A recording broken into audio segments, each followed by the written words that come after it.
And probably now we can see, and you can this can guide you what are the most popular strategies that those STEAM teachers use. Okay, most of them use lecture methods and so on. And all these observations and data led us to visualize what can be done to achieve 21st century skilled Filipinos. So using qualitative methods of theorizing, we developed the following models. Okay, so these were the models that we had before that. You would also not, we also draw some findings on the common pedagogy, as I've mentioned a while ago. So these are the products. We had three models. One is the assessment model, the technology integration model, and the pedagogical model. We did several model analysis to come up with a Philippine STEAM education model. This is the one that you can see here. Okay. And we grounded these models in PPAC framework, PSGs, and standards of STEAM teaching. Now, each of the models that we have seen spells out the constructs to have a fully operational STEAM education that may be able to develop STEAM skilled learners and professionals. The model frameworks and standards are basically trying to draw STEAM skilled, 21st century skilled STEAM individuals. Okay, so we actually envision that the process may be able to embed and integrate what you call the STEAM framework, where we can use, okay, this is our, this is how we elaborate the model. Okay, we had outcomes, drivers, institutional support, and then we have the processes. Okay, so let's say, for example, we're talking about the PSG for PSG for Bachelor of Science, Bachelor of Secondary Education. That's CMO number 75, series of 2017. If we try to plug in all the data from that PSG, we can probably have the outcomes. So, ililista natin yung outcomes dito. What might be the drivers? Okay, so that's inclusive of the teacher pedagogical character, teacher technological knowledge, the core values, and the provision for modality. For institutional support, then we can probably identify which are best included so that we'll be able to produce those outcomes. Okay, you can use this in your schools to determine what drivers you need, what institutional support you need, what processes might be included to be able to come up with the desired outcomes. Specifically, most of our universities are OBE based, right? OBE compliant. So we can probably identify for this particular PSG administrative support, equity and diversity, collaboration, which may be pertaining to registrar, admission, IT, security, health, library, HR, accounting, and other departments. You can also see probably specifically to address teacher pedagogical character, teacher technological knowledge. Okay. And platform for innovation, so probably we can direct that to provision for modality. And then we have provision for appropriate architecture. Now for the process, we can include here ISO processes, diba? Pwede tayong SWOT, so whatever are applicable to your context. But we placed here a very general description of the process, or very general flow chart of the process. We have planning and preparation, implementation, monitoring, and then we have mentoring. Okay. So we had actually, we had this framework, and what we wanted is we integrate STEAM framework where we can use interdisciplinarity to teach a particular STEAM lesson. Before the pandemic, Dr. Castor and I of CHED were trying to push for STEAM Education Act. So I think some of the members of the lower house are interested in this. However, we cannot push through with it yet because of the pandemic. Okay, so what I mean with the STEAM integration is this one, or STEAM framework. Okay, science, technology, engineering, arts, and mathematics. We use that to be able to, in our context as teachers, to be able to plan and prepare, implement, monitor, and mentor. Okay, so what we wanted is a STEAM approach, which means that a science or technology content is taught using other fields. Okay, so let's say, for example, you are using content or science, and you are using design thinking in engineering, creativity and creation in the arts, and these are all based on mathematical elements. Okay, we can also think like a scientist there, explore like a technologist, study like a reader or writer. Ito naman stream, ano, hindi lang STEAM. Build like an engineer, create like an artist, and solve ba yan? Tama, like a mathematician. Okay? So we wanted so much to develop STEAM skilled teachers. Those are verbal communication, creative and critical thinking, disposition towards lifelong learning, design thinking, and problem solving skills. Okay. We also wanted them to have high concept skills. For example, capacity to detect patterns and opportunities. And we wanted them to have high touch skills. Example of that is empathy. Okay. So take for example a discussion on thermodynamics. I can probably share that to you. Okay? Kunwari ganito, no? Physics and COVID. Kasi syempre kailangan connected sa ngayon, di ba? I would be discussing closed thermodynamic systems under that closed, open, and isolated thermodynamic processes, isobaric, isochoric, adiabatic, isothermal. Probably the physics teachers here can relate. Thermodynamics laws, the three laws. Okay, there. So here we'll be discussing, although nasagot na to dati, I prepared this way back before this issue. Okay, can air conditioning system induce coronavirus transmission in closed areas? Yeah. Here we'll be discussing refrigeration and air conditioning. So we think of engineers and industrial engineers, but I'll be using the concept of efficiency and coefficient of performance. And these are all mathematics to answer my question, diba? Oh, my aim here is to impart how to stay healthy in a closed system. However, although we have such framework, it would be difficult to concretize such without the aid. So what we did, this is what we wanted, no? Staying safe in a closed area. So what we wanted is to have tools for teachers to be able to concretize and realize the STEAM education framework. So we built them, or we crafted for them, some sample or lesson exemplar templates, rubric form, peer review form. And the lesson exemplar includes learning objectives with tasks, learner's profile, pedagogies, technologies, assessment, reflection, and modification. So we crafted this for them so it would be easier to concretize the STEAM model in the context of a class. Okay? So for the rubric form, these are the components.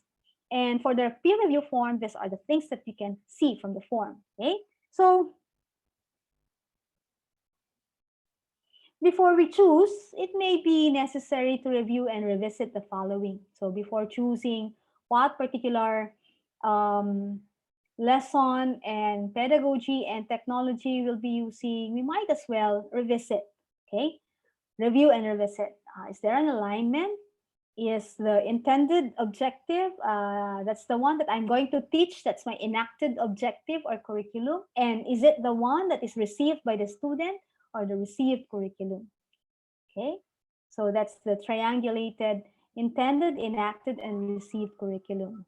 We take a look at conditions and readiness. Kaya nagpapasurvey tayo kung blended ba, online, synchronous, asynchronous ang gagamitin, and so on. We check institutional support and we check our infrastructure. Okay? Meron ba tayong MS Teams? Meron ba tayong Zoom?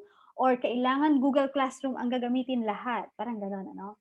So, what we can do if, let's say, there are some glitches along the way, we can turn those glitches into opportunities for professional learning and development. So we revisit the curriculum, we take a look at the learners, the teachers, and teaching. And we try to consider what are essential, who are our learners, what can they be, and what can be said about their practices. Especially now that we are on probably on our second quarter and we are almost done with a year of quarantine, di ba? Pero hindi pa rin tapos ang quarantine. Okay? So we can probably take a look at everything else as teaching is a science, an art, and craft. It's a science. We follow rules. We follow flows. Okay. It's an art. We try to make things a little engaging.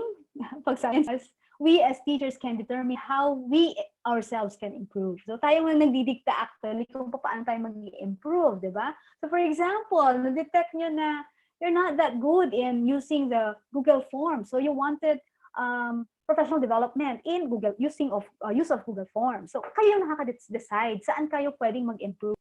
Okay? So we can go on to professional learning and development. Here, we can probably meet with our team. We plan for the best modality. We plan for our best lesson. We act up on the plan and we start that by code development.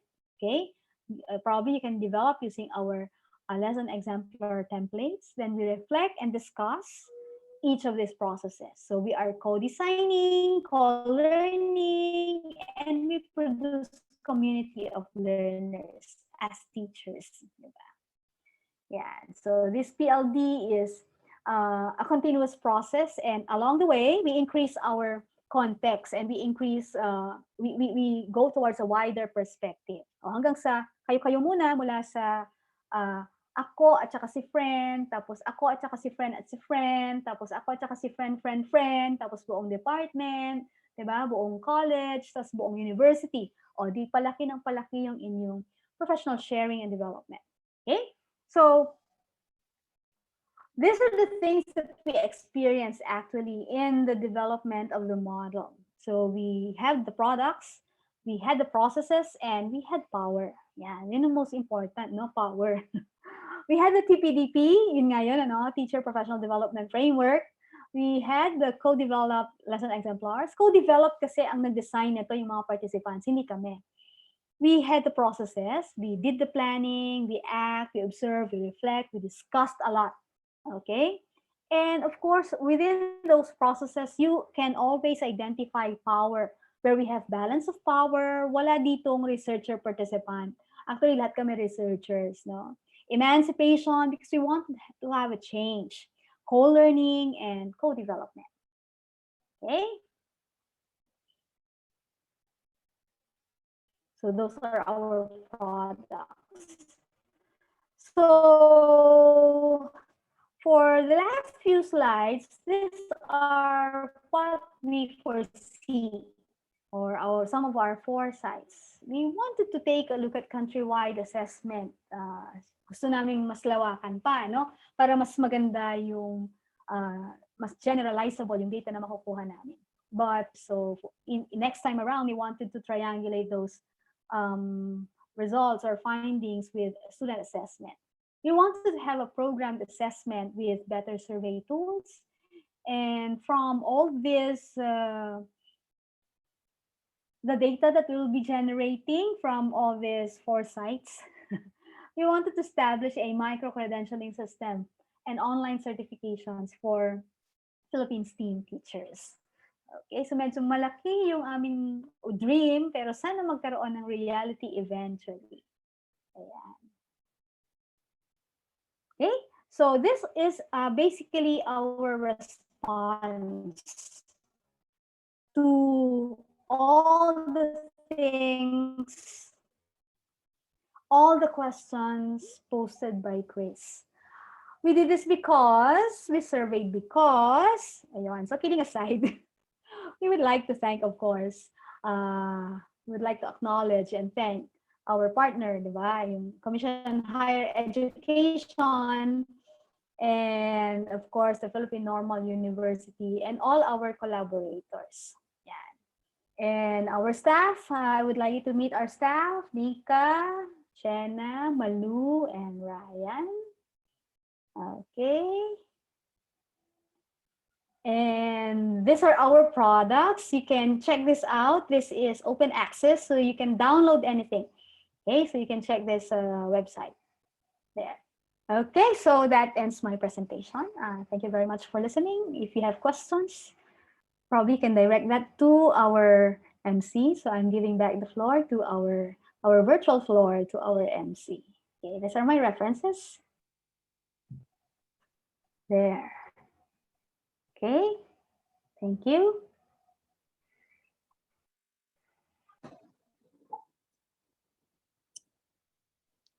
Thank you very much,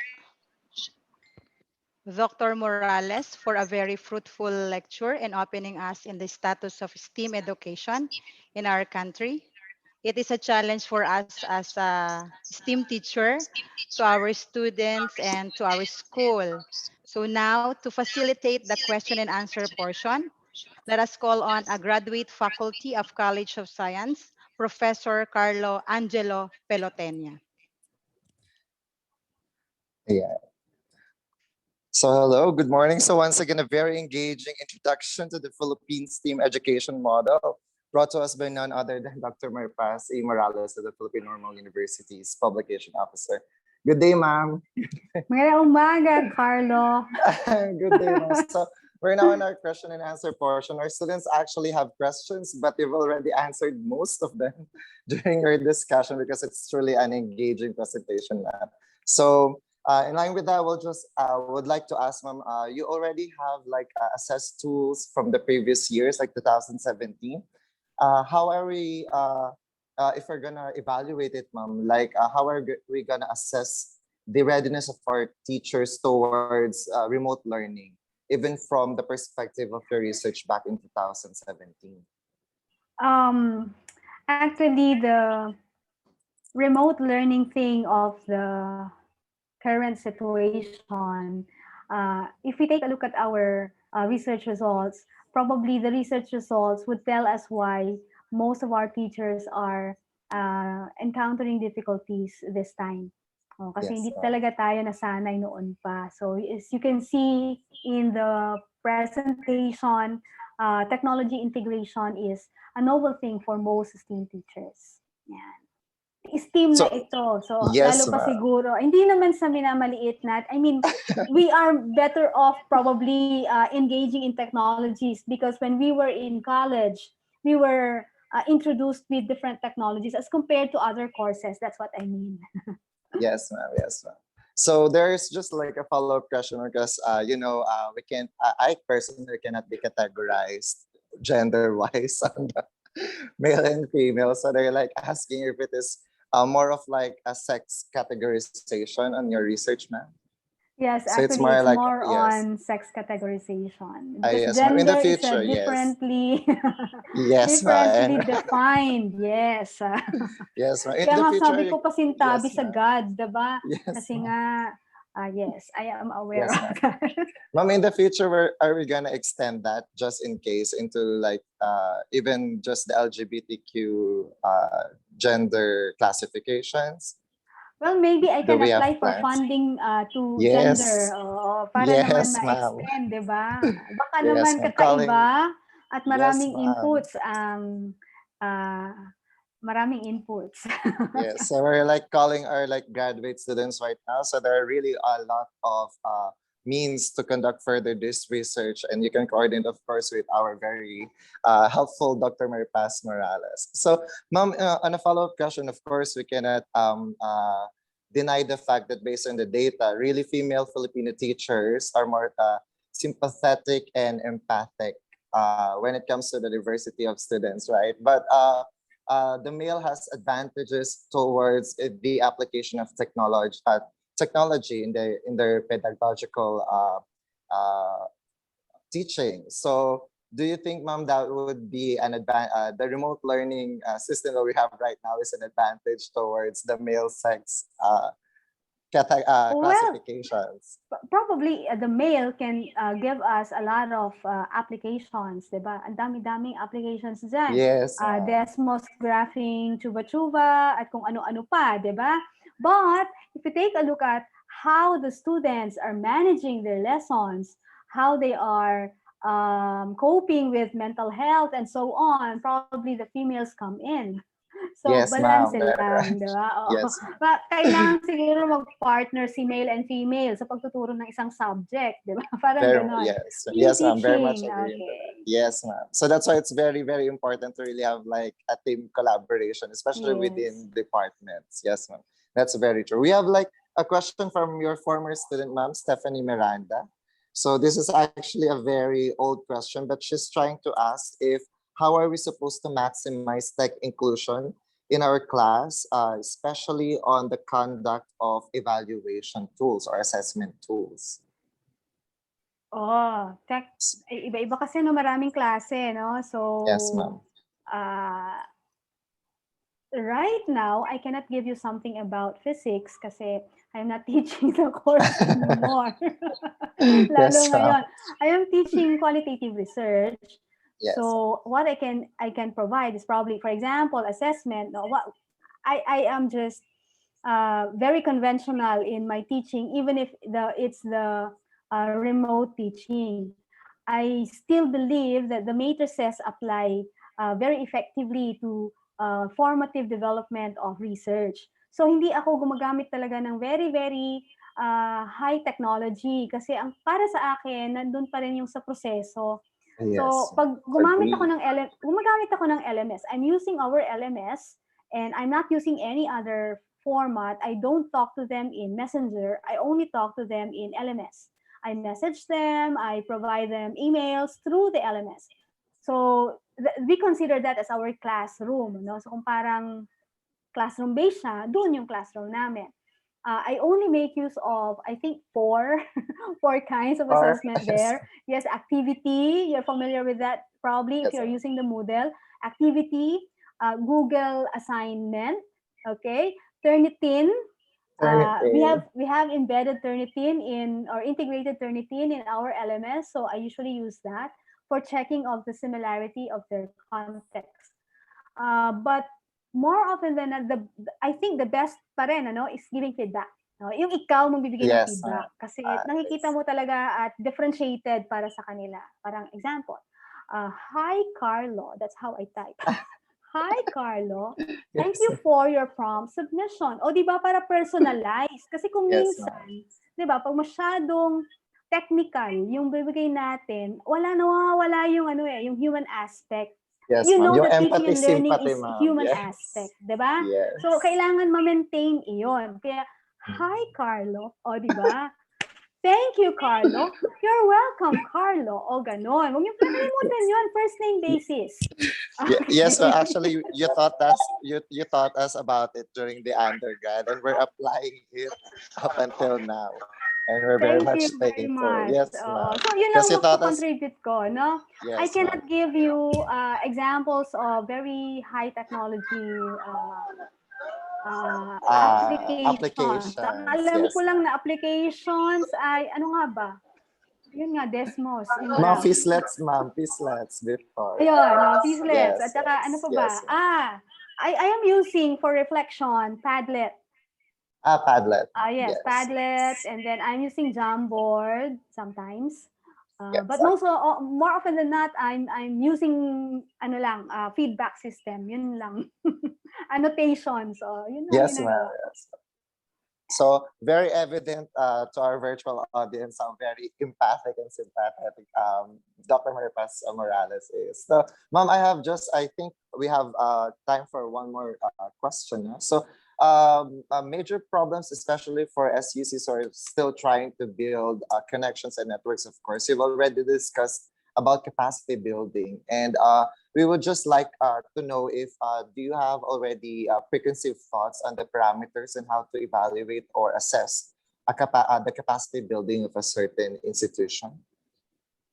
Um, the models that we generated, it also includes, or the website that I provided a while ago includes all instruments and tools that we have developed. So these are standardized tools and instruments that we have developed for the program. That includes how to evaluate the TPDP of a particular institution or the teacher professional Okay. development program. So it's not basically capacity building, but we termed it as teacher professional development program. So you can visit the Oh, site, you can download, just probably send us a letter that you are going to use using the our tools, tools. yes.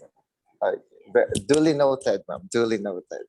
Thank you very much, Dr. Maripas Morales. Okay, Thank you salamat very po. much. Sana Thank you nag-enjoy po. kayo sa ating Q&A. Okay. Very much. So I believe there's no further question coming from our virtual audience, or do we still have it? Let me just check, ma'am. So I think they're very much satisfied, well engaged, and of course, very much well informed about the Philippines STEAM educational model. And once again, thank you very much, Dr. Maripaz E. Morales. Thank you.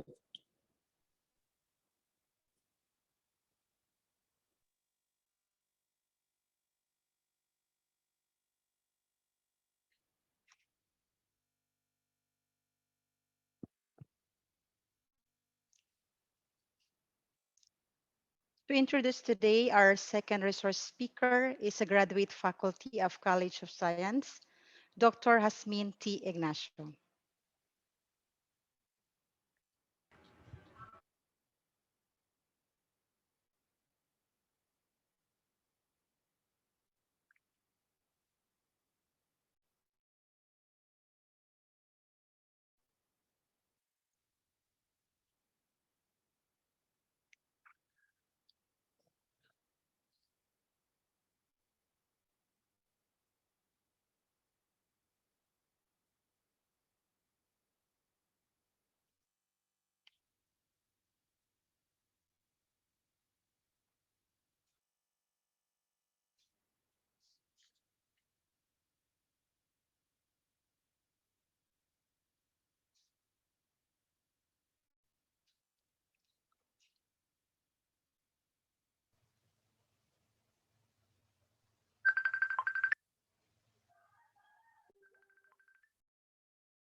Hello, good morning, everyone. Um, Without further ado, our next speaker is faculty from Jose Rizal Memorial University at Talisay. Let's welcome Mr. Jovita C. Anito Jr. Good morning. Good morning, Ma'am Hasmin. Morning, sir. Morning, Good everyone. morning, Doc Paz, sir. good morning. Good Good morning po. morning Good po. Sir morning, Carlo, good present. morning. Nice to see you all again. Ma'am Nitz, good morning. Please allow Good me to morning, share my sir. screen. Good morning, Sir Jovi. Morning. Hold on. All right. Please allow me to close my video. I might get intermittent internet connection if I open my video. I just want to make sure if I sound clear and my screen is visible to everyone. Yes, sir, it Yes, is. Okay. This is going to be a discussion, sharing, and an interaction about the conduct of action research. I was tasked to prepare a talk about the trends and variations of action research, and I find it too long to talk about all those historical and epistemological and methodological variations of action research. So I observe what is common in all methodological variations of action research, and I will zero in on that in this presentation this morning. I'd like to welcome you to post your comments and questions anytime during the presentation. Feel free to interact, to raise question, and I will be happy to answer them. Okay, so um, the title of this discussion this morning is doing action research to transform our world. Pang Miss Universe or pang beauty pageant yung ating tema. But basically, because if you look at action research, it's all about transforming our world. It's all about affecting social change and addressing inequities or injustice in whatever situation or whatever context we are in. Okay, so I hope that you are ready to journey with me in this morning's discussion on the variations of action research and what remains steadfast despite all the variations of how we do action research. Okay, if you noticed, I wasn't introduced. I intentionally asked not to be introduced because I want to know your reaction. Whenever a speaker is introduced in any meeting like this or in any training like this, what thoughts are provoked and what feelings are aroused in you as participants? And how do you usually react to introduction to speakers made at the start of meetings? Can I get some ideas? Maybe you can comment in the chat box. I'll check the chat box. Just your thoughts or feelings that are aroused or provoked every time a speaker is introduced in a meeting or in a seminar like this.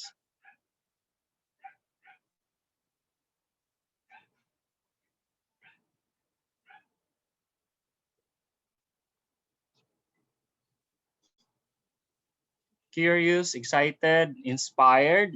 I set the expectations from the speaker, wowed with their achievements. And how do you usually react to introductions when it comes to the content that will be covered by the speaker? When you hear the speaker being or having a lot of credentials to vouch when it comes to credibility, how do you normally react with that? Wow, with achievements, yeah. I set the expectations from the speaker. I expect much. Okay, high expectations.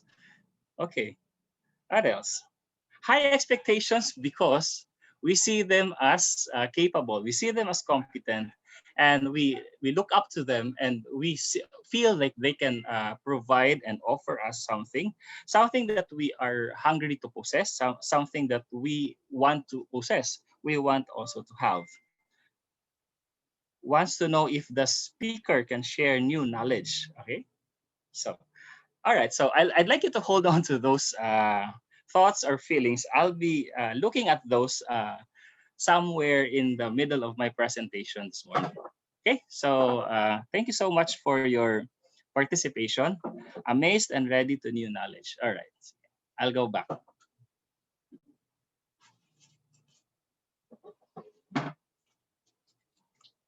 All right, so for this morning, I'll be talking about lessons that we can learn from the theoretical and political roots of action research. And specifically, I'll be presenting to you some of the work of Freire and Foucault with regard to knowledge, the relationship of knowledge, and the effect of knowledge on transformation of the society and transformation of the communities. The reason why I am zeroing in on the idea of transformation is because we are science teachers or science educators, and I find science education as a very potent mechanism to introduce transformation to the society. And perhaps this transformation can even start to a minute change that we can introduce to the system where we belong or to the community where we belong.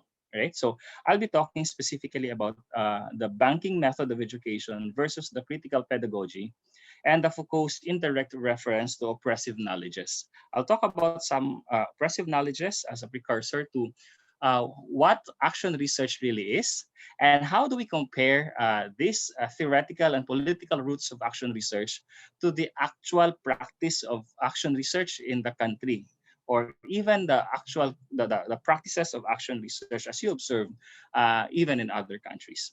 And then I'll advance to what action research means for us in science education, and how we evaluate action research in science education. I'd like to end the talk of a few examples of the innovative procedures or innovative methods of doing action research. And I'll be giving you some examples and some instructions on how these are done. And then perhaps I can end with a brief exercise about one or applying one of the methods of action or innovative methods of action research as to demonstrate also the trends or the methodical trends of action research. Let's start with as I have promised, we go back. I'd like to go straight to the point. We go back to the historical and the political roots of action research. We go back to Friary. If you look at action research, you cannot get away with going back to the ideas of Friary. Um, Friary advanced the idea of action and reflection, which or the action reflection praxis, which basically tells you that together with your reflection is the corresponding action. So it is not just enough for people to talk, discuss about issues. It is not just enough for people to identify the problem. It is always necessary for after identifying the problem that you are able to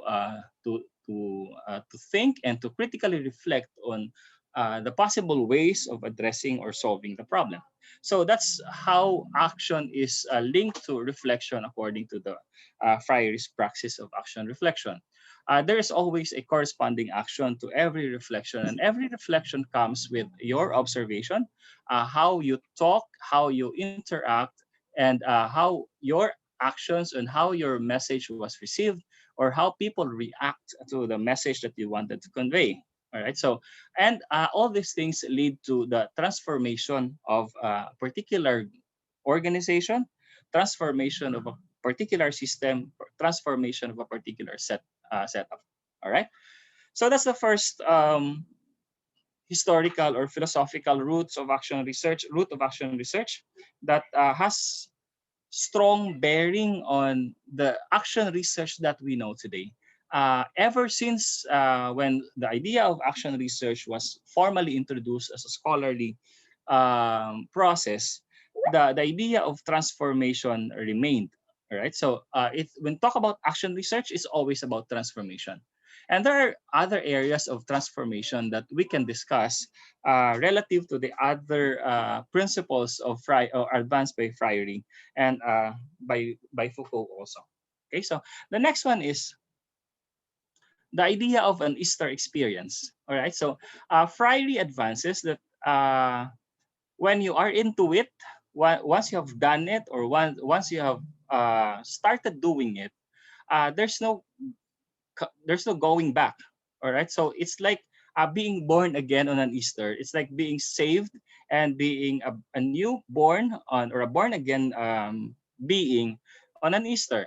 So it's like embracing something that you hold true and you hold valuable in yourself, and you have no way of going back to the old. So what we emphasize in this Easter experience is the consistency and continuity of our action. So this is where the cyclic and the iterative process or the iterative principles of action research are being anchored on, because in action research we always see the process as iterative. We always see the process as a continuous process. There's a continuously or a continuous engagement with others and a continuous conceptualization of a process that can lead into transformation. So our Easter experience, according to Freire, will tell us that there's no coming back. Once you have embraced it, there's no coming back. So it's like,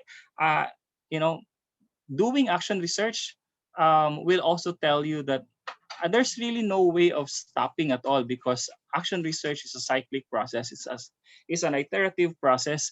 Your answer to the original problem, your solution to the original problem is actually a or is a door to another set of problems. So if you have solved one problem, for example, for the first cycle of your action research, you are confronted with 20 more problems with that particular solution. So that's the nature of action research. And that's what's good about action research, because the minute changes that you introduce to the organization could eventually introduce a much bigger change or transformation to the organization, to the country, and even to the world. All right. So that's the principle of Easter experience for Friary. The other thing about the ideas of Friary is the idea of a dialogue. To enter into a dialogue presupposes equality amongst participants. This is the difference between or with the dialogue, because when you engage in a dialogue, you talk and you listen, because there is no one who is supposed to be superior over the other.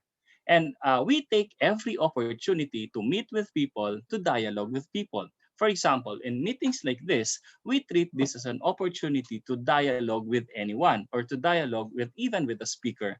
So that's the reason why it is, or I always prefer not to establish any expectations with anyone, because we want to set the discussion field fair, such that everyone has something to contribute, everyone has something to give, everyone has something to provide, and we can learn from each other. That's the idea of dialogue that Friary wants to advance. Like when you are into a data collection, sometimes, especially if it is a qualitative data collection, sometimes we tend to impose, or we force some of our suppositions, or some of our prejudices to the participants. Sometimes we put words into the mouth of our participants. Sometimes we become forcive. Sometimes our participants will just agree, will nod, and tell us that, yeah, you are right, you said it right. But apparently, it may not be what the participant wants to tell us. So in the concept of dialogue, it's all about being open and or trusting each other, that each one can definitely provide something that's worth learning for everyone. So that's the idea of engaging in a dialogue. And if you recall the covenantal ethics, the ethics that is related to mutual respect, love, care, and commitment. And this is what uh, we keep in our minds when we engage in a data collection for our action research. We develop, or we trigger mutual respect. We respect, and we put our commitment. So one way of showing commitment in the process of doing action research is to be faithful to our commitment of confidentiality, for example, the commitment of anonymity, for example. So we keep that, and we promise the participant, or we promise the source, or the informant, or our co-researchers, that there's not this is not going to leak outside of where we have discussed the matter, for example. Okay, so that's the idea of a dialogue, and these things are the ones that prevail in the several generations of action research procedures. Dialogue always stays in the process of action research. Action research before or today is always about engaging in the dialogue. Okay. Next is the process of codification, or the gathering of information to codify a picture about something. It's all about looking at the surroundings. In a more formal language, they call it observation. They call it data collection. For Friary, it's more than that. It transcends over observation, talking, listening. It's all about being critical about what you see, what you observe, and what you hear. It's all about reflecting from what you hear on your background and on your context. A lot of forces are influencing you when you process any information. For example, teachings from the church. These have bearing on the way you process information. Teachings from the universities, for example, how you were taught to do research. This will have bearing on how you process information. If you are taught in a very positivist way of thinking, then you process information as absolute, as exact, and has there's no room for uncertainty, for example, right? So this has this or everything has bearing on the way we process information, right? So, and Friday wants you to be conscious of that when you codify something. So when you look at a thing, or when you listen to us when you listen to a talk, you become critical. That's part the process of codification. In action research, it is highly necessary to be critical about what we hear, what we see. In action research, everything is considered as data. What you smell, what you see, what you feel, these are data that is worth reflecting on. And in the process of reflection, you are actually also leading or opening yourself to a more transcendental process, which is the reflexive process. Later, I'll be talking in detail about the process of developmental reflexivity. And reflexivity simply means that you don't just interact with yourself, you interact with others, such that when you are confronted with an idea, like what we are doing right now, I'm talking about things here, about concepts here, about principles. Being an action researcher and being a critical thinker, or somebody who is doing critical reflection, will not, or will try to question everything, and will try to see it for himself or herself, specifically how this aligns with my own orientation, with my own background, or with my own context. So the reason why I don't want to be introduced is because we want to see each other as having equal share of something to tell somebody something that is worth learning. All right. So, and I'll be talking more about that later. The the other important principle that Friday wanted to or Friday advances is the idea of the banking method of education, and this has a strong link or connection to a very strict process of education, introducing corporal punishment, wherein the teacher is seen as the sole source of knowledge, right? So um, the idea of banking method of education is what Freire wanted to refute, or wanted to terminate among students and among teachers, because for Freire that's a kind of oppression, because when we do not allow our students to question our thinking, or when we do not allow our students to doubt about what we are telling them, it's a kind of oppression, because it's basically not giving our students options or other options, rather other than to accept what we are telling them. So for the banking method, wherein Freire strongly denounces, students are considered as empty receptacles, wherein teachers will just simply deposit their knowledge like a bank.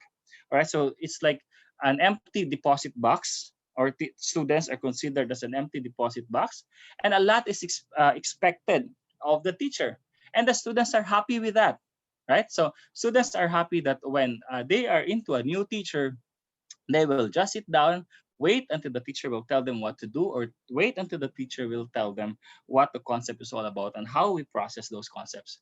Contrary to the banking method is the all right, so this banking method is similar to the concept of colonization, or the colonial mentality, wherein there's a colonizer and there's one who is the colonized, and the colonizer will always impose to the colonized that I'm superior over you, and the colonized will always feel I am inferior and I'm happy with it.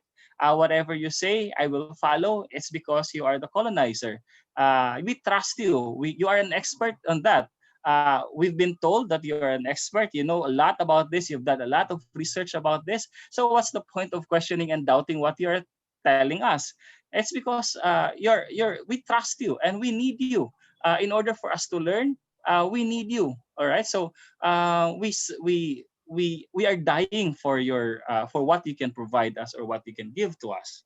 It's similar to the concept of colonization. All right. So um, when you are into this kind of context of learning, learning becomes or is characterized by insecurity. One group is considered as marginalized when it comes to knowledge. One group is considered as inferior when it comes to experience. And they will always say that I need the other one in order for me to learn or to grow. And that's one kind of oppression, or we call that an oppressive context or an oppressive knowledge. Oppressive because apparently there's a kind of manipulation. When one feels insecure about the other or over the other, there's a kind of manipulation. It's either you are made to believe that he is better than you, or you are made to believe that you are inferior than him. All right. So, what can trigger those? Too much elaboration of a person's credentials, who he is, what he has accomplished, what he has done, can definitely lead to that, right? Because there's a kind of mental conditioning that this person is credible, this person is reliable. There's no point of looking at the sources. Very few, or only very few, will tend to look at the content of the meeting or the seminar if the person has been introduced as someone who has a wide experience or has a wide or salon credentials about the subject matter being discussed. All right, so there's a kind of manipulation. It develops insecurity, and apparently it develops some kind of imbalance between the position of the speaker or the position of the one party and your position as the other party. So that's not supposed to be what it should be, according to Friary. So in action research, it's all about addressing this kind of mental manipulation. Is addressing this perhaps implicitly done, but it has an effect on persons or on our learners. Maybe we are not conscious about that. Maybe we are not conscious that when a speaker is introduced to us, we feel so we put high regard on this person. Like we tend not to question anymore, or we tend not to doubt about what he is saying. And at the end of the training, at the end of the meeting, we end there. Whatever was deposited to our empty deposit boxes, we tend to accept, right? And that's not how science educators should think, right? So action research, when it comes to relevance to science education, is all about addressing these so-called oppressive knowledges, some sort of manipulation between the teacher, between the source of between the other party and the other party. Okay. In answer to that, Freire tried to introduce something else. And I guess this one is highly popular, and perhaps many of you are familiar with the critical pedagogy of Freire. A lot of book have been written about critical pedagogy, pedagogy of the oppressed, and a lot of other things. Right. So critical pedagogy is about the reciprocal relationship between the teacher and the students in a democratic environment that allows everyone to learn from each other. All right. So when you are imposing, it's not critical. It is not a critical pedagogy because students are not given the opportunity and the option to be critical about what you are telling them. If you keep on talking and you do not welcome information, or you do not welcome reaction, and you're not conscious about how people or how students react to what you are telling them, it's not being critical. You are not encouraging students to be critical.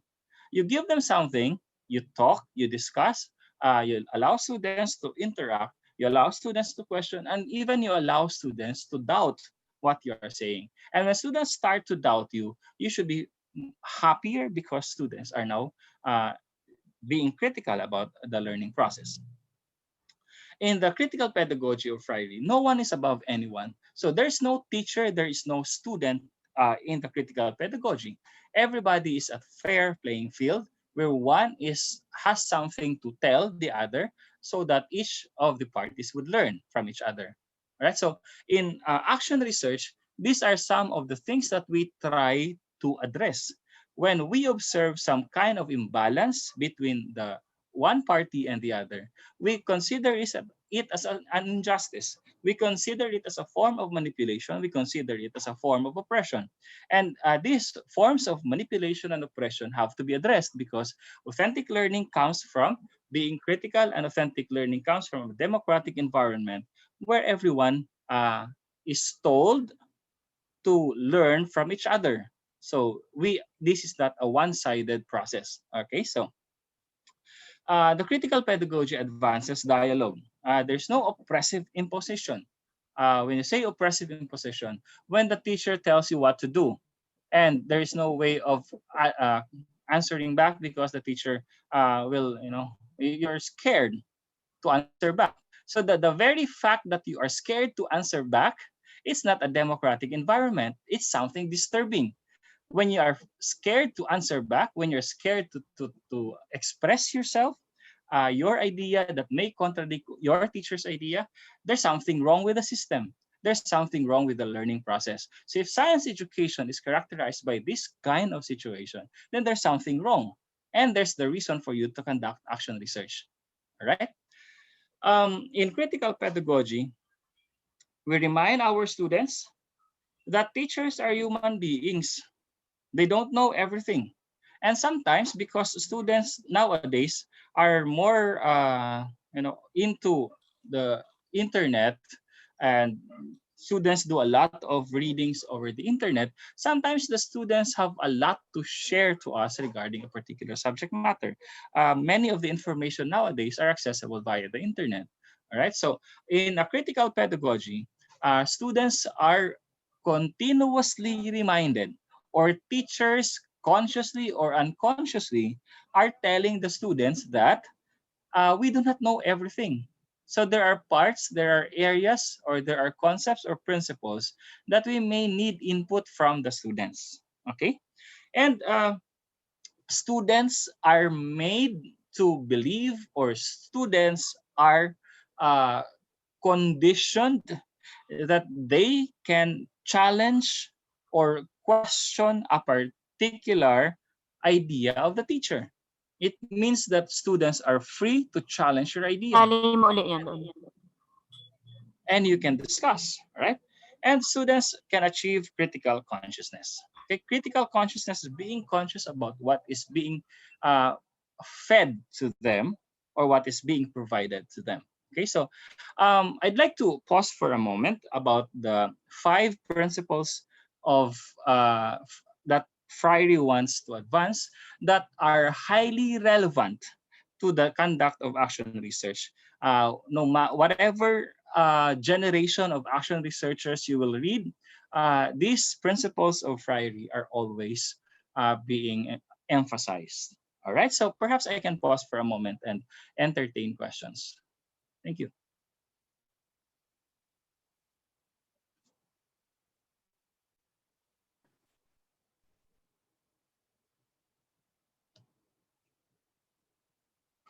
Anyone? From our audience. Let me check our chat box, sir. So if none, sir, I would have a specific question on Yeah, go ahead, Sir Carlo. yes. So like critical, of course, as we all know, critical pedagogy is really an interesting and very, very fruitful avenue for our students to further learn. Because we're glad that I think we're familiar with like freedom walls of our university institutions, like KP Freedom Wow. Wall, like that. So it's actually an indication that our students are already there in terms of Right. critical thinking level skills. Right. So the problem right now is, of course, on how to transition towards that kind of setup, because most of Mhm. our current evaluation tools for the performance of teachers are more on the traditional aspect. That's right. So do you have any like idea on how to help or guide our administrations or like evaluation groups or like in an academic setup so that they would recognize the benefits of a critical pedagogical setup. Carlo, it's not going to be an easy Yes, sir. process, and it's not going to be a short process in Yes, sir. realizing that. We can start with small steps like this one.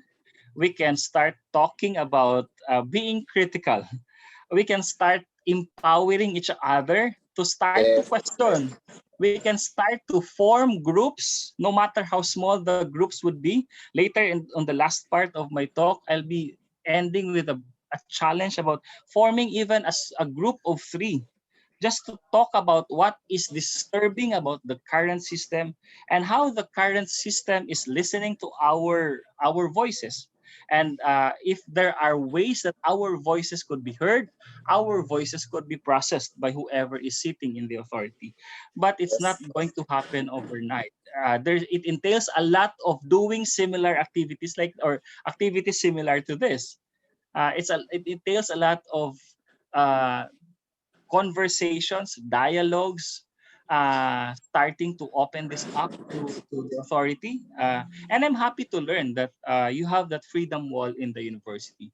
And perhaps Yes. one thing that we can look at is how the university is also processing whatever is placed in those freedom walls, because that would be a very good start already about empowering each other in the university to be heard and to be able to speak up.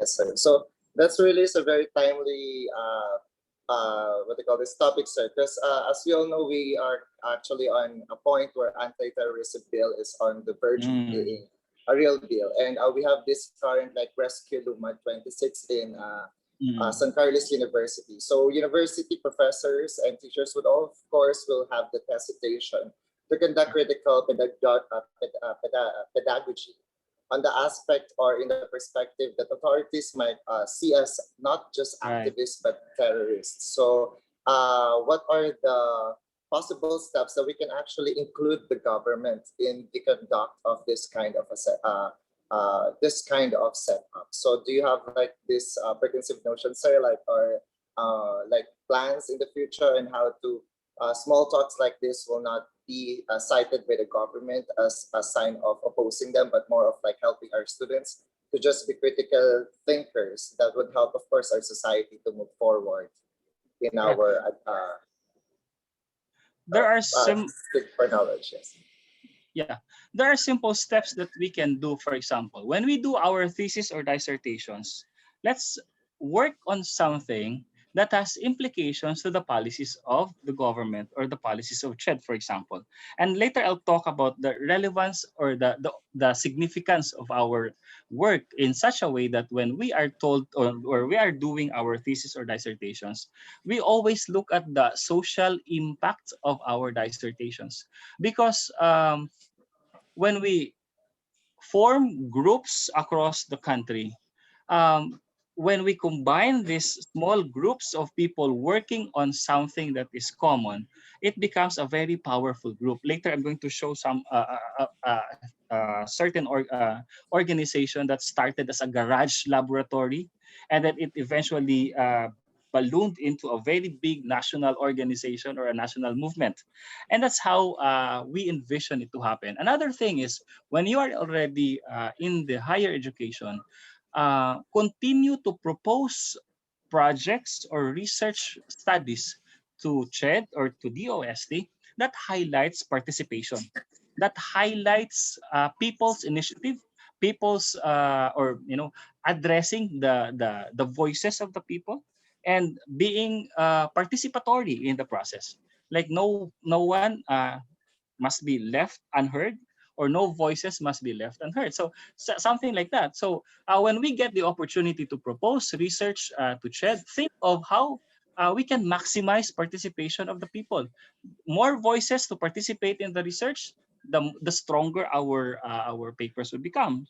When we try to influence policy, when we try to influence decisions of CHED, maybe they just need our inputs. So perhaps those things can help us start the process, Sir Carlo.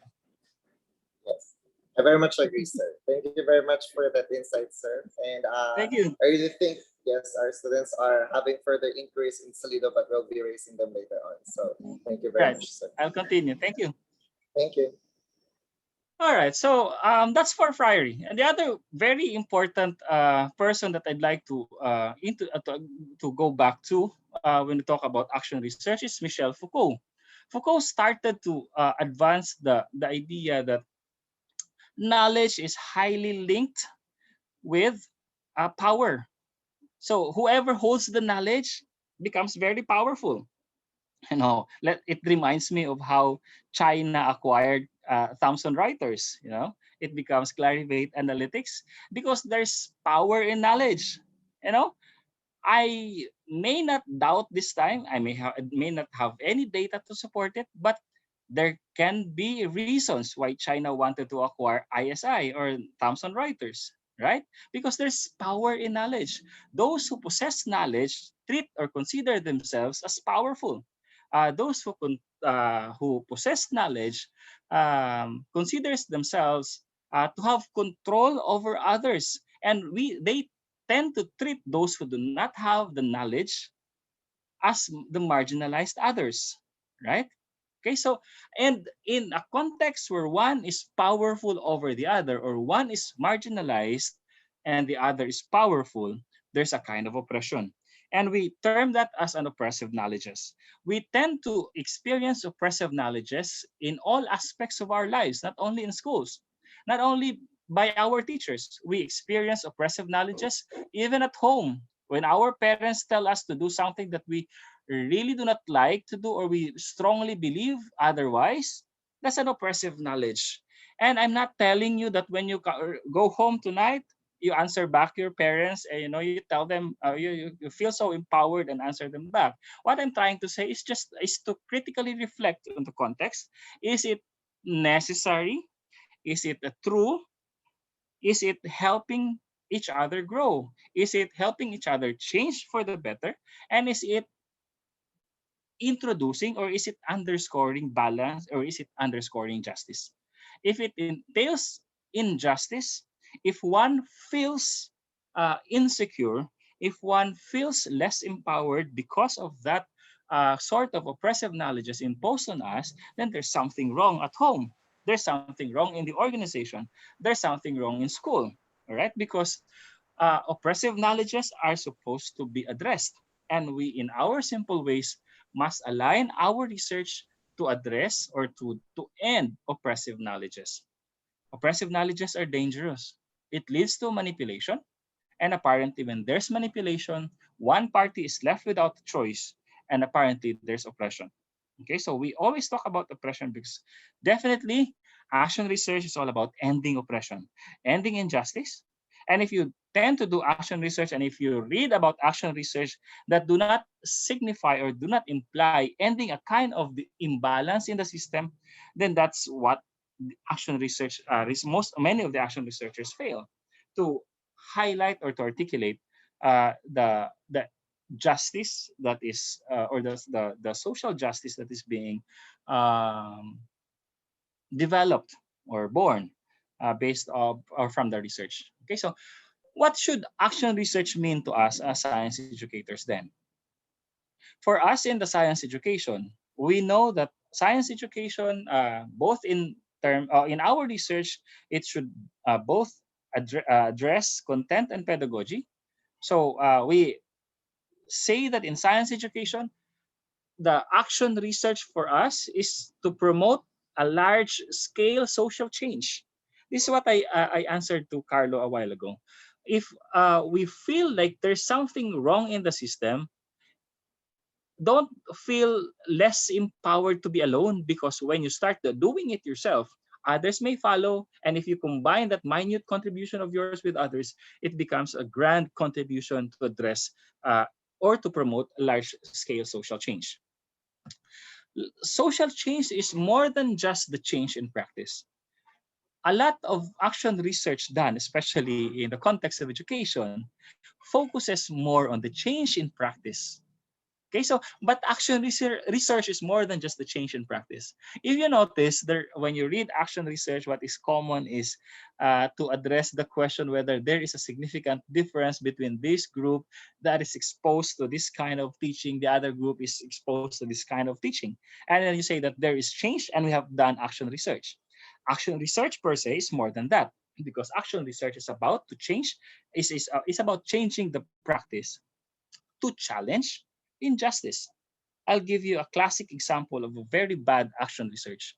When you try to compare students who are learning using technology and students who are left without technology, and you are very proud to report that you have done an action research, and those students who are into technology use or employing technology in teaching perform way better or significantly better than those that do not that were not aided with technology. But not everyone in the technology group has access to technology. It causes imbalance, it causes injustice. So instead of addressing social injustice or challenging injustice, you are actually promoting injustice, right? Because those who cannot cope with the demands or the requirements of a technology aided learning may not be able to perform that well because of the situation, because of their difference in context. There's an imbalance in the context. This is your expectation. This is the context of your learners. They cannot meet your expectations. And you're proud to say that you've done action research, which is supposed to promote social justice. But apparently you're promoting otherwise, right? So, and any form of oppression for that matter. If you feel discomfort, or if you feel any discomfort, if you feel uncomfortable, if you feel disturbed, there's something wrong. Then, if there's something wrong, there's something to do as a researcher. Okay, action research for us in the higher education is about going against the grains, right? It's about challenging the conventions, challenging what is being taught to us, and that's the product of being critical. When we start to be very critical about everything, we start to question almost everything. We start to question whatever is being said to us, because we want solid reasoning for us to embrace that. And we have to have a dialogue with whoever is telling us about it, just to make sure that every aspect, every lens, philosophical, epistemological, the methodological aspect of that is being explored. All right. So, uh, being an action researcher in the higher education as science educators is actually going against the grains. Why? First of all, we've been trained to be positivists in our research practices. Being positivist means we are trained to do research that are highly quantitative. And quantitative research, most areas or most aspects, epistemology, methodology-wise, do not sit well with action research because being positivist introduces concepts that are or it imposes concepts. You know, it's on the extreme end of the continuum between being positivist and being constructivist. You're left with no choice but to treat it because it's exact, because it's what is being told. For example, what is shown in numbers will be exact, right? So if the difference is significant, it's exact. We report it as significant. We do not explore the context why it becomes significant, right? And that's what we are told. That's what we are strongly taught, to be positivist in the way we do research. And doing action research may entail going against that grains. May start to question, is it really necessary to stick to the positivist perspective in doing research? Why can't we not venture into something else, something that lies on the other end of the continuum, which is a more constructivist approach, a more transformative approach, like the action research? So action research is in itself promoting or advancing the idea of action research itself. Okay, and sometimes and in many instances, it entails going against the grains. Action research must nurture a supportive learning environment to facilitate the widening participants. Okay, so um, action research must cater to be able to hear stories or voices of all concerned. All right. So action research, when done in higher education, as much as possible, should cater or should facilitate listening or having those who are less heard to be heard this time. This means that both the faculty members and the students are provided with the opportunity to contribute toward the accomplishment of an institutional change. It entails in higher education, when we do action research or when the system applies action research, it entails inviting everyone to contribute.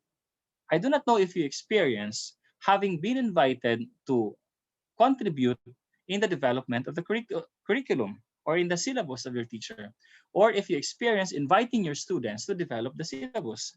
I'm not sure if you also tried inviting your students or getting the idea of your students before you finalize your summative assessment.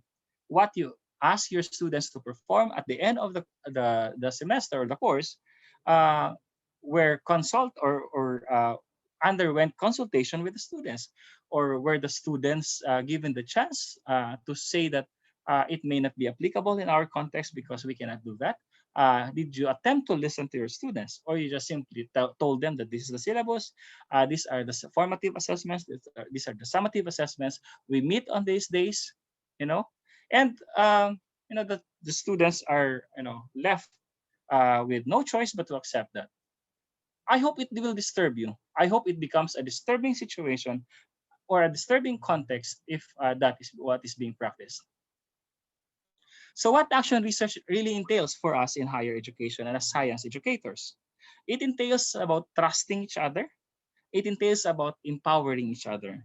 When we trust each other, I trust you that you are sincere with what you are teaching me and what you're telling me to do. But I want also to I want to talk to you about the possibilities or these particular possibilities that you may have missed to consider. When you trust each other, you listen. When you trust each other, you respect each other's ideas. And to that effect, we empower each other. When our students feel that they are being listened to, they feel empowered, they feel that when they ask questions, they are welcome. They feel that when they start to doubt things and to exercise critical analysis, they are welcome. They're appreciated. And there's dialogue that will happen to process uh, the critical analysis of your students, right? So trust leads to empowerment, and that's what action research entails for us as science educators. All right. Okay. Um, Perhaps at any point in your life as a science teacher, you feel any injustice, maybe at work or at home or in the community where you belong. I know, but uh, maybe this time you are not comfortable sharing it, and that feeling of uncomfortable or that uncomfortable feeling may be due to some forces as well, but we acknowledge that at certain point in our life as an educator, we feel a certain level or degree of injustice, something that is uncomfortable, something that is confusing, or cases where we feel like nobody listens to us or we are not being listened to, some situations that we feel like we were betrayed by our teacher, by our students, or by our classmates, by our co-teachers, uh, situations where we feel like we were forced to do something, situations where we're left with no choice but to act as directed. If you feel any of this, there's something wrong. And if there's something wrong, there's a reason to do action research. And you can now start looking at what action research is. So we can now start talking about what really action research is. Okay, so to talk about what action research is, I'd like to bring you to the 7 quality criteria of action research. Okay, so the 7 quality criteria of action research is what the sage action research are is looking at or is trying to find in your submitted articles when you submit papers to them for publication. And I find this criteria, or they call it the choice points, and I find these choice points as significant or highly significant in starting to do our action research. All right, so maybe some of you have already started doing your action research, but this criteria may be a good refresher for us in order for us to polish our action research articles. Okay, so this one is from the Sage Action Research Journal, and we apply this in the context of science education. The Sage Action Research Journal looks for action research studies that expresses clarity and significance of purpose and objectives. We have to be clear with that. Quality of partnership, the contribution of the study to research theory and practice, um, advancing participative methods and processes, the actionability, the developmental reflexivity, and the practitioner relevance and engagement. I'd like to go through each of these criteria in the next slides. But before we go to that, I'd like to pose this as an example of an abstract, or this is an example of a study or an action research study. I'd like to read the abstract. The do-it-yourself biology, or we call it the garage biology, is a set of practices through which lay people can practice biotechnology and also challenge the exclusive control exercised on biotech research and development by big bio companies. Okay, so it's clear.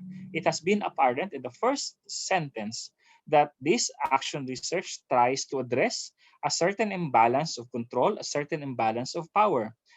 This challenges the situation wherein biotechnology is being monopolized, or knowledge on biotechnology is left to the laboratories. Why can't we do biotechnology in our garage? So that's the basic idea of this action research. This article describes how garage biologists, those who cannot afford to be in the big bio laboratories, or those who cannot afford the sophisticated laboratory equipment, okay, these are garage biologists to radically transform biotechnological social material products and indicate a way of engaging with science and technology that is praxis oriented. Praxis meaning to say there's action, there is reflection, and builds on sharing, participation, and creativity. Sharing is implying or exemplifying the participatory nature of action research, being open. Participation is the same thing. Creativity encompasses the inclusivity of the process, meaning to say everybody is given the chance to participate, or everybody may be able to participate. A very creative process of, or a very creative way of doing action research is the one that will involve, or that one that may involve a lot number of people. For example, your action research may engage those who are into arts, those who would like to sing, those who would like to dance, and who may not be able to think scientifically as you, but are able to express in terms of creative ways, like drawing, or taking pictures, for example. We argue that these do-it-yourself biology practices contain significant epistemological similarities with a well-established tradition of action research, and indicate that both practices share the political objective to empower individuals to actively build their own future, but that they prioritize different strategies. Action research investigates opportunities for empowerment. Ongoing ano pa kami, seminar sa course.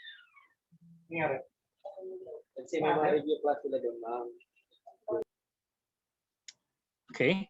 By reviewing some do-it-yourself biology practices from the core basic principles of action research, the article aims to develop insight whether and which forms a connectivity can be realized between these different practices leading to future collective actions among these practices. I'd like to digest this into parts and propose or will promote or will discuss the 7 criteria of sound action research according to the SAGE standards. And the first is the clarity and significance of purpose, or the clarity and the significance of the objectives. Okay, so objectives must be clear, and objectives must be something, or the study must be something that has of significance. All right, so when we say significant, we're talking of both the content and the process.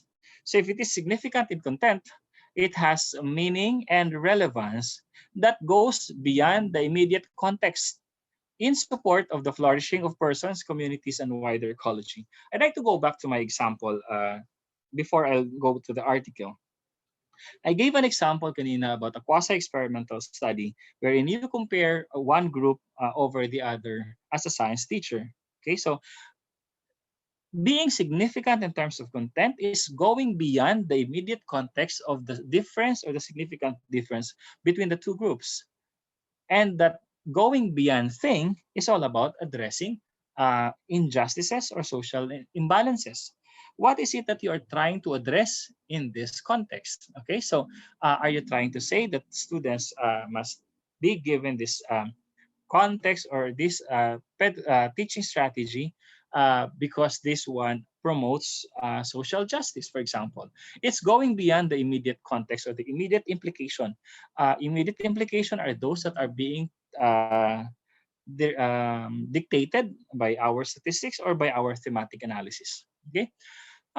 The purpose of this is to generate local and public knowledge. Okay. Significance in terms of process entails involvement of the stakeholders through methods that connect to people. Okay, so in terms of the significance of process, later when you try to draft your action research, think of the stakeholders. If you are familiar with the ISO process that starts with the relevant interested parties, that could be a good strategy. Who are the people that have something to say or that have an impact on your study? Or who are the people that, or to whom would your study may have an impact on? All right, so that's basically looking at parties or organizations or groups that are relevant and are interested in your study.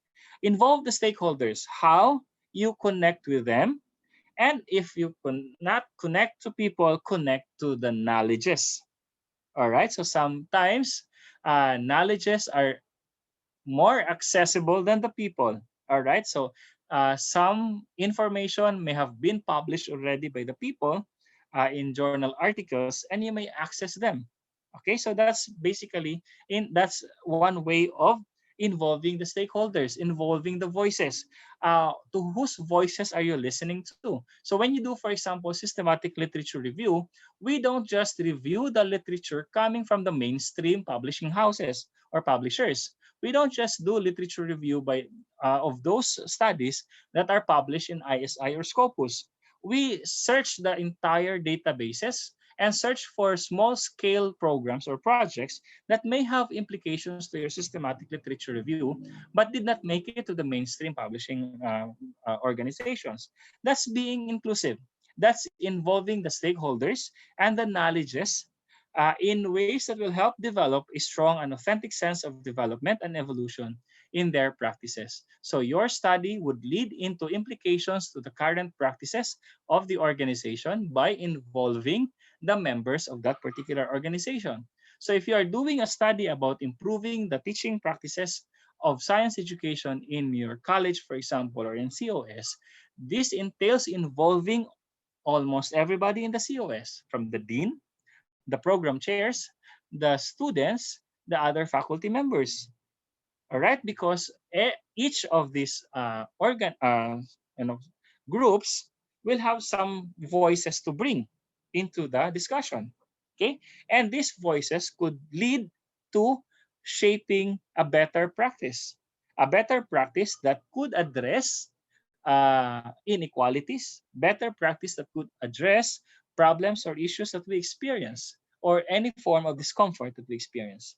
Above all, when we talk about significance, we're talking about the academic impact and the social impact of your research. Academic impact, what your research or action research can do when it comes to theory. The social impact will tell us what your research can do to improve our practices, to improve the perception of people, to improve the lives of people. Okay?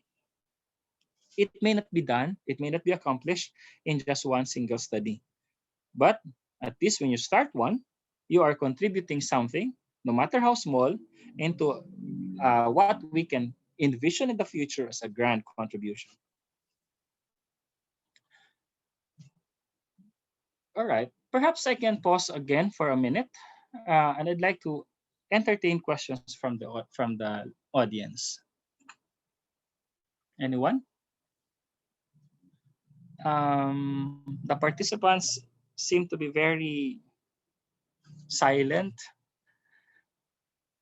Any any thought, any question, or any comment you would like to say? I highly think, sir, at this point they're taking down notes on your guidelines and All right. tips, yes, for Okay. action research. So maybe you So can proceed, sir. Yes. it's safe to proceed. Okay. So I'm just not so Yes, sir. Yes, comfortable sir. of not asking you The to contribute silence, yes. all throughout.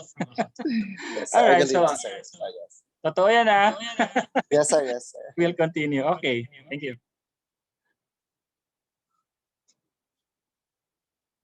All right. So after making sure that you have clear and significant objectives. Oh, by the way, when you talk about clear and significant objectives, there are a lot of ways to address this. Number one is if you look at our cover slide or the main slide, that's the 17 UN Sustainable Development Goals, right? And we have our own versions of that. We have the harmonized research agenda of the DOST, under which we have the NIBRA, we have the research agenda for the health, research agenda for the engineering, and we have the higher education research agenda. And in basic education, we have the basic education research agenda. And in your institutions, you have your institutional research agenda. So when you want your papers to be significant, when you want your action research to be significant, anchor it on some frameworks some agenda. We call it the proxy, the government proxies of you know comp- uh, competitiveness, like you know being strong in this particular area. Okay, like in education or in health or in production and agriculture, for example, and you can anchor in those research agenda. Okay, and definitely the reason why I mentioned the Sustainable Development Goals, because the Sustainable Development Goals were crafted after several consultations all throughout the world. And this participatory process of defining the Sustainable Development Goals is aimed at addressing global inequities or global injustices.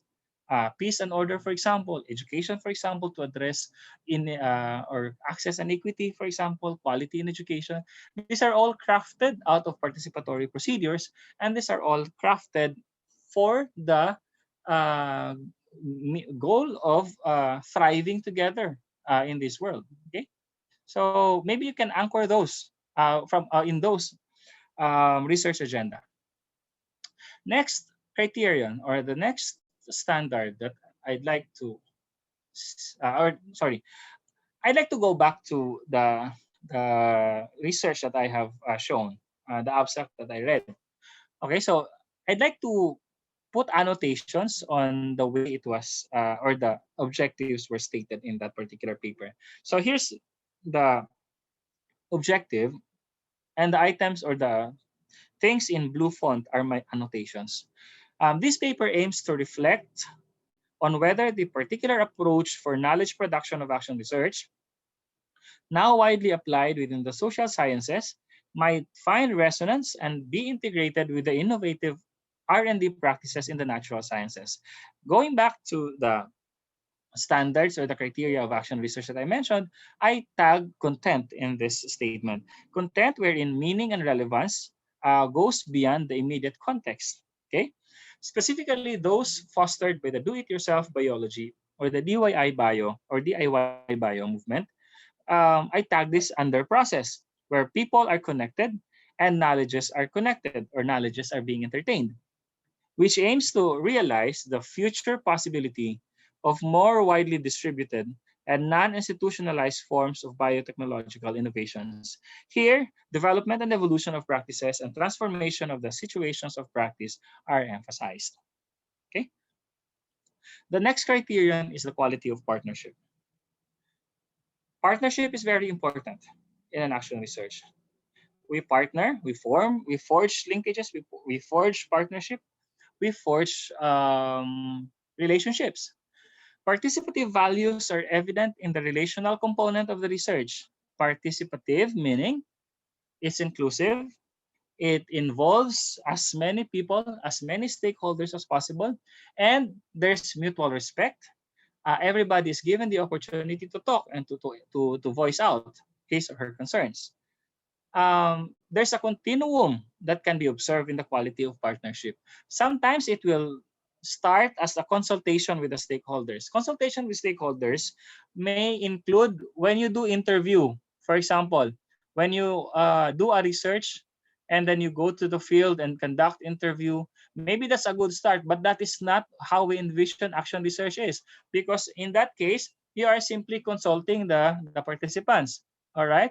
So what we want to happen is that the participants will become your co-researchers, or there is a seamless exchange of ideas between you and the participants such that you become a dual, or you position yourself in a dual position. You're a participant, you're at the same time a researcher.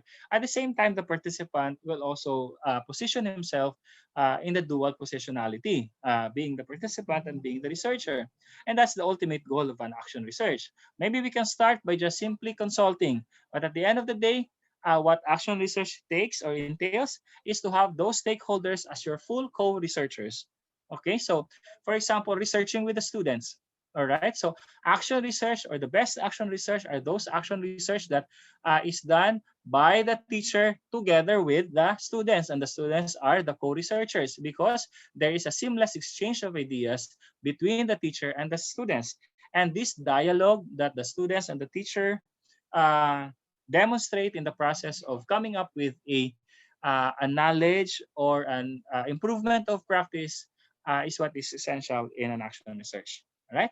Um, Quality of partnership embraces multiple ways of knowing for action. When you say multiple ways of knowing for action, we acknowledge that every person is different and every person has a different way of expressing himself and expressing his knowledge.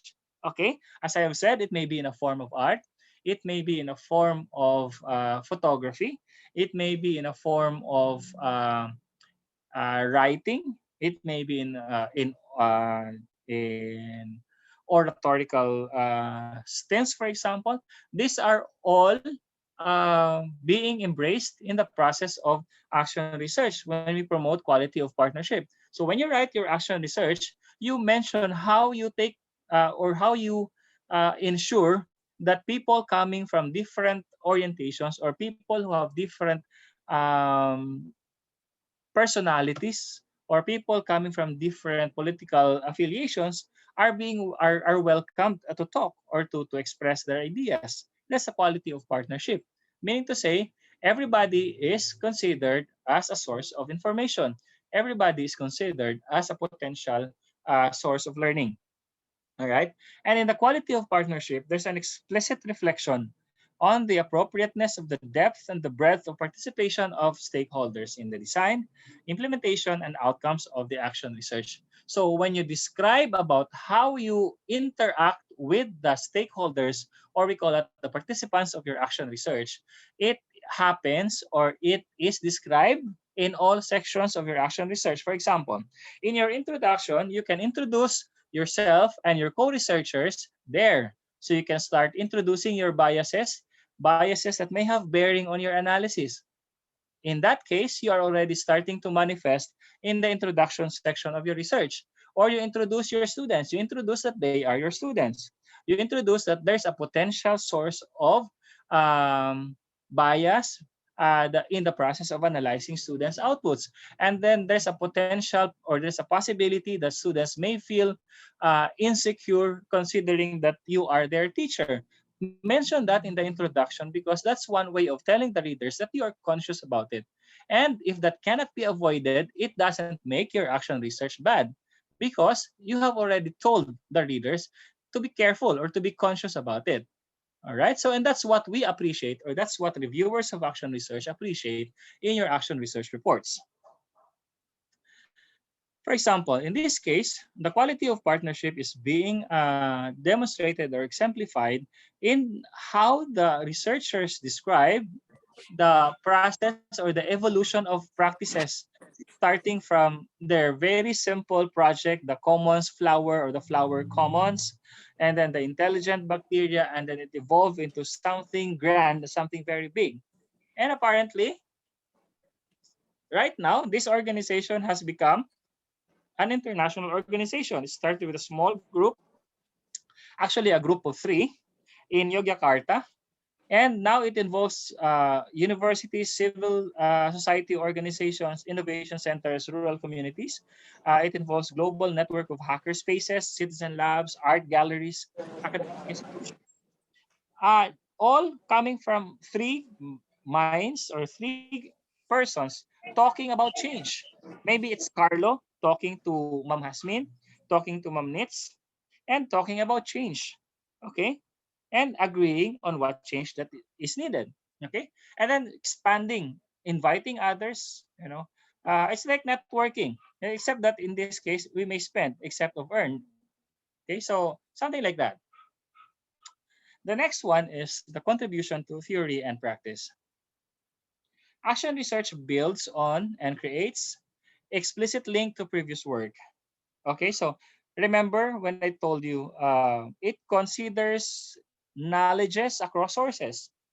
All right, it doesn't only consider people as stakeholders, but it also considers knowledge generated by people. Okay, so and that entails the literature or the previous work of people. Action research could build on the previous work of people. So if your practice resonates a situation somewhere out there, then you might build on their work, what they have experienced, what they have done. Maybe you can contextualize it, localize it, apply it in the context. Okay. Contribution to theory and practice simply says that you contribute and extends a wider body of practice knowledge and theory. Okay, so what's the implication of your action research in terms of the management of higher education? What's the implication of your research or your action research on teaching specific topics of physics, for example? Okay, it answers the question, what is the researcher doing to ensure that the benefits discovered or created do not end with the project? I emphasized kanina that action research is a cyclic process. It's an iterative process. It doesn't end at telling the audience or the readers that I have developed this. The more that it doesn't end by just mentioning that there's a significant difference. I always mention that because that's the context of action research commonly done or commonly experienced by us. I'm not saying it's wrong, but perhaps it needs to upgrade into something else, into something better. And that's to highlight the implication of that to the theory and practice and what specific injustice or what specific imbalance or inequity that it tries to address. And the process itself is not promoting another form of injustice or oppression. Okay. Uh, Contribution to theory and practice promises to create social impact, and that's creating a network, scaling, and other creativity methods. Okay, so you are contributing to theory and practice when you are expanding the results of your work, talking to people about your work. Okay, here in this example, an excerpt of that article, it shows how network was formed by these three, um, you know, thinkers or three biologists who do not have money, and who do not have the power to connect with those in the mainstream biotechnology laboratories. Another criterion, the actionability criterion. Actionability criterion simply tells us that, or it simply expresses the extent to which the action research provides new ideas to guide action in response to the urgency of need and nature of transformations needed. Being able to provide the details of how the study was conducted is one way of expressing actionability. So when you do action research, express your methods clearly, because what we want to do is the replicability of the process. We might want others to learn from us. We might want others to replicate our work, and that's being actionable. Okay, so when others are able to replicate our work, to resonate with our work in their specific context, then we're actually addressing actionability in our study. Okay.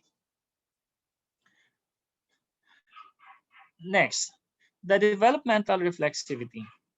Reflexivity is a very strong term in qualitative research, or not just in action research, in the entire qualitative research paradigm. Reflexivity is the extent to which the authors take a personal, involved, and self-critical stance on their role throughout the action research process, their own identities and biases, and how they might be perceived by the participants. Being reflexive is basically opening yourself up. Being reflexive is basically exposing your whole self to the entire research process. It means that because you trust the stakeholders, you trust your co-researchers, you trust the participants, you're opening yourself to them. What do you open?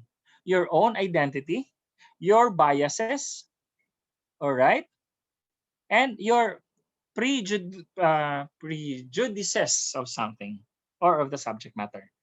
Okay, so one way of expressing reflexivity, again, is when you place in the introduction a description paragraph of yourself and the other researchers to position yourself whether you are an insider of the process or an outsider of the process. Okay, so who are you in the context of the action research? What makes what triggers your interest to do action research? Okay, so how are you related to the subject matter of the action research? Right? This is to give the readers the idea of your potential sources of bias. In action research, we do not hide our biases. We confront our biases, and we confront the biases of our participants because we trust each other. We want to empower each other, and we have to be open with each other. We have to know your biases so that I can be careful with the way I deal with you. Okay? Reflexivity is an upgraded version of reflection. When you reflect, the only faculty involved is yourself. You reflect to yourself. But when you are reflexive, it's a dialectic process. Dialectic meaning you have the self and allows the self to interact with others. In this case, others are those who are involved in your action research. They may be your participants, your co-researchers, and the other stakeholders who are part of the research process. Reflexivity must manifest in your action research. How you answer questions, how you probe questions based on their answers to your previous question, and how you probe ideas from your participants, how you deal with ideas. All right, so basically it can look like this. The dialectic process simply tells us that this is yourself, this is your exclusive paradigm space, and this is the exclusive paradigm space of others. I hope you're following. What is crucial in exercising reflexivity in action research is this part where your exclusive paradigm space meets with the exclusive paradigm space of the others, because that's what we term as the co-created space. We pay attention to the co-created space because this is the point where we agree or we are in agreement. So what does this mean? It means that in doing action research, when we want to promote trust, when we want to empower each other, you don't have to agree all the time. It means that when you do action research, you respect the ideas of others because each of us comes from a different political, cultural, social backgrounds or economic backgrounds. All right? You don't have to agree. You only need to negotiate meanings. You only need to express your ideas. You don't have to hide it because your biases have to manifest. But if you do not agree, then so be it. Leave it as a disagreement and write about it. Mention about your disagreement. And again, when you process your data for your action research, you don't have to agree all the time. There are if we always aim at agreement, we will never produce an action research because at certain point we will disagree with each other. I don't know if you agree with me. You feel free to disagree. It's something like this when you process your data. Maybe this one is your informant's words, this one is your words. It may be different, it may conflict each other, but you can have your reported meaning. Okay, your reported meaning may be just the how different your words are from the words of the informants. What does it entail when you exercise reflexivity in action research? Number one, you embrace subjectivity. We know, we acknowledge that we are different. We acknowledge that your participant comes from a different background and that you embrace that. Remember, embracing the different sources of information and different faculty of the source of information, right? If he believes it's that way, try to negotiate. You don't have to agree. Um, Being reflexive entails confronting your biases. So you don't have to just accept it when we say you don't have to agree. You don't have to agree, but you have to be critical. When you are critical, you try to ask questions. You try to clarify, all right? And you try to confront any bias that you sense in the dialogue or in the conversation. Okay, and then negotiate meanings. Maybe you can agree, you can compromise. Is this what you want to say? So maybe we agree on this matter, we agree on this aspect, but we strongly disagree in this aspect, and that's fine. That's part of the action research process, and that's part of being reflexive. That's part of empowering each other. That's part of respecting each other, and that's part of avoiding manipulation. Because when we dominate, when we try to impose, it means that there's a kind of manipulation. We are trying to tell the other person that he is inferior than us, and we have to be the source of information. And that's not what we want. Recall the political roots of action research, Freire and Foucault. Go back to those. All right. This one is a part that I truly like about that article. In this section, the authors already manifests. They say, we will raise a final consideration, suggesting that despite the similarities in the practices of AR and garage biology, to a certain extent, DIY bio goes beyond AR. Okay, so that's being reflexive. That's expressing yourself, expressing your biases, expressing your ideas, and your ideas may not sit well with others, and that's fine. All right, you did not do action research to please everyone. You do action research because you want to be heard. And the reason why we want to be heard is we want to contribute to the possible solution to a certain discomfort or a problem. Next is the practitioner relevance and engagement. The simplest way of telling this is that you write your action research in the language that is familiar to your readers. All right. So if you are an artist, do action research that is arts based. You don't have to write. You can just draw, and that's an action research. If you are into music, do action research by singing or by composing songs. It doesn't have to be a scientific writing. Okay. Although later, when you publish the article, you will convert that into writing. Yeah. Okay. So, but listen to people across all contexts and write your report that can address people from different contexts. Okay.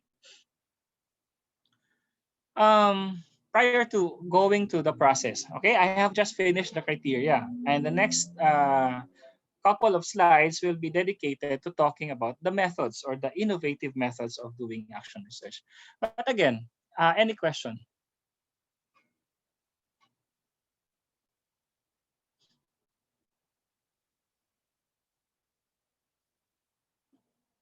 Is it okay if I call names?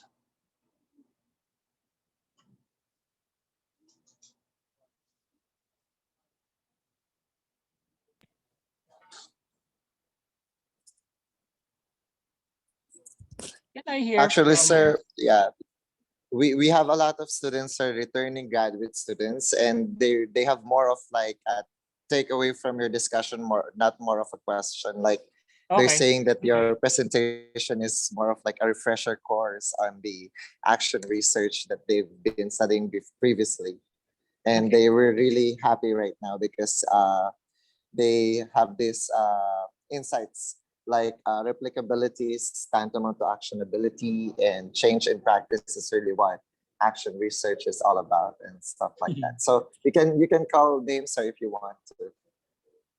All right. We can have a quick health break, perhaps just 5 minutes. Yes, sir. I'll just go to the restroom. Thank you. Okay.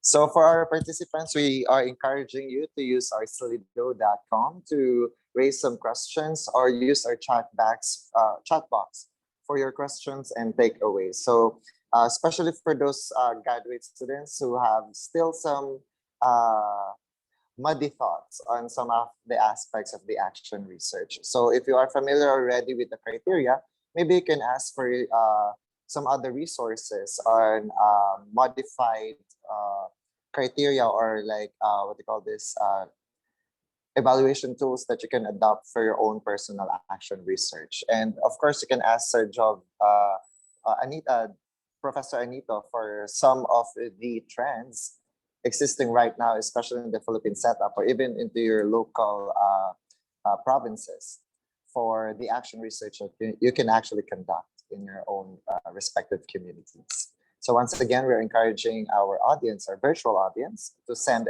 their questions on our chat box in our slido.com with hashtag number 35691. Okay, so we are given around 2 minutes for break. So everyone kindly stretch your bodies, stand up maybe, and look into the internet for your questions, possible questions. So yeah.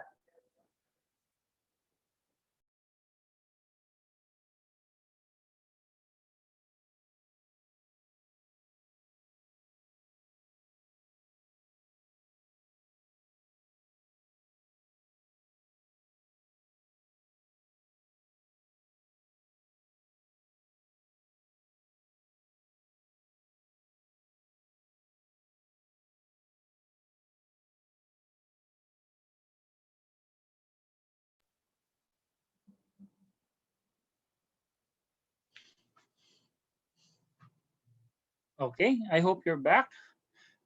Let's continue. I'll be talking for my final set of slides. I'll be talking about how do we do it.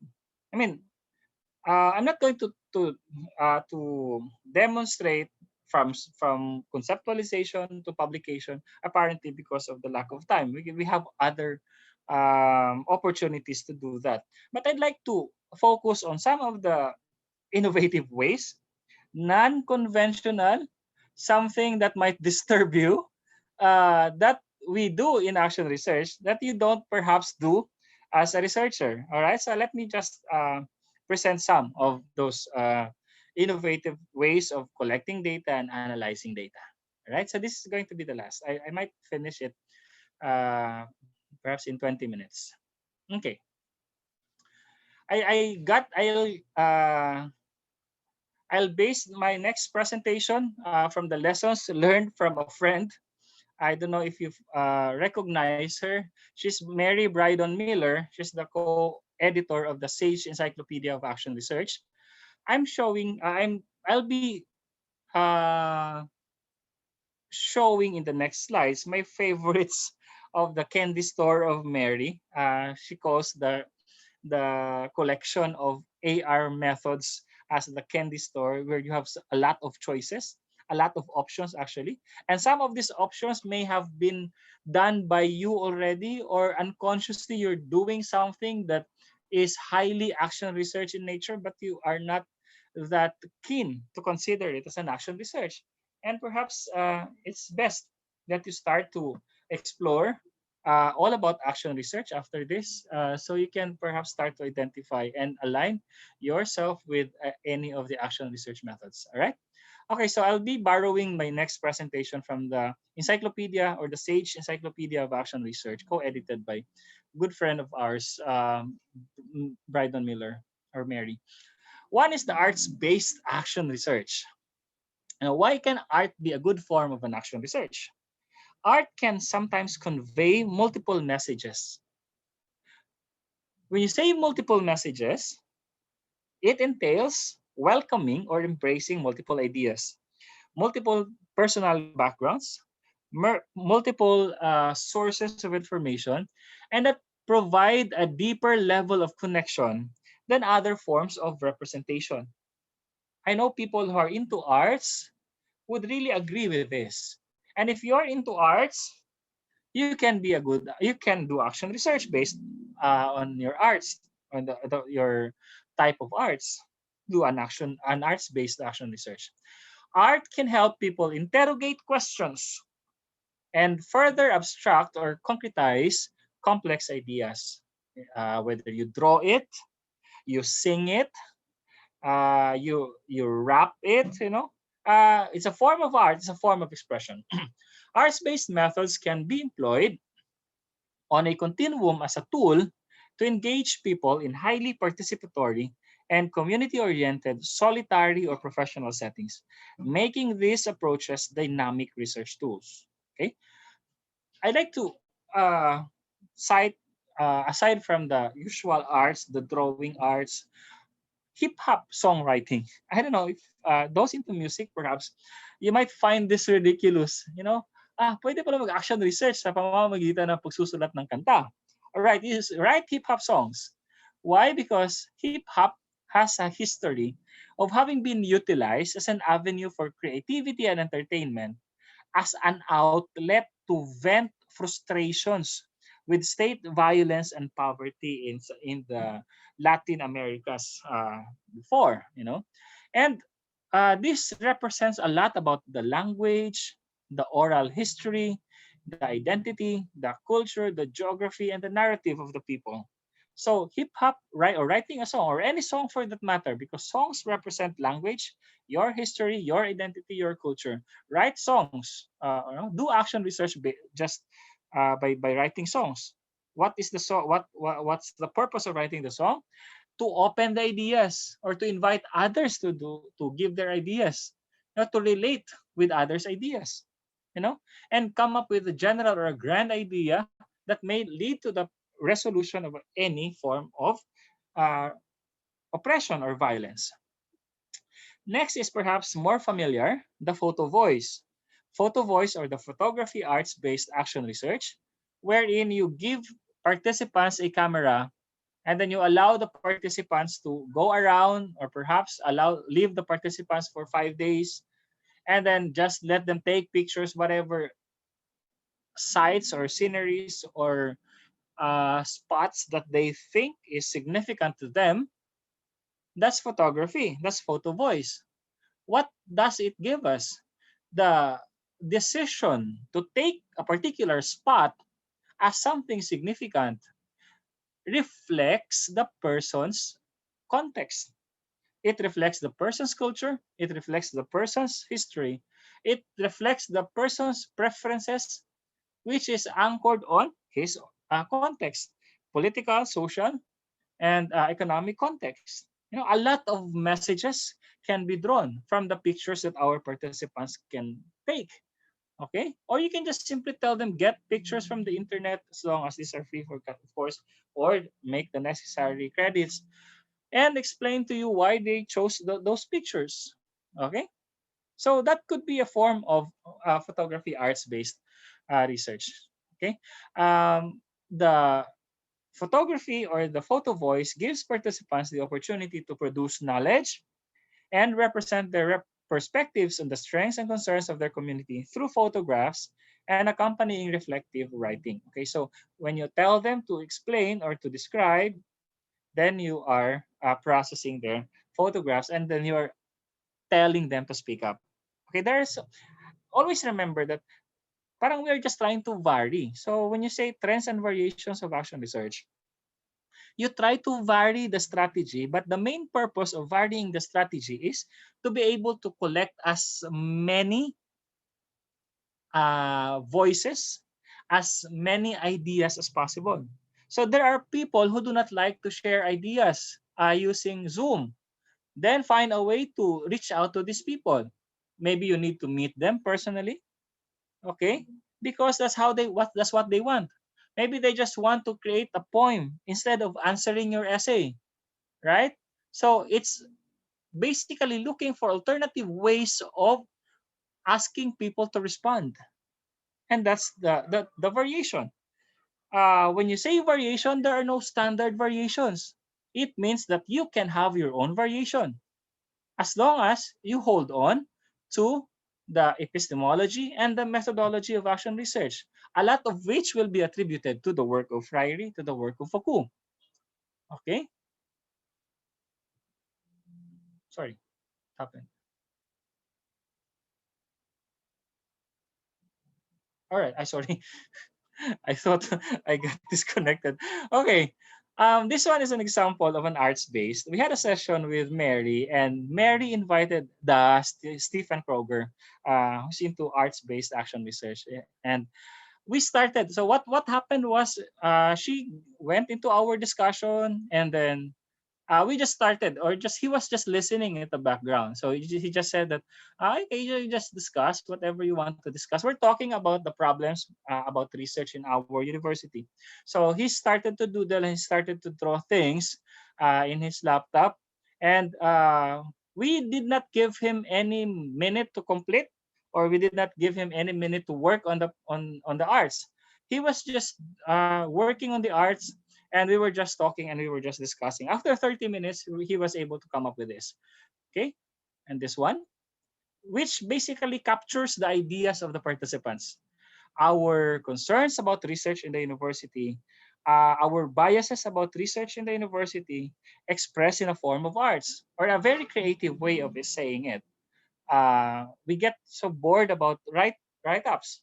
But this one is a very interesting way of looking at the discussion. Okay, so it becomes a storyboard, it becomes a storyline, and he's a genius when it comes to that. Again, he was not given any time to prepare this. He was doing this while we were discussing, and he ended with this. Okay, so and we look at that after 30 minutes, and amazingly, it captures what we have discussed, what we have shared in our meeting, and that was very empowering.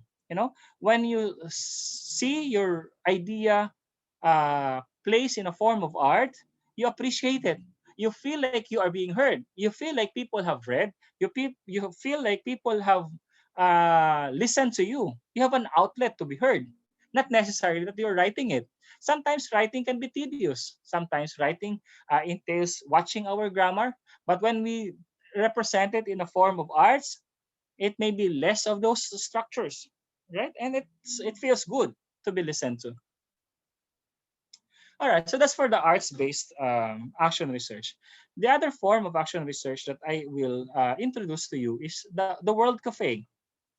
World Cafe is basically imagining a coffee shop in a gymnasium or in an open field, wherein coffee shop one can accommodate, or each coffee shop can accommodate about 4 or 5 people coming from different countries in the world. Meaning to say, not being literally taken. It means that each can accommodate different persons coming from different backgrounds in a particular cafe. So what happens in a world cafe is you set up you set the coffee shop imaginary. I mean, or if it is really a real coffee shop, then that's fine. That's good. You can have it done in a multi-purpose hall when face-to-face is allowed, or you can do this via breakout rooms in our Zoom. Okay. So what we do in a coffee shop is we start talking perhaps for 20 to 30 minutes with each other. So the first three or four or five groups in one coffee shop will talk about a particular topic, and then we'll raise questions. Okay. And then one of you will be assigned as the host for that particular table. And then after perhaps 20 minutes or 30 minutes, you allow the participants to go around the other coffee shops. All right. But leaving behind the host to the table. All right. And then again, another group of foreigners, quote unquote, will come to visit your coffee shop, and you discuss the same topic. And lo and behold, after 3 hours, 2 hours, you may have already done a 3-year Delphi survey. Yeah, because people are coming in, and you are looking at the agreements of the people, different ideas, what you agree on, and allowing people to freely express themselves, what their ideas are. Okay, so that's the basic concept of a world cafe. It's best done in an open space, physically, face to face.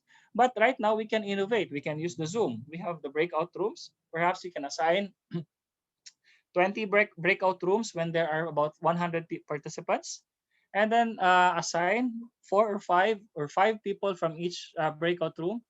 Provide the mechanics, and then let them go around after 25 minutes, look for another coffee shop or another room to talk, and then the host will entertain them, talk about the same problem or the same issue.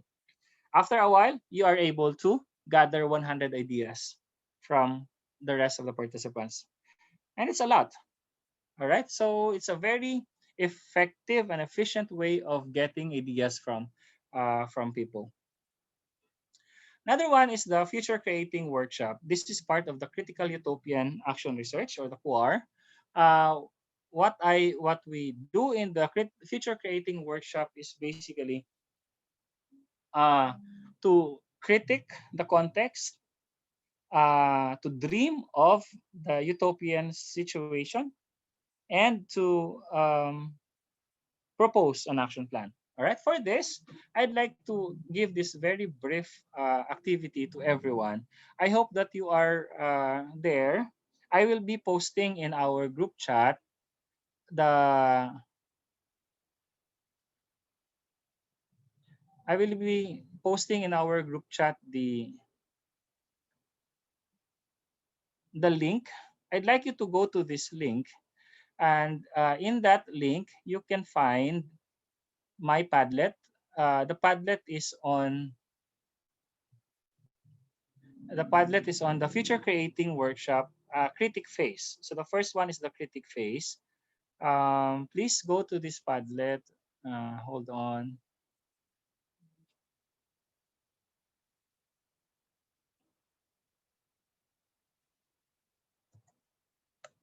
Do you have access to the link now? Can you see it in the group chat? In the chat box? I'd like you to click on that Padlet, and I'd like to wait for your answers in my Padlet.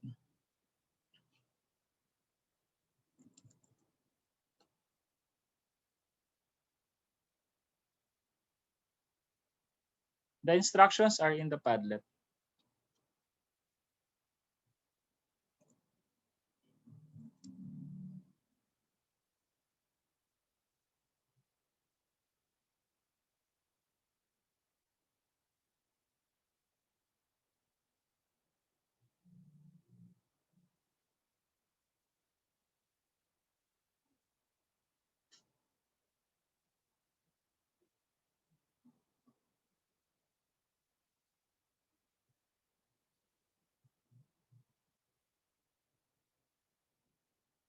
Sorry.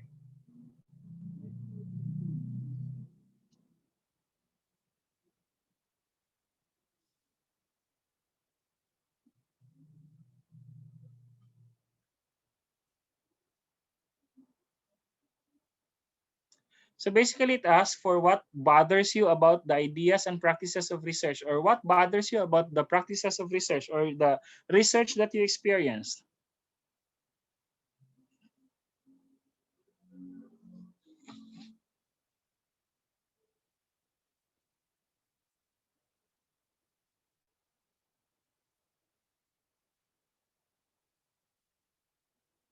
Are you seeing live the answers?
Wow, Sir Bayod, you're in the room.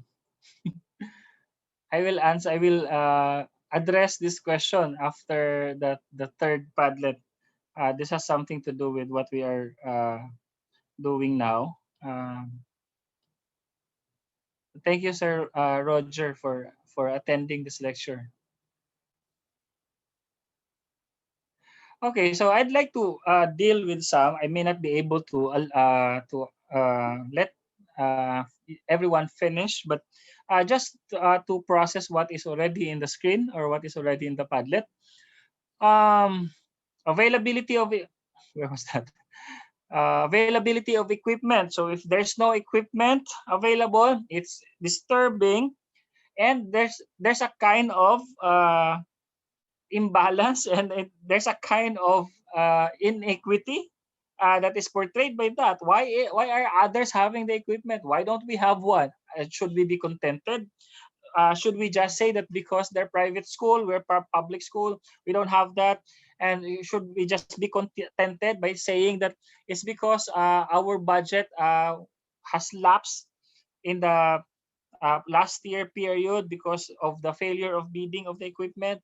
So can we just be satisfied with that, or we need to do something? So your action research can be on what can be done. Commercialization of research outputs. I do not know the context, but if I can pick up correctly, if I capture correctly, perhaps this pertains to commercialization support of the research outputs. If there's no support given to commercialization attempts of our researchers, or if commercialization procedure is highly political, then there's something wrong. Opportunity to conduct one or opportunity to conduct research. Perhaps some others are having more opportunities than us, right? So there's a kind of imbalance. Implementation and materials needed to conduct in different learning areas. We don't have materials. We don't have those things that we need, and others have. There's a kind of imbalance. There's a kind of disturbing situation in our context. Support.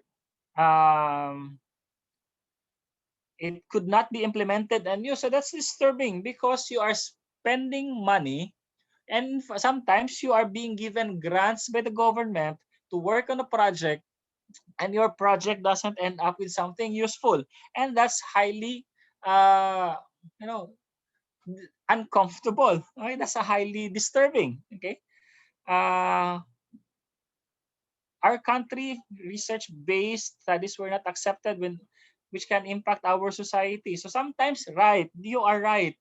Sometimes our, because our metrics would like to favor more on the what is published rather than what is useful. Sometimes what is useful do not end up being published, and that's right. So what can we do about it? All right. So I'm happy that these things are now being brought up, and you have the opportunity to air this out, and I'm happy that you recognize this. You are not sleeping. You are not silent about your observation of your discomfort, about your frustrations about how research is being done. Okay, so and when we have this future creating workshop, it is basically about being able to air this out. Okay, so this is the first part of the future creating workshop. The second part of the future creating workshop is the what we call as the utopian stage. Okay, so what do we mean by the utopian stage? Okay, so the utopian stage is where you express your dreams, your your picture of the context in the future. Okay, so what I'd like you to do in the next Padlet is to share your ideas about your utopia of research. What is your utopian idea of research? Okay, so how would research look like for you in the future that could be for you is favorable? I have already placed the Padlet in the, or the link to the Padlet on the chat box. Please, um, I'd like you to go to that Padlet and share your utopian idea. Okay, so no limit. It's a utopian idea anyway. So it's fine. No restrictions. You can tell, you can say, express whatever you want.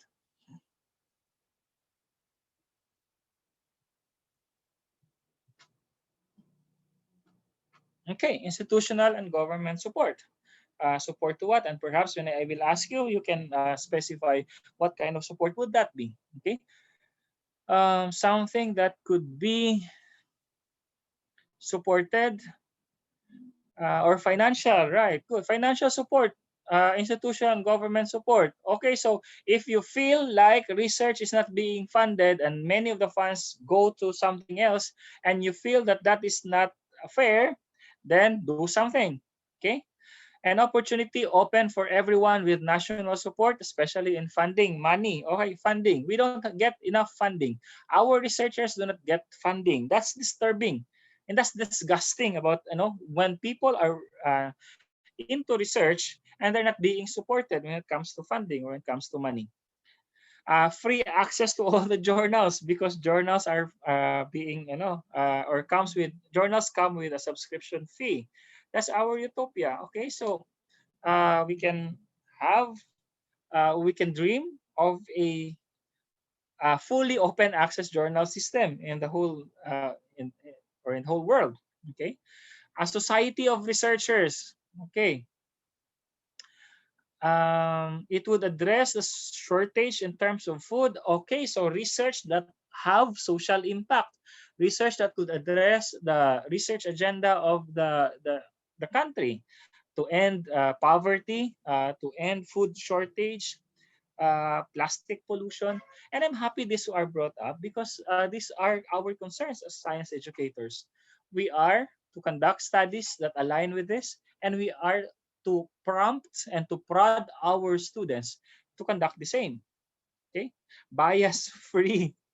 Okay, so I may not be able to get the context of the bias there, but I may understood it the way how other researchers look at qualitative research or action research or the research that I just showed to you. Maybe they will not accept this kind of research, and in fact, perhaps they may not consider this as scientific at all. Anyway, Free Turnitin account, yeah, for plagiarism checking. Okay, so uh, go go on. We're looking at your utopian ideas. More on innovations. Okay. All right.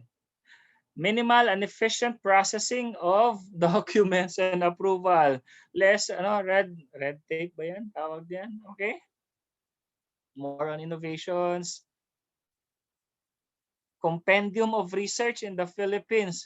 Okay, now that data analytics is very strong in the country, I hope that one of you will be able to think of coming up with a compendium of all the thesis and dissertations and all the research in every organization. I'd like you to perhaps prod CHED, because if you look at CHED, I'm not sure if CHED has a database of all, that is free access to all. There are several projects already funded by CHED, but I'm not sure if you can access them, openly. I do not know that. And that's right. It's a very good realization. All right. Okay, so it's already 11:41 and I cannot spend more time doing this, but please continue. I'll leave this open. Feel free to say more. Feel free to tell us more about this. And I'm not going to do the last slide. I'm not going to do the last Padlet, which is basically the action plan part, because I want you to do that in your own action research. All right. So I was supposed to have this third slide, which is the realization phase. Okay. But I want you to do that in your respective studies. Okay. So you have identified your critic of the current context, your utopia of the current context, or of the future context, and now your action plan, how it can lead you to that utopian idea. All right. So it may not be the research or the topic that I have posted, but it could be something else related to the science education or the teaching of science. Okay.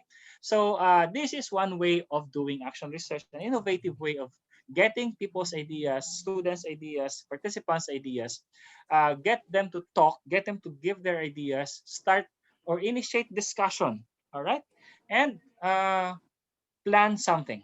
Okay. So for the future creating workshop, there are 3 stages: critiquing, utopian, and the realization phase. Dr. Bayod, I am happy that you are here because you are in my presentation.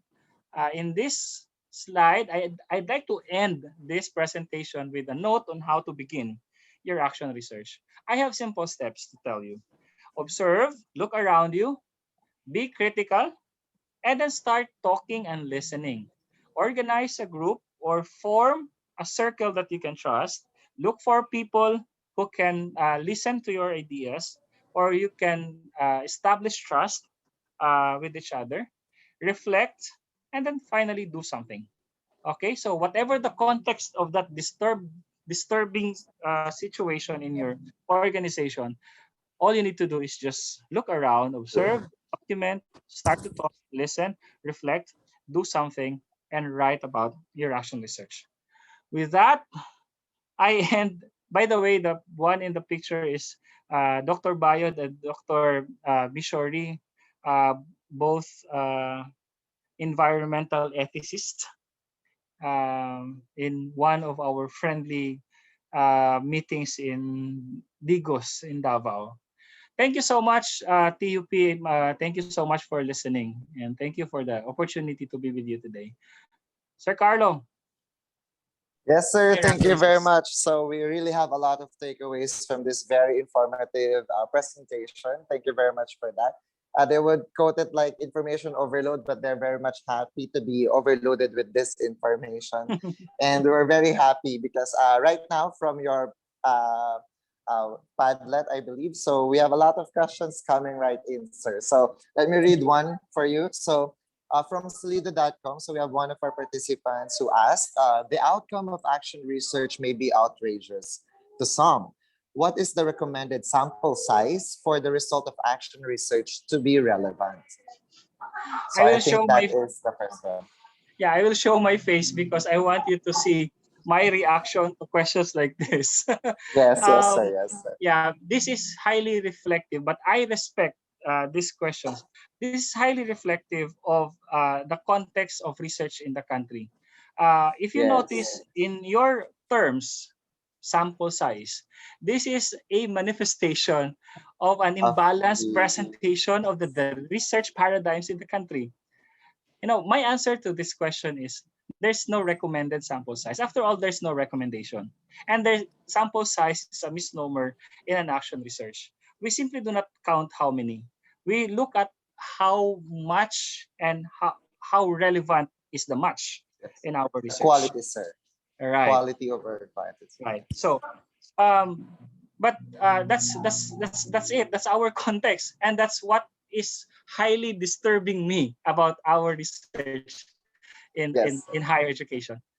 Yes, sir. Of course, we know that action research is like a paradigm shift from Right. the traditional one that we have. But in all aspects, like in terms of scientific paradigm shift, we need to really meet at the middle, right? Of course, for us to be able to transition to whatever progress you wanted to achieve. So, in line with that, sir, we have a very interesting question coming from our chat box. Let me read that for you.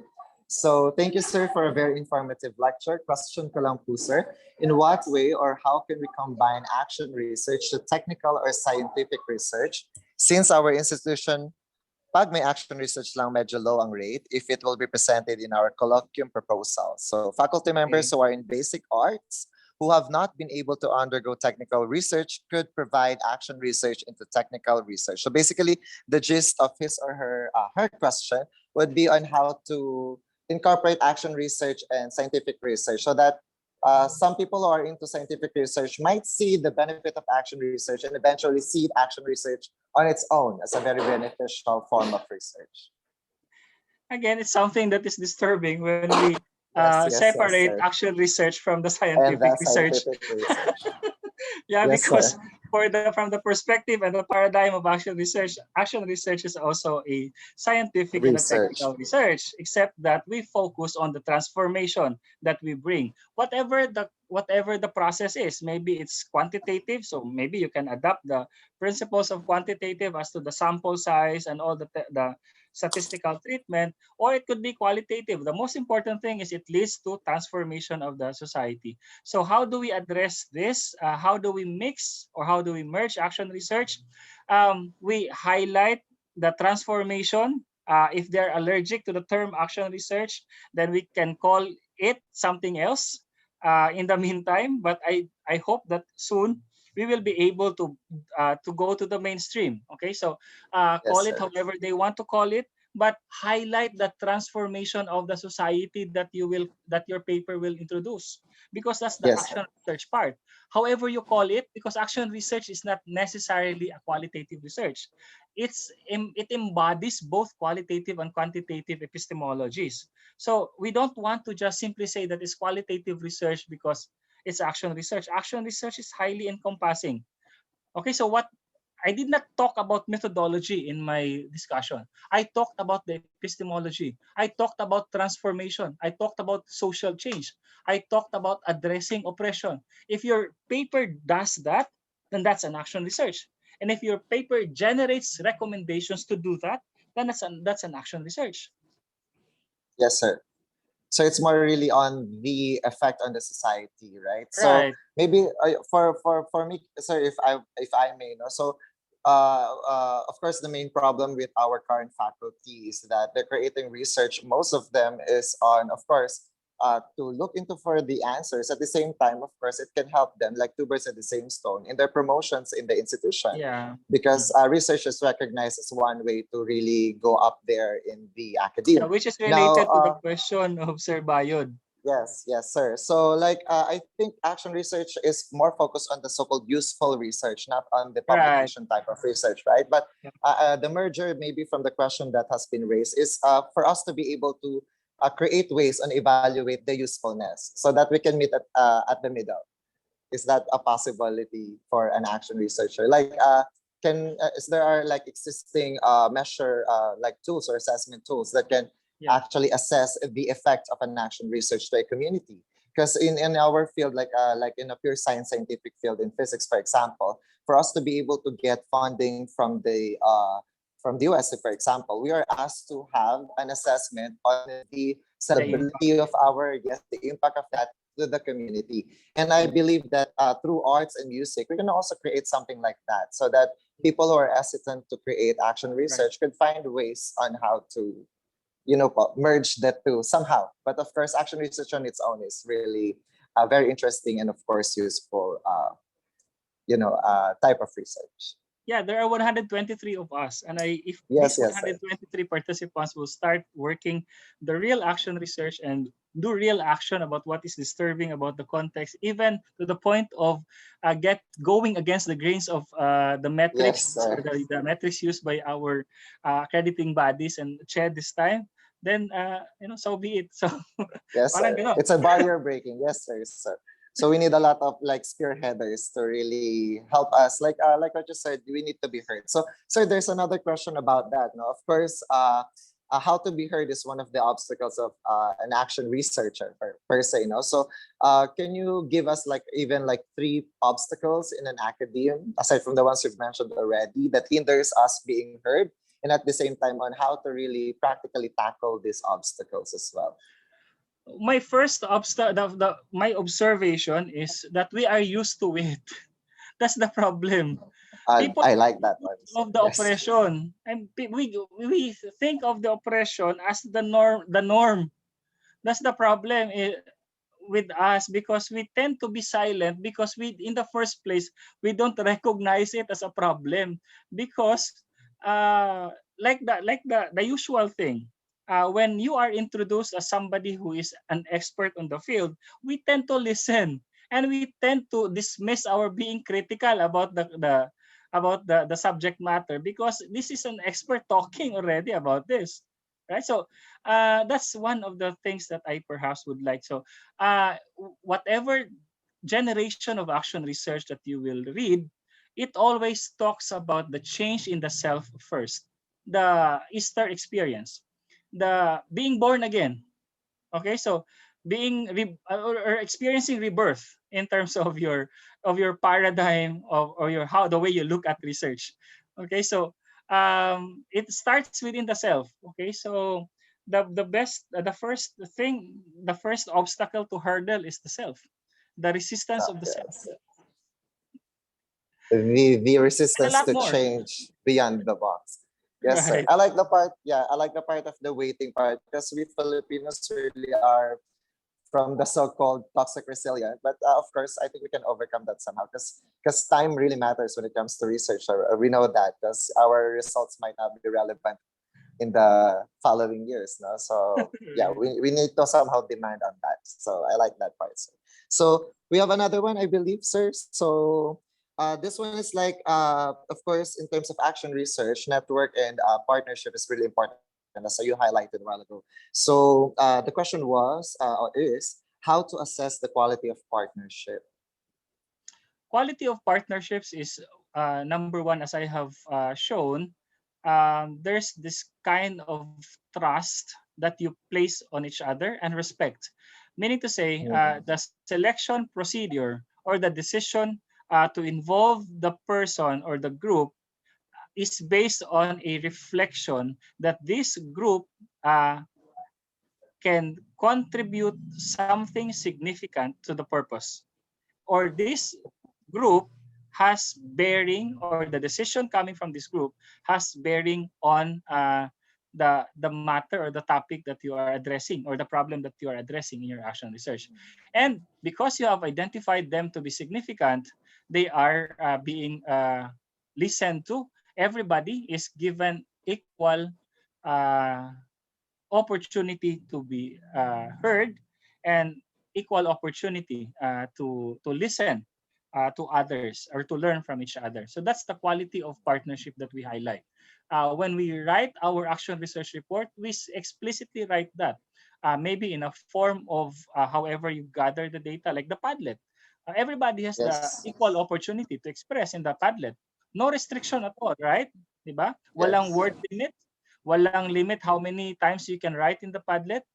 It's basically a quality partnership. because you are free to express. No restrictions as to language. I didn't say you only have to speak in English. You know, that's basically quality partnership. Thank you for that, sir. So we have this another question. I believe we still have time. So this is a very specific one from our masters in graphics art student. So for a while, I think his question is: Can we consider the research in Master of Graphic Art Technology course that looks like product development?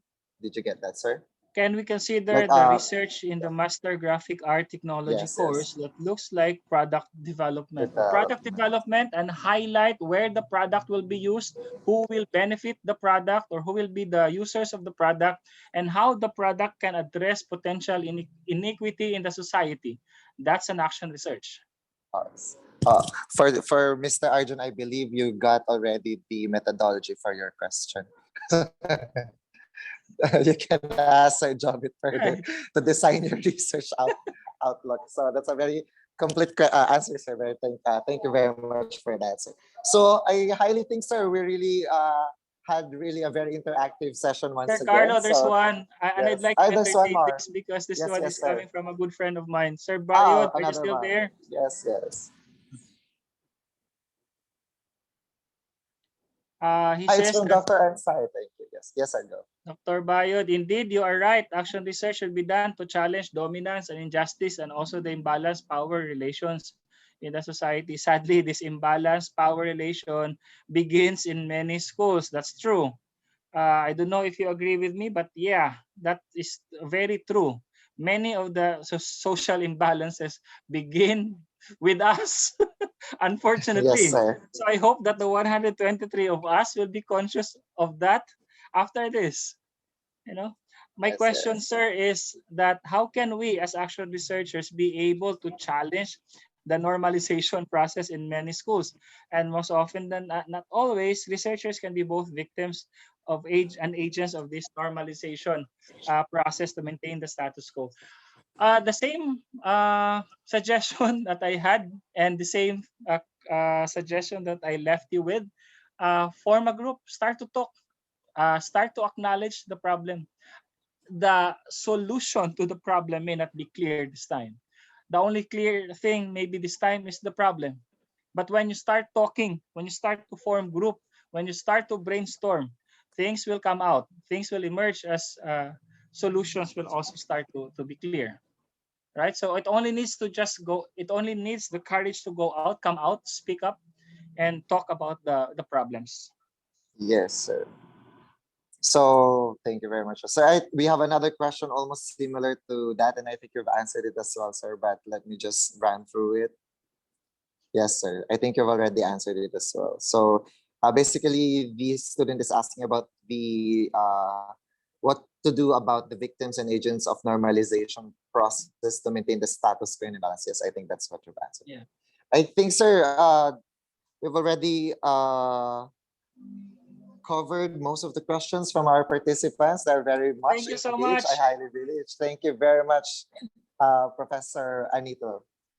So again, that's a very interactive presentation. Thank you very much again.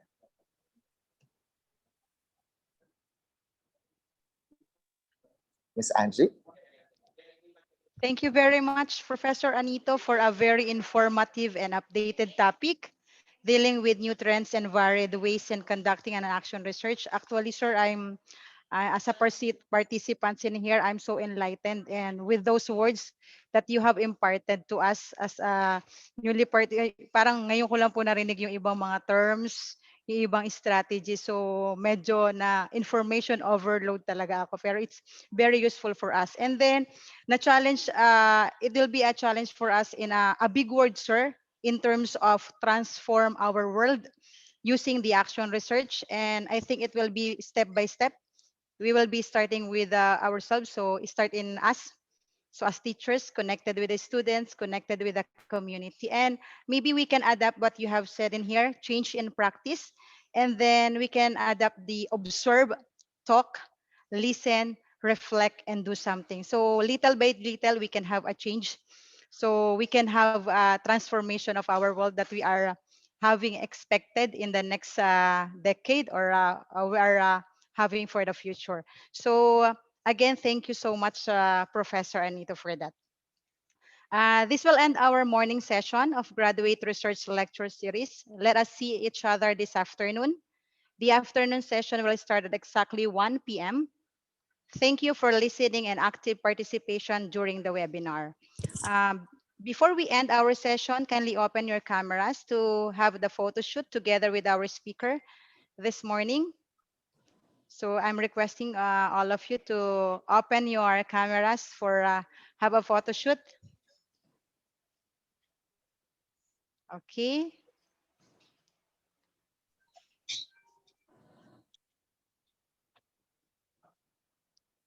Sure, Carla, are you the one who will be doing the the screenshot?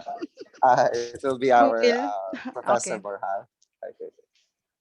Hold on for a while, everyone. So we're just fixing. Okay, I think we're good. So let's count. Maybe five, five, five, four, Okay. three, 3, 2. two, one. Smile. Once more, or jump shot this time, everyone. Jump shot.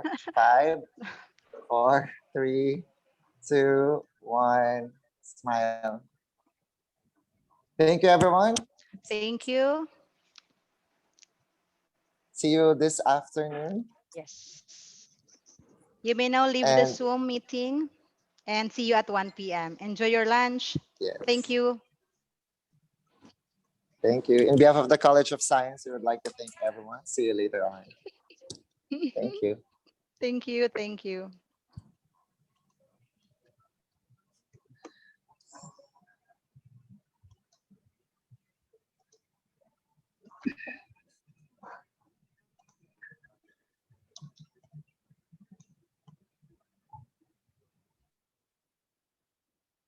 Ma'am, eto, tapos na. Sorry. Multitasking. Sir?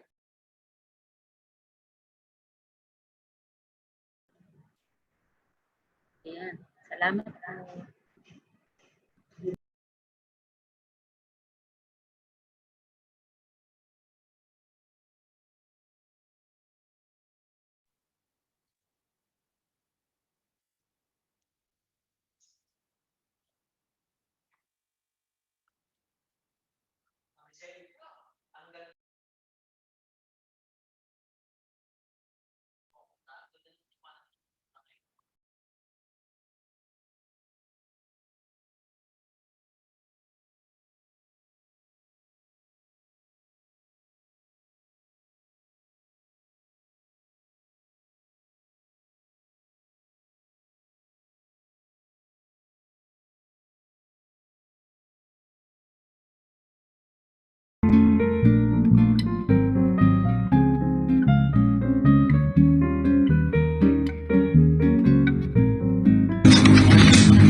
Pwede na po mag-leave. Pwede naman po na mag-leave and then balik na lang po later. The same link po. Opo. Break po muna tayo at 1 o'clock. Exactly 1 o'clock. Start na po yung afternoon session po natin. Opo. Kain po muna. Pahinga. Galaw-galaw.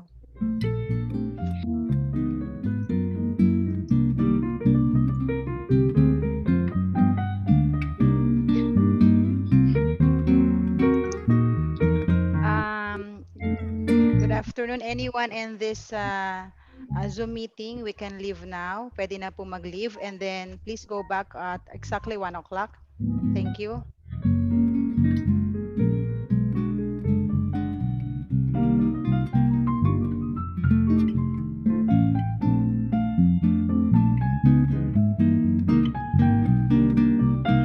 You can leave the room now and be back later at 1 o'clock.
praise him till your situation turns around. You gotta lift up your voice and say hallelujah anyway, hallelujah anyway. Come on, praise him till your blessings come down. Praise him till your situation turns. You gotta lift up your voice and say hallelujah anyway, hallelujah anyway.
Start dancing. He's given you the victory. Show him that you believe. Praise him till your blessings come down. Come on and praise him till your situation turns around. You gotta lift up your voice and say hallelujah anyway, hallelujah anyway. Come on, praise him till your blessings come down. Praise him till your situation turns around. You gotta lift up your voice and say hallelujah anyway, hallelujah anyway.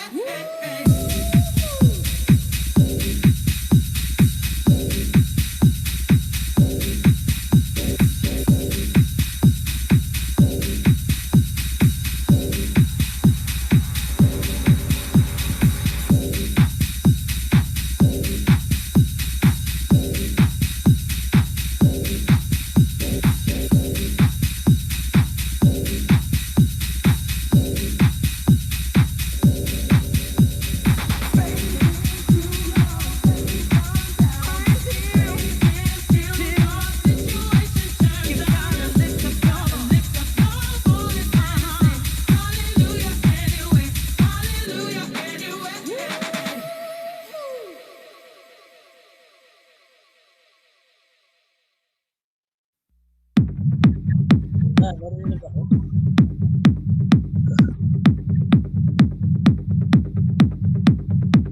Yes, sir. Rinig ka po, sir. Thank you. Welcome po. Man, yung sound mo napatay na. Thank you. Okay.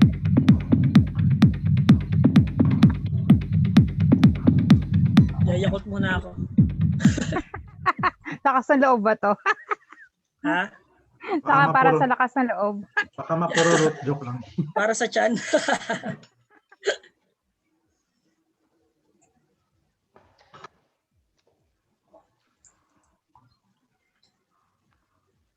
May ano ka, Man, ma'am? okay na. May Yes, ano ka, po. ma'am? Background? Pwede ko ilagay. Naman, background. Okay, okay po. Forward ko po. Thank you. Okay po. Man, ready na tayo. Naka-attach talaga. Baka bigla akong magbasa niyan. Dire-diretso na Naka-attach. lang. Nakatouch na, nakatouch. Basta Sir Ferrer, mag-start na yung Kaya pala ang tagal lang nagahang na yung PC ko. Naka-record ako kahit nagla-lunch break. Ala, ubus na ang ano nun. Ang hard drive. Kaya Space. space.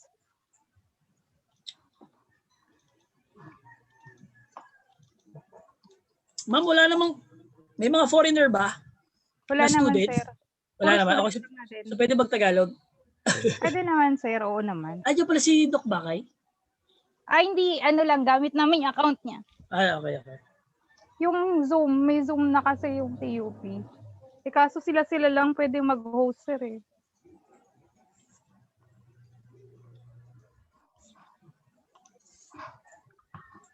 Sir Sir, Eman, maka-share ka ba? forward ko mo, Sir Eman, sa iyong FB account. Sa FB? Yes, sir. Sige. Apa. Saan niyo gusto, sir? Email na lang? Hindi pwede. Okay lang kahit saan. O dito na lang kaya? Pwede ba Pwede dito. Hindi ata. Hindi kaya. Try ko po. Sige.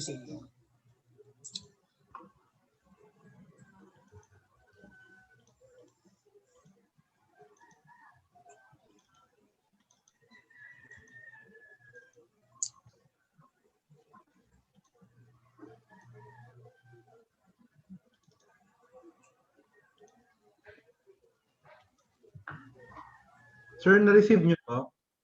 Background ng pangalan. Ay, background. Sige, sir. Sir, Ayun. pa-check po kung may error ako dun sa details, tapos kukorek ko kung meron. Saan details, sir? Yung date or time. I don't know. Meron pa ata. Yung date? Or yung time. Tama na po yung time.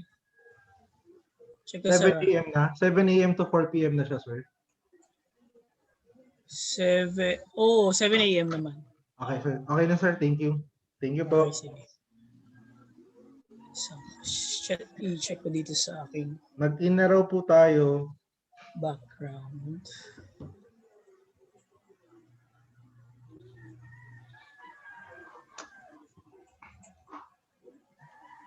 Good afternoon po, Ma'am Selfa.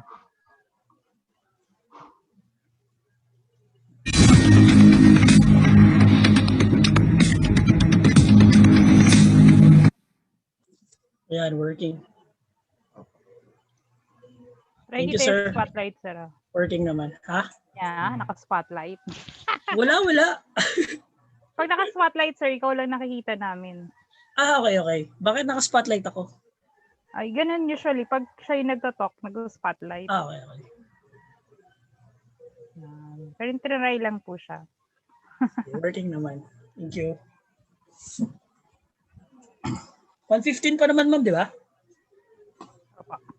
Pero yung introduction and etcho. Ay, pa-testing nga nung ano. Ng slide mo, sir. Oo, nung PowerPoint. Saglit. Okay, sir. You cannot start screen sharing. Try nyo rin, sir. Sige, subukan ko. Show all windows. Naku. Ayun. Share. Pag pin-recenter view kaya siya.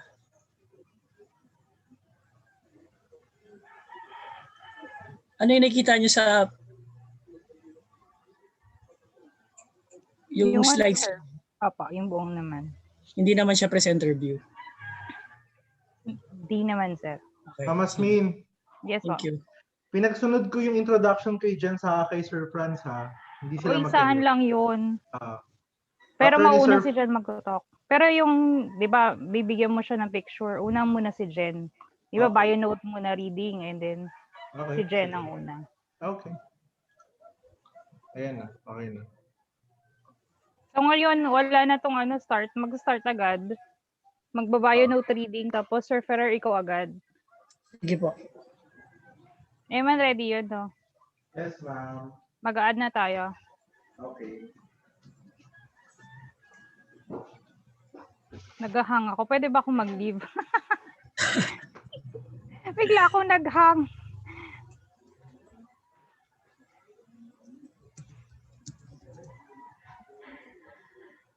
Si Sir Carlo. Pa-add naman, Sir Carlo. Okay, for a while. Ako na. Add ko na ba lahat? Admit all ko na? Wag mo na. Okay.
Eman, start na tayo. Mag-admit na.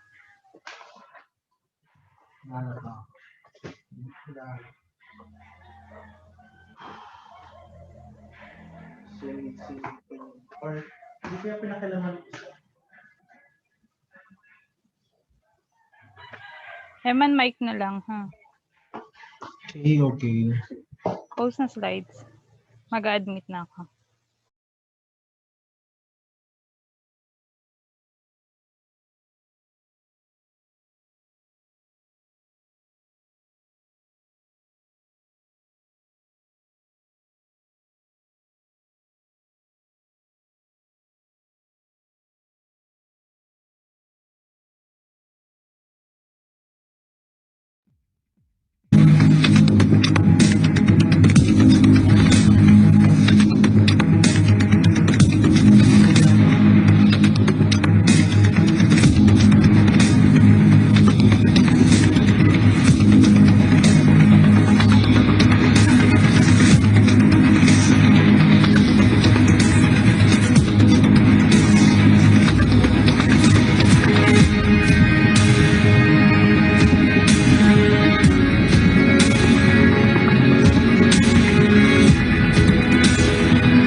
Welcome to the revolution.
Our speaker for this afternoon is currently an associate professor at the Technological University of the Philippines, Taguig, where he was been serving as the head of the Civil and Allied Department since 2004. He finished both his Bachelor of Science in Chemical Engineering and MS in Environmental Engineering at the University of the Philippines, Diliman. Moreover, he has also worked as the visiting doctor researcher in Delft University of Technology, the Netherlands, as an ERDT-DOSC scholar prior to earning PhD in Chemical Engineering at UP Diliman. Furthermore, Dr. Ferrer made significant contributions in research through publishing articles in national and international journals, mostly indexed in ISI and Scopus. Recently, he was awarded the Best Presenter in the 10th International Conference on Future Environment and Energy in 2020 in Kyoto, Japan. He was often invited as speaker in various events and presenter in numerous conferences. His research interests are focused on corrosion control, biofuel production, and wastewater treatment. Ladies and gentlemen, let's welcome Dr. Emmanuel L. Ferrer.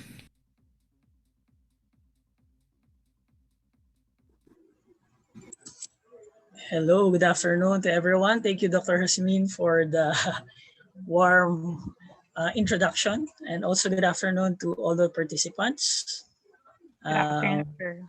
Also to the TUP officials, and of course our colleagues, in the TUP system. Good afternoon to everyone. Let me just share my PowerPoint.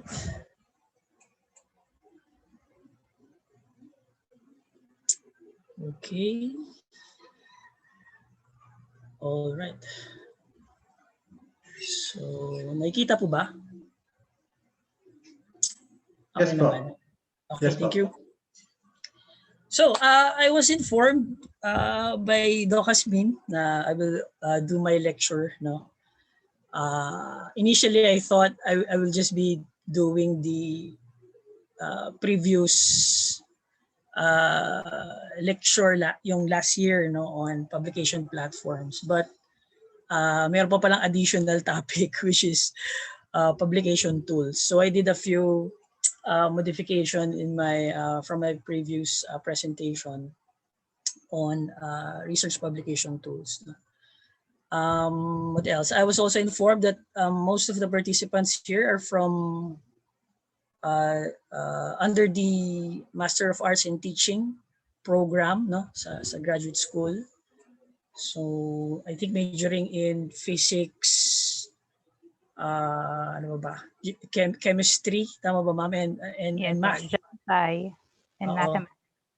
General science. So I also did a little bit of searching kung ano ba yung mga journals kung saan nagpa-publish yung mga yung ganitong field of education, no? And I found out that medyo may a difference, no? But also there are similarities kasi I'm from the engineering. By the way, I'm Eman Ferrer, has been introduced. I'm one of the graduate faculty members in the program, particularly for the College of Industrial Education and the College of Engineering. So medyo may a difference yung papers from education journals compared to the engineering, no? And other sciences. But I hope what I have placed in this presentation will still be useful for those who are under the teaching program. Okay, so let me just start. I don't think this will also last for 2 hours, no? So maybe this is just about an hour or maybe even less. Okay, so these are the two topics that I will be discussing for today. The research publication tools and research publication platforms. So I'm here actually to share my experiences, no, in my research career, no, and this is intended especially for those who are in their early research years, no, or starting to do their research life in the academe or maybe in the industry. Okay, so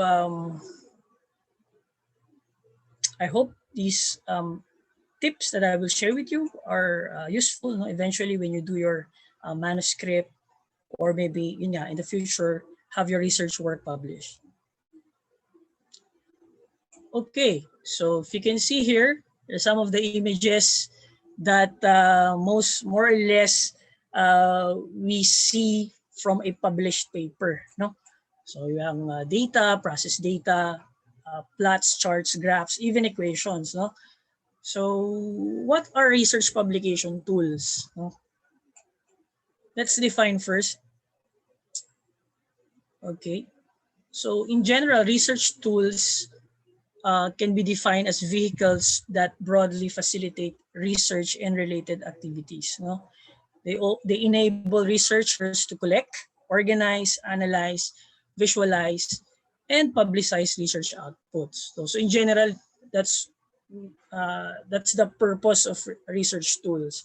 But the focus today is more on the publication side. So if in research, we use different tools to collect data, gather data, process the data. In publication, we can also use other tools to make our research look or appear scientific, no, in appearance, or in kumbaga in the package form. Kasi kumbaga if it's a beauty contest, di ba? We want to impress.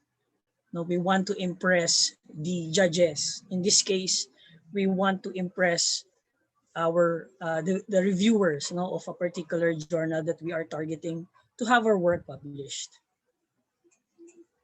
Okay, so publishing or writing a research work, no, involves the use of tools for a scientific or scholarly appearance. Okay, and highly experienced researchers actually look into the data right away. So if it's poorly presented, sometimes it can lead to outright rejection. Okay, so ganun yung nangyayari. Typical. I myself is a reviewer to several journals, no, and have experience reviewing different papers which fall under this characteristic, no, poorly written. Sometimes naman there are papers, no, coming from rich countries which has so much information, so much data, kasi they have the money, they have the resources to procure equipment, no, so they generate plenty of scientific data, but unfortunately the paper is poorly written.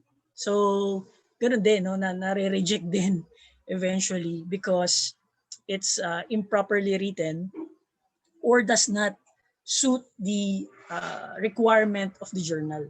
Okay, so it goes hand in hand. No? You have to present the data scientifically, no? Or it should appear scientifically, and at the same time, your discussion, no, should be comprehensive and concise. No? So those two things go hand in hand. Okay, now for sure you're already familiar with the typical outline, no, of or the typical outline of a scientific paper or a journal paper, no. So yung IMRAD format, the abstract, and IMRAD format for IMRAD stands for introduction, methodology, research, and discussion, and the conclusion. No? So that's the typical. But actually, if you will go into the writing of the paper itself, we are actually dealing with more or less three major components. No, so that is what.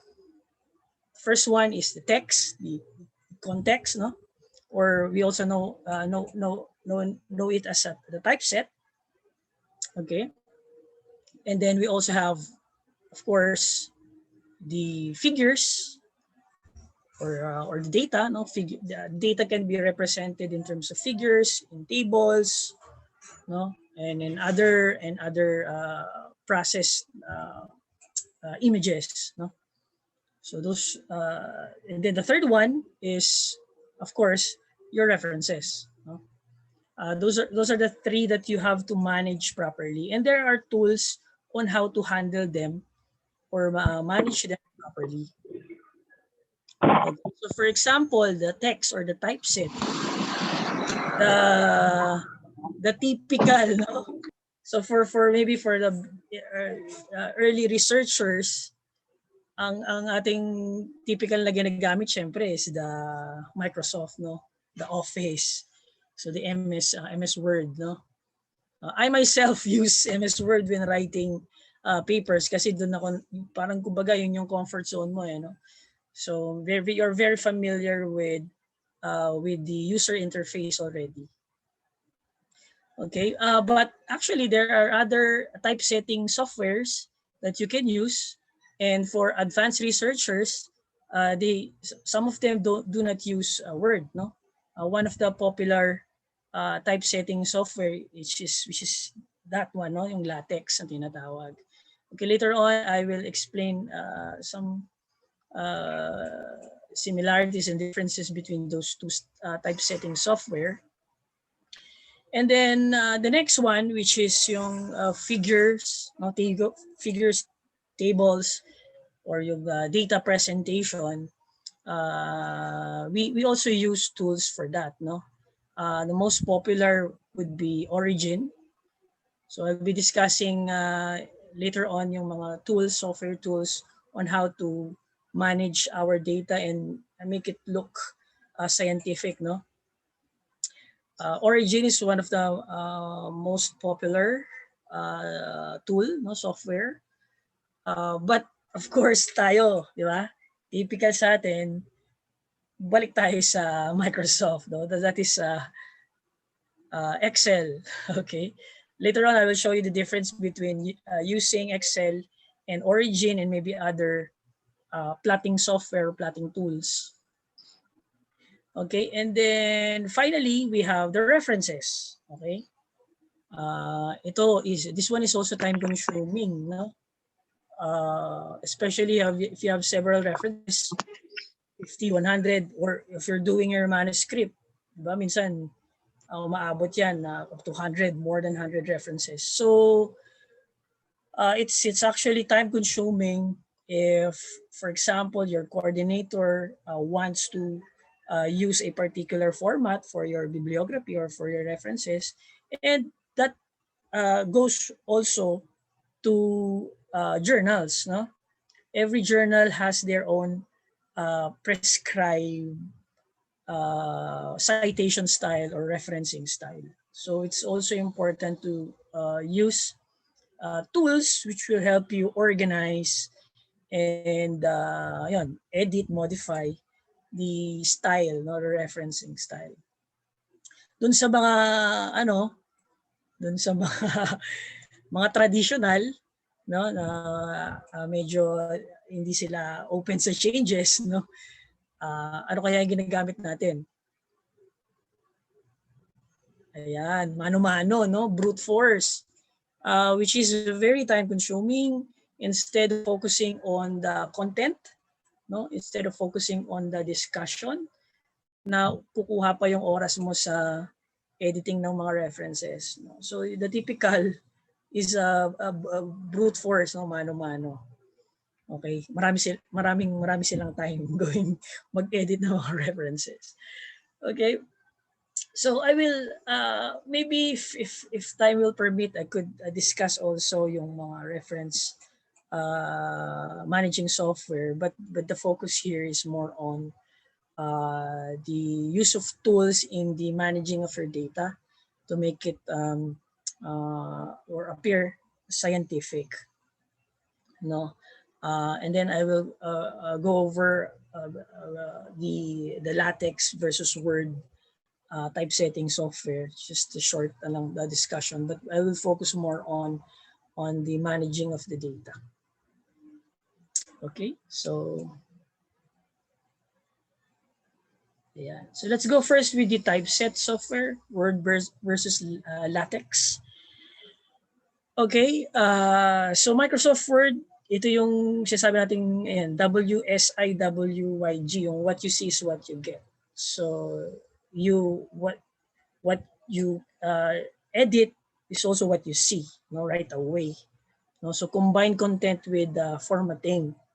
Okay, so basically that's the function of Word. No, right away makita mo yung mga changes. Now for LaTeX, yon. Dito you need to have a bit more of maybe coding background or programming background para ma-appreciate mo si LaTeX, because the content is separate from the formatting, no? However, yung advantages niya over Word as based from the testimonies of advanced researchers, talagang prefer nila si LaTeX. Okay, maraming advantages. Perhaps one of the advantages is in the mathematic field would be yung writing the equations. Okay, so LaTeX is not actually a what you see is what you get type. So it's like it's like making an HTML website. Now you have a separate like interface for the program, for the codes, and then later on you will see the appearance of the website. Parang ganun, no? Ayan. So this is just the comparison, no, between Word and LaTeX.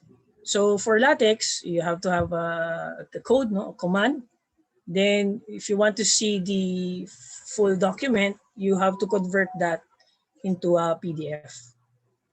So and then later on, you will see the final output of your manuscript. So maybe yung mga math majors will appreciate LaTeX more than Word, no, when they do their equation. Although yung Word kasi meron ding equation editor, no. Ayan, this is the interface of LaTeX, no. So you can see here there's a window for the coding, no, for the content, and then there's a window where you can view the output of the manuscript. Okay. And advantage syempre in LaTeX is free, no? So you don't have to pay anything. Unlike for Microsoft, you need to have license, no, to use.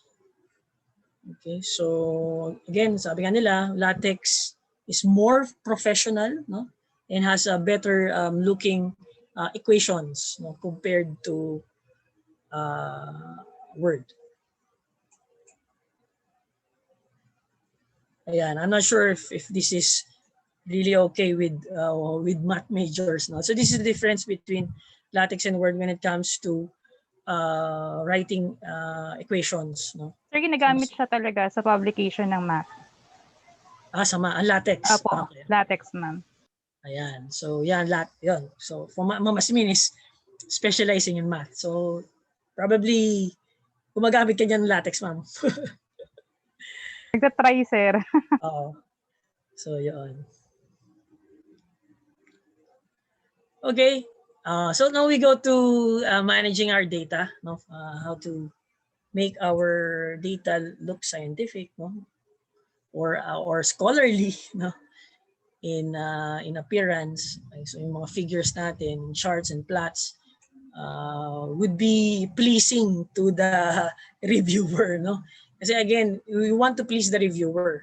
And most of the journals are actually blind, no? They use blind reviewing. So hindi mo kilala kung sino yung mga nandun. You may suggest, no? You may suggest reviewers, but the editor assigned to that, no, or editor-in-chief assigned to the journal may or may not select, no, the roster or the list of reviewers that you want to review your paper. Okay, So meron diyang mga iba na may mga pinipili siyang mga ibang experts to check, no, or to review your paper. So again, to compare between Excel, which we're accustomed to, no, I think most of early researchers are accustomed to Excel. Against Thank you, Roy. more I think used in the scientific community, no? Commonly used in the scientific community, which is the origin. Ayan. So you can see here an example of a line graph. Line graph na lang muna tayo para simple lang. Plotted on Excel. And let's compare it with the ones produced in origin. Ayan. So you can see here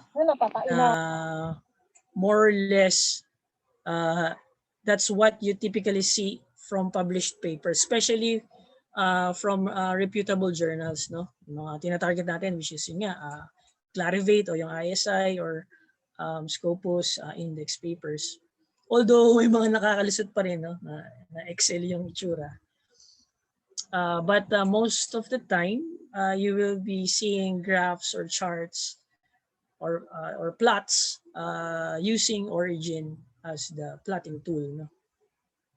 Ayan, maraming functions si Origin actually, no? You can do this, no? Side by side, you can have double y-axis. Although you can also do them, I think, some of the features in Excel, but it is also time consuming, no? Kailangan marami kang time. Unlike for Origin, almost automatic na. You just put the data and then plot it, and the graph will look scientific, no? And then just minor editing. What else? We can also do stacking, tinatawag, where you have one graph, but actually one figure, but actually contains several or multiple, no, graphs or plots. So you can also do that in Origin, no?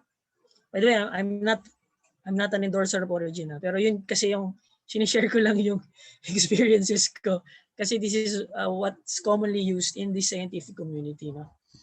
So I'm not in any way affiliated to Origin.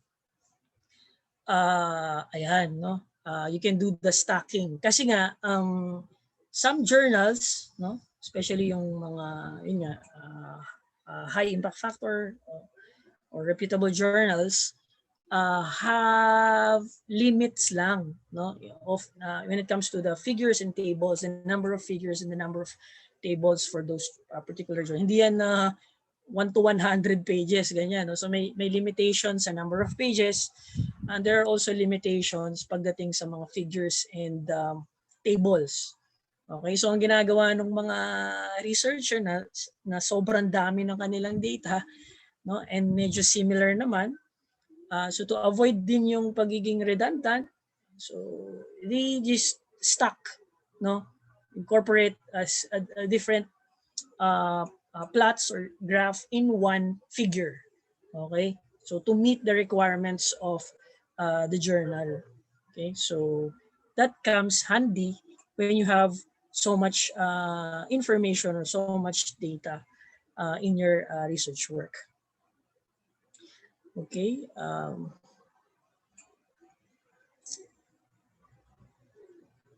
Yan. Another example, ito, siguro dun sa mga physics or chemistry siguro, mga nag-major, no?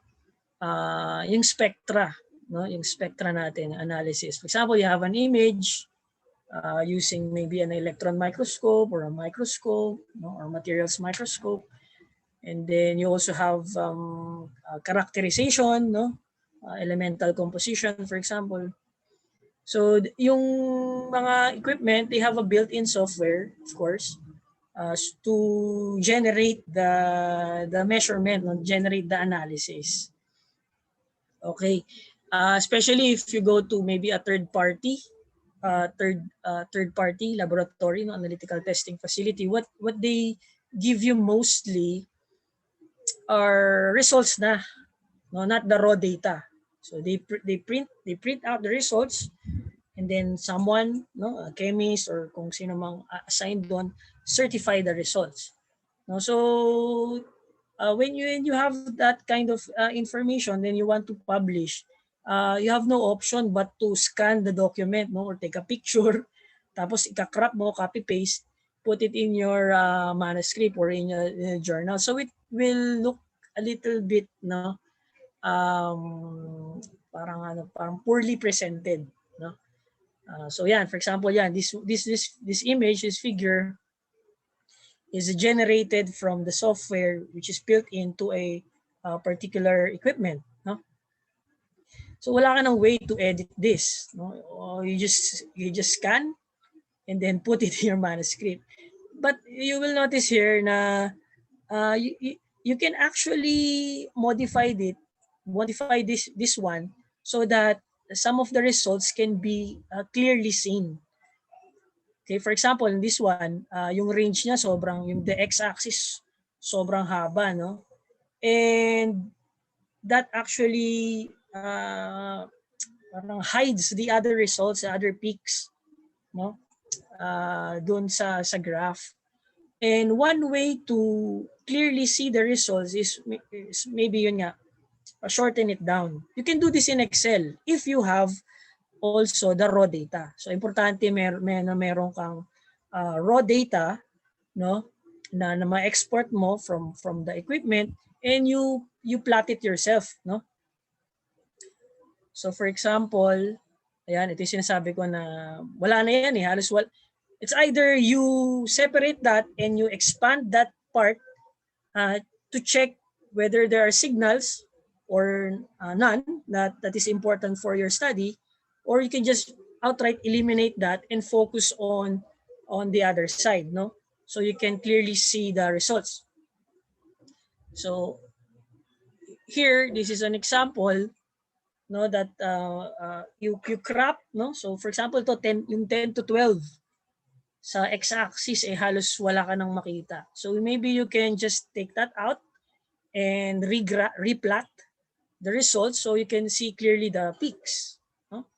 And you can also modify syempre yung y-axis to increase, no, yung peaks, make it bigger. Okay, so that's one of the advantages if you have plotting software. Again, you can use Excel, but yun nga, you need to modify it more to make it look more scientific.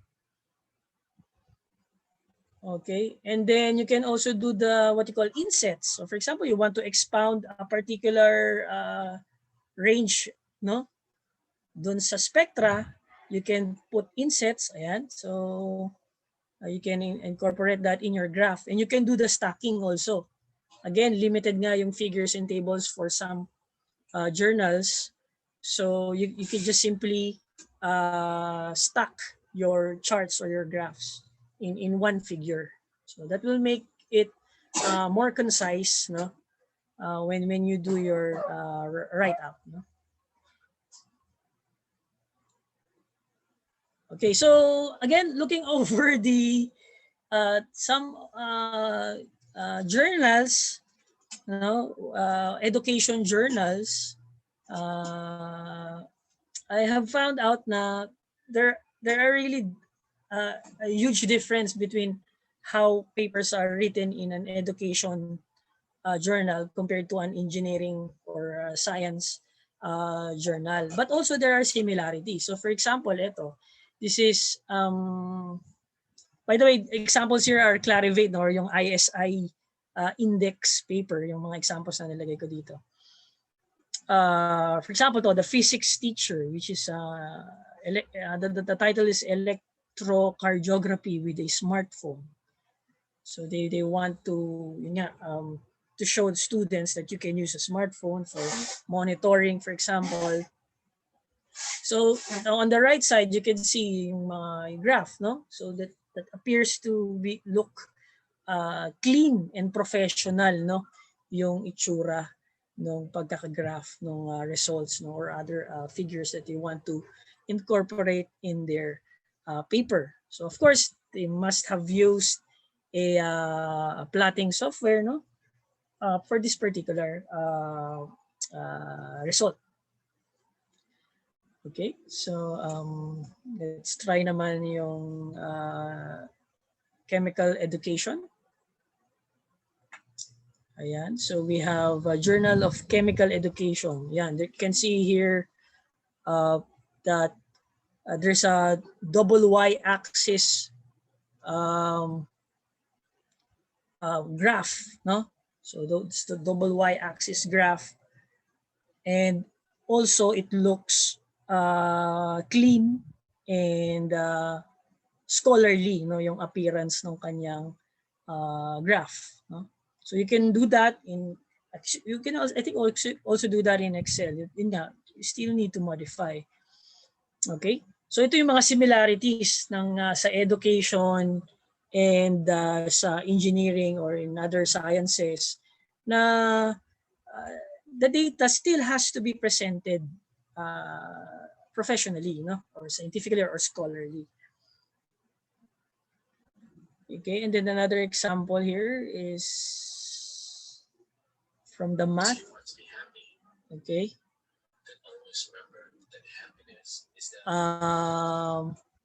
For this case, you have equations, no? So you can use maybe LaTeX to write your manuscript. No? Okay, now paano pag wala kang pera? Of course, most of us, no, in the academe, no, or in the graduate programs, I think most of us here are working in state, no, the public university or public colleges, no, state university or state colleges. So very limited yung resources natin. Of course, siyempre, Filipinos are very resourceful. Alam nyo naman na yun, no?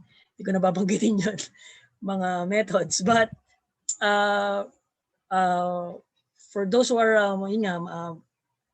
with limited resources, you can still opt to use other tools which are free.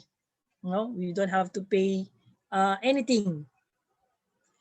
No, so they are open source, freeware. No, so they're actually different types. No, so this is a summary, no, of different software that you can use for a particular application. So this is versus a proprietary or a licensed software. No, so we have here free software, we have an open source software, we have freeware, we also have a public domain software.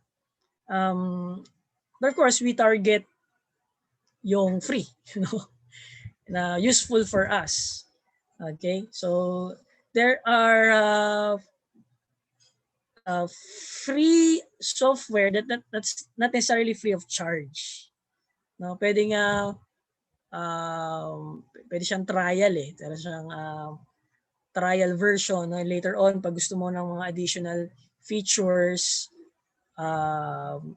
kailangan mo na magbayad, no, to get a license, no. And then there are also open source na not necessarily free all the time, no.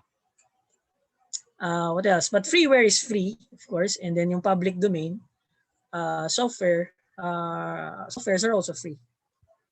Okay, and then meron siya mga copyright, syempre. Ayan. So lahat sila ay copyrighted, no. The three of them are copyrighted except for the public domain software. So what are those? Freeware or open source, no? Or yung you don't have to pay for. Most of the time naman kasi yung mga free software or open source software are free, no? I'll just give some examples of the free or open source software or tools that you can use, no? But I will not discuss how to use them. I'm just sharing, no, the tools that maybe you can explore or use or download, install, and maybe use in processing your data. I've also put here the resources where you can re-download these softwares or tools. So first is the graphing or plotting software. One of the most popular free or open source is yung Cy Davis. Excuse lang, inom lang.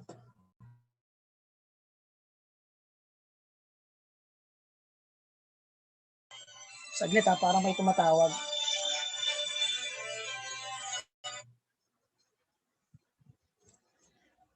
Ayan, sorry.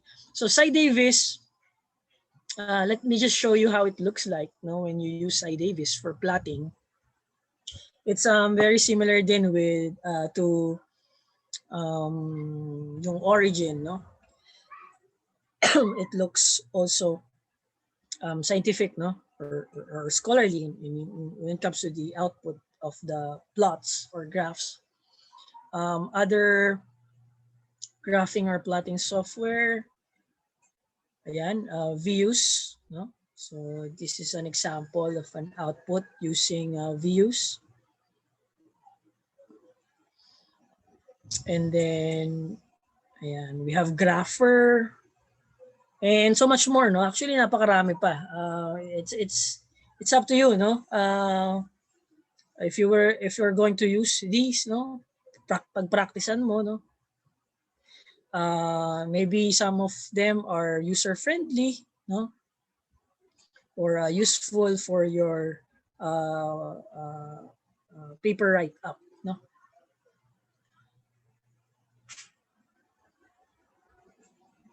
Ayan. But still, nothing beats licensed software, where you can actually access all other features that you may need, in presenting your data. So when you have licensed software kasi, yung lahat ng features na yon, there are yung mga features na kailangan mo can be under one package, So for example, graphing, data analysis, what else yan? Batch operation and other applications are all into one package, Yun nga lang, syempre, you have to pay. But there are options naman, there are student options, department options, institutional options. I think sa TUP, meron naman tayong mga ibang licensed software, that students can use. Okay, and hopefully it can expand, yung other useful tools for doing research, So syempre pag student license, minimal yung babayaran, You can actually, but it still range in the thousands, Pero pinakamahal na siguro kung 5,000 yung babayaran mo, But typically that's in the range of mga 1,500 ganon, 1,500 to 3,000 pag student. And syempre may limit siya. Either 6 months or 1 year, ganun lang yung coverage ng license, So and then there are also for department, and then institutional. Syempre yung pag institutional yung pinakamahal. So you can in fact get these software, as a student, for a minimal fee. Kung very important sa'yo yan, so might as well invest. At saka syempre, baka for example, gamit ka ng illegal. Alam naman natin yun, hindi ka nababanggitin. Tapos i-mention mo yung software dun sa yung software dun sa sa accepted paper, for example, na-accept siya sa isang ISI journal with high impact factor, mention ka ng ng ganong software. Tapos nakita nung maybe a representative from the or employee from that software na yung affiliation mo taga TUP, di ba? Parang baka mapaisip sila, teka, nag-download ba sa amin or nag-subscribe ba to sa amin or baka makasuhan ka pa, So you have to also consider that. Kaya it would be safe maybe to if you want to have your work published, make sure that you have at least applied, no, or got a license, no, kahit student license man lang, para at least maiwasan natin yung mga ganong issues in the future, no, when you have your work published in journals. Okay, and then another one, so graphing software, no? Meron din tayong mga tinatawag na image analysis na software. Okay, I have also included here the link where you can review some of those image analysis software. But in the engineering siguro, halos iisa lang talaga yon, yung libre na also powerful, no? I guess some of you may already know, no? This is ImageJ. So it's an image processing and analysis software in Java. Ngayon, medyo nauuso na talaga din yung mga image analysis, no? Gusto natin kasi yung mga remote, hindi ka pupunta sa lugar na yon, pero ma-analyze mo yung lugar na yon, no? May mga ganong mga studies. So you don't have to risk your life, no, going into those area. Just simply scan the area and do the processing and do the image processing, no. It saves you time, effort, no, and resources, of course, no. May mga ganong mga studies. So let's take a look at some of the output using ImageJ. Ayan, this is actually image of a seed, I think, if I can remember properly. So meron siyang seed, nagkaroon ng analysis, maybe sa growth ng seed or I don't know, effect ng mga stimuli or maybe diseases sa crops and so on, no? So you can use the image to process it and generate so much information actually, from just a single image, if you do the right processing of the image. Okay, another example dun sa mga physics o sa mga materials, even chemistry, pasensya na dun sa mga mata. Medyo ito mga examples ko dito more on the physics and chemistry and the general sciences, ayan, image ng, for example, if you want to study the grain boundaries of a material, of a sample, pwede yun, measure the dimensions or measure the distribution. Okay, so there's so much information that you can actually extract from a single image if you do that correct analysis. Baka nga mga 3 to 5 images, makabuo ka na ng isang paper, no? You can already publish a paper from to a reputable journal by just image processing, no? So that's actually possible. So ImageJ is for free.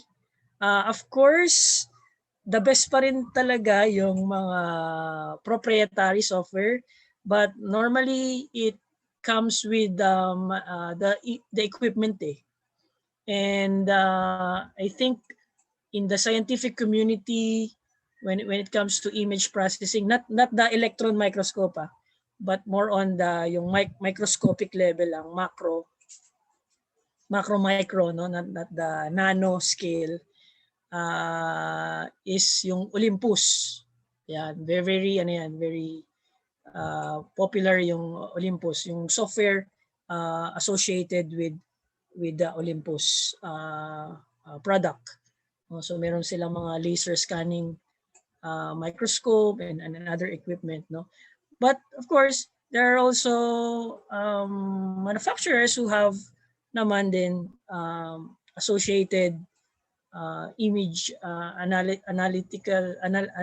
analytical software, no, that you can use kung merong nabili yung inyong institution. Okay, even the cameras, no, for example, microscope, wala kang digital camera. If you purchase a digital camera, that also comes with software. Yung camera, especially if the camera is high-end camera, no, you can use the built-in, no, the package software for your image analysis. Okay, so dun sa mga gustong mag-explore ng ganitong klaseng mga studies. And most of the image analysis software are in the life sciences, no? Or the in biology or microbiology field. Okay, marami pa actually, no? Yan, we have this is QPath and the other image analysis software. So yan, you can study the cells, the flow maybe of the blood, mga capillaries and so on. Forensics, no? Ngayon, nauso ngayon yung sa COVID, no? So we study yung mga growth of viruses or yung dispersion of viruses and so on. Okay, so these are some of the free or open source image analysis software you can use. So yeah, we have QPath, Cell Profiler, Elastic Orbit, IC, and so much more actually.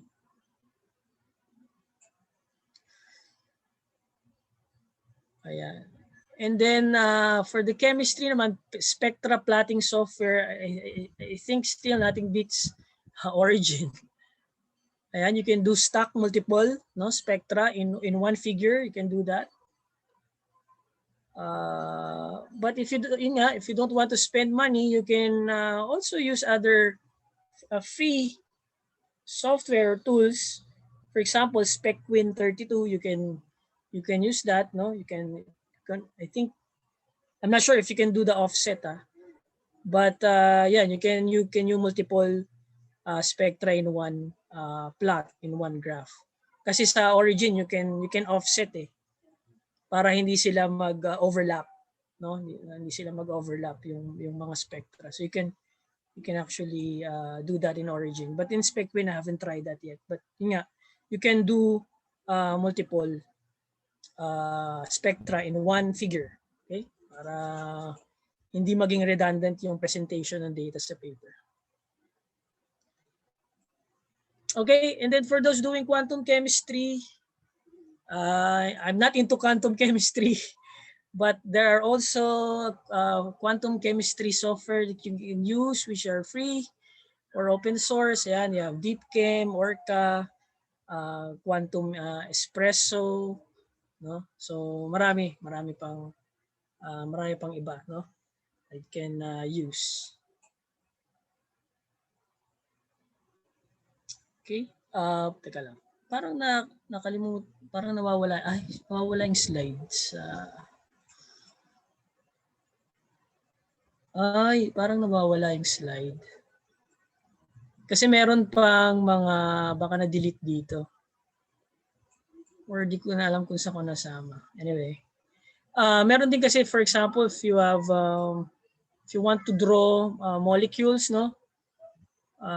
Sa chemistry, may mga ChemDraw, KingDraw, marami pang mga software available that you can use to build the chemical molecule of a certain compound, no? Okay, and then lastly we have yung sa references. Okay, so again, this is the first part, no? This is publication tools. The references, how to manage your references. So we have what we call a reference managing software. Maybe if I have time later on, I can have a short discussion on this. Kasi after this one, I will proceed to dun sa looking for publication platforms. Okay, so why do we need to use a reference managing software? Basically, we want to make our life easy, of course. But other than that, journals have specific citation and referencing format, no? So meron silang particular na pwedeng ma-reject yung paper mo pag nag-submit ka if you don't follow the format, no? Pwede 'yon, no? They have a specific citation and referencing styles, no? So it would come handy if you have a managing software. Just create a library and use that software to yun nga, manage or format or modify or edit your citations in your references. Okay, it's also convenient if to transfer yung submission from one journal to other, especially if na-reject ka dun sa una, no? Na-reject ka sa una mong sinubmit. Okay, ayaw nila ng paper. Then, dun sa next na paper, syempre meron siyang sariling citation style. So, it's easy to transfer, no?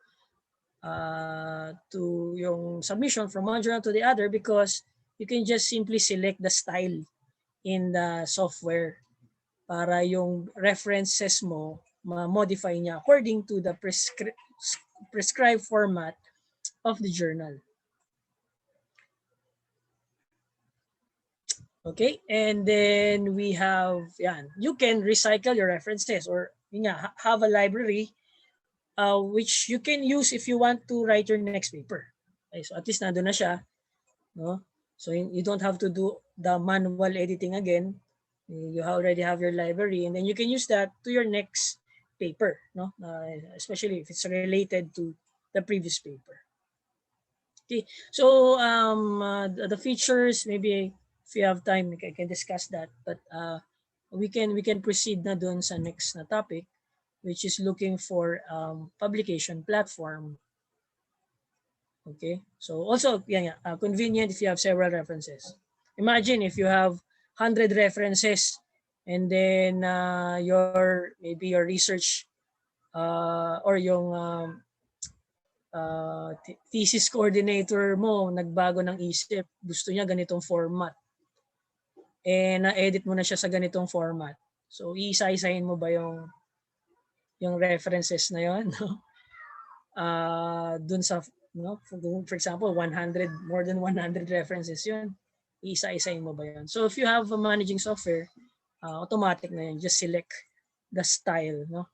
Or you can even make your own style based dun sa prescribed format of the journal or of your thesis maybe coordinator.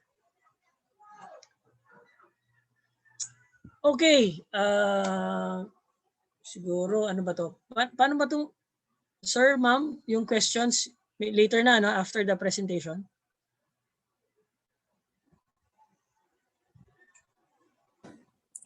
Sir, we can have your question and answer portion now if you're done. Later na lang. Okay, sige. Sige pa. Thank you. Thank you. So we can proceed to the next topic, which is finding research publication platforms. This is actually what I have discussed last year, no? So medyo recycle na tong presentation. So once you have the paper, no, medyo satisfied ka na, na more or less you have the right content, the right data presentation, the right figures and tables, no. Next probably is to find the platform or maybe the journal that you want your work to be published. But of course, more or less meron ka na rin namang idea, no? Or kung for example wala ka pang idea, hindi mo pa alam kung saan mo gustong i-publish yung research mo, you can start searching, looking, no, for looking for journals where you can publish your work. Okay, so I have actually included the resources where you can check these publishers, no? But these are some of the most popular. Of course, di mawawala si Elsevier, yung Scopus, no? Then, but then we have so many publishers available that are also indexed in Clarivate or NISI, no? Publishers that publishes journals, for example, Springer, Wiley, Taylor and Francis, the RSC, yung Royal Society of Chemistry, ACS in the US, no, and then PubMed, IOP, Emerald, IEEE, of course, Copernicus, and so much more, no. Some of you are familiar with them already. sobrang dami pa. MDPI, Bentham Science, SciNet, Plus One, so much more, no? Frontiers. Again, you just have to choose, no? And do not fall to predatory journals. Nature, yan. Springer Nature. Yung mga dinidesire talaga yan, no? Greuter, no? Okay. So, again, we define first about research publication platforms. In the NBC guideline, so ano muna dun sa mga working in the private institution, no? Ito typical kasi to for government, no? Or working in state universities. In the NBC guideline, no? So by definition there, the research articles or scholarly researches are classified as yan, international, national, local, no? So again, we target of course the highest, no, which is international. May mga corresponding points kasi yan. Okay. Just to give you some basic tips when you find a research publication platform, yan.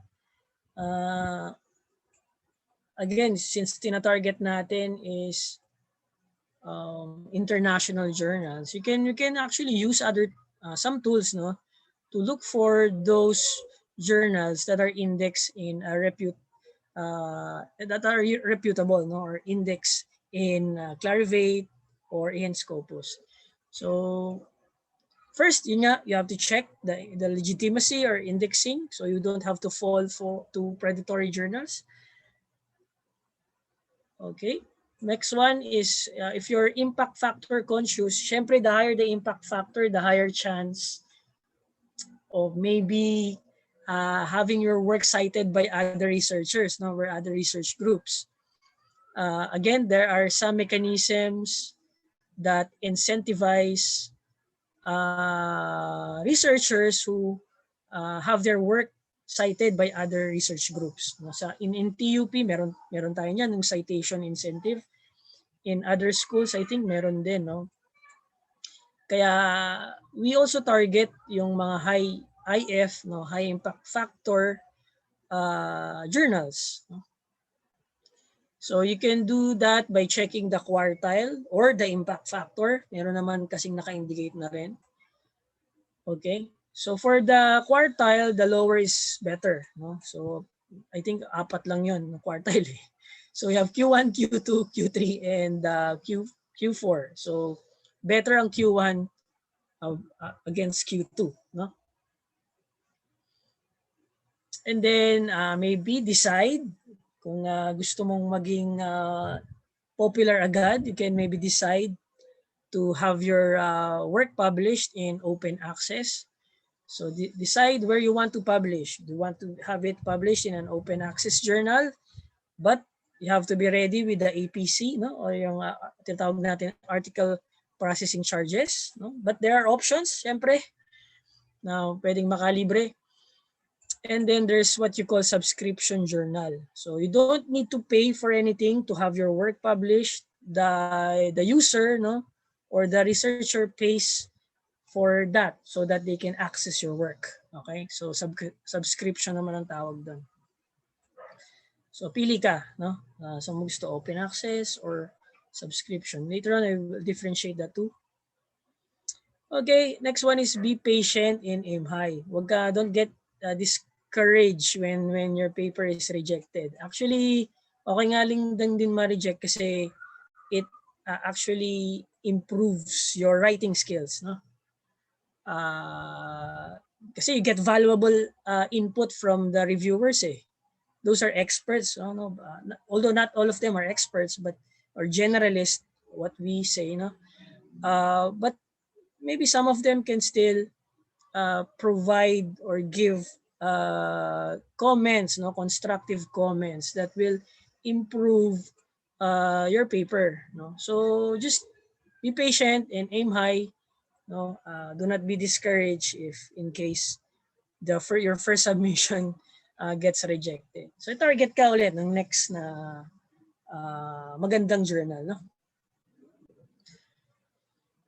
Okay, again, also be conscious of the format. There's a prescribed format for every journal. Read the author guidelines carefully. Else, your submission might be rejected right away without even going to the reviewers, no? Mismo yung si editor-in-chief or si editor assigned to that. I just simply reject, no, your submission.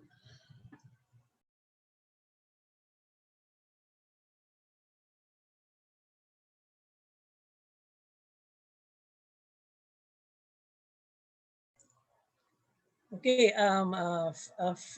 pre-submission tips.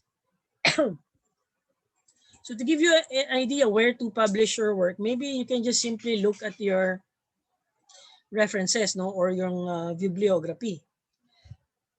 Kung napansin mo na marami kang references under this particular journal, no, so might as well target the journal, especially if it's a reputable journal, no? So in this example, you can see several of the references are under corrosion science. So maybe your work is suitable for corrosion science, no? So yun, that's maybe one tip, no, to give you an idea where to publish, and just simply check if it's a reputable journal or not. No, there are tools available that you can use. Okay, so your own bibliography tells you what journal you should preferably submit your paper. Okay, ayan. So once you have, so the first two tips actually can be verified using a few websites, no? One of the most popular would be Saimago, no? Saimago Journal Ranking, Country and Journal Rank. So these are the websites that you can visit and check whether the journal that you want to have your work submitted is legit, no, or reputable. Ayan. And then Saimago has a wide range, no. It covers Scopus as well as Clarivate.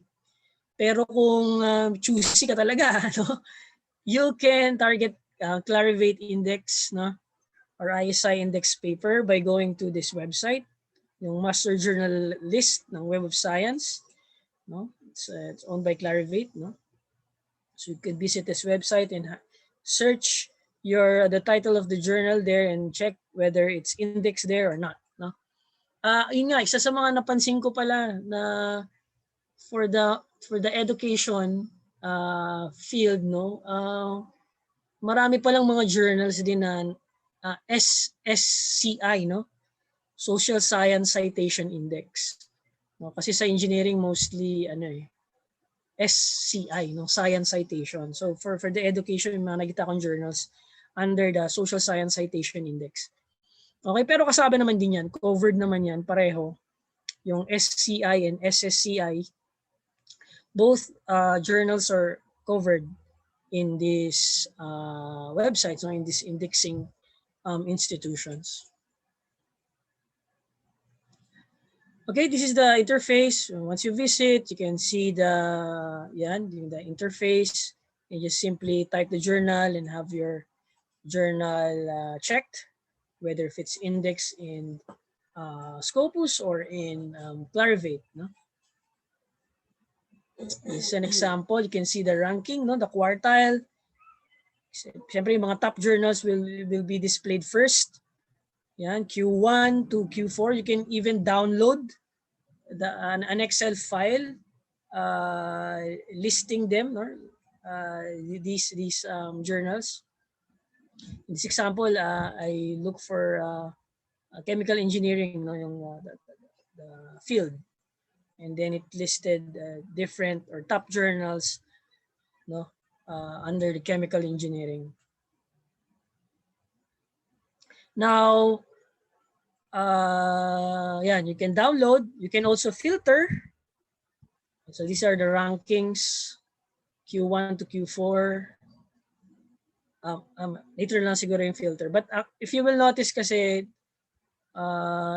yung just below the chemical engineering, yung green box on top, you can filter that, no?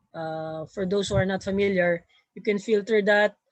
You can only select open access. You can only select shallow. This is yung Latin countries.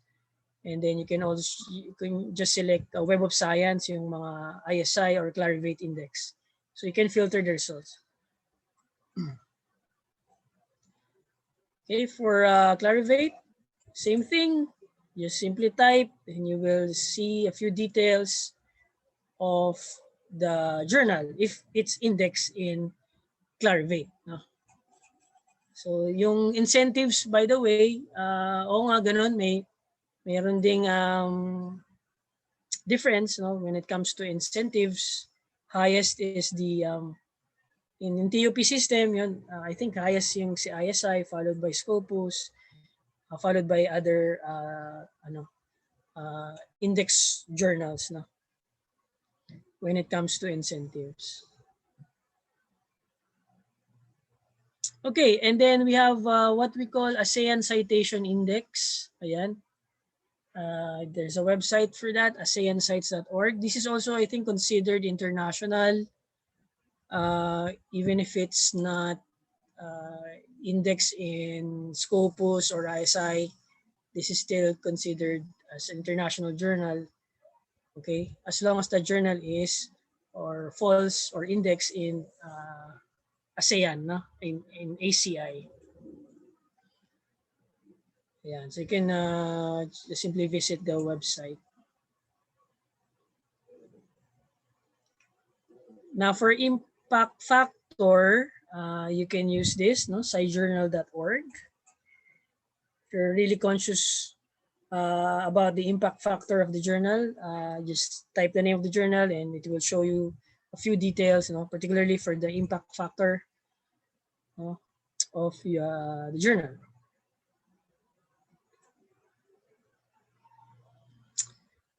National, ayan. So balik tayo sa CHED and NBC, no.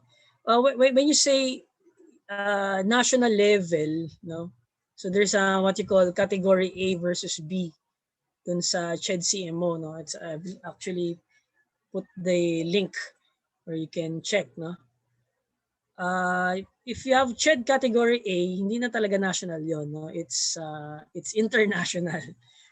No? So CHED category A, that's an international level publication. So typically it's already listed in ISI or Scopus. For example, the Philippine Journal of Science, it's not considered national pagdating sa points sa NBC, no? I think, no? Well, di naman ako evaluator, pero yun nga, based from the CHED guidelines. Ayan. And then, yan, some other additional information with regards to the CHED CMO and journals. Ayan. So you can, in fact, visit these websites to see some of the journals in the Philippines. Okay, next tip, decide whether you want to have it published in an open access or in a subscription journal. So, ano yung advantage and disadvantages ng open access and subscription? Okay. So, pros and cons muna. Yan. Research and impact factor. No? So open access allows for free sharing of research. Okay, so ibig sabihin, kitang-kita kagad yung publication mo, no? So they can easily download the paper, no, without paying anything because you are the one who pays for the publication so that others can access your work. Okay, so that leads to more developments and more research on in your field, no. Impact factor. In academia, yan, nakalagay dyan, it's important for scientists to publish their work in significant journals. Okay? Most of these journals are not free. Ayan. So mapapansin mo, minsan yung IF ng open access, parang hirap hanapin. No? Kasi yun nga, most of the time, the open access journals have low impact factor. Pero I think that the trend has been changing naman na. Okay? Marami na rin atang yung mayaman na bansa na they can afford to have the papers published in an open access journal. Okay? So again, worldwide, open access, everyone can access, but the cost is going to be expensive, no? Iba, umaabot ng mga mababa na yung 10,000 siguro, no, for an open access journal. Okay, but it's really expensive, especially if you're targeting a prestigious open access journal. Okay, sharing nga, free access, quality, ayan. That's one of the issues actually, no.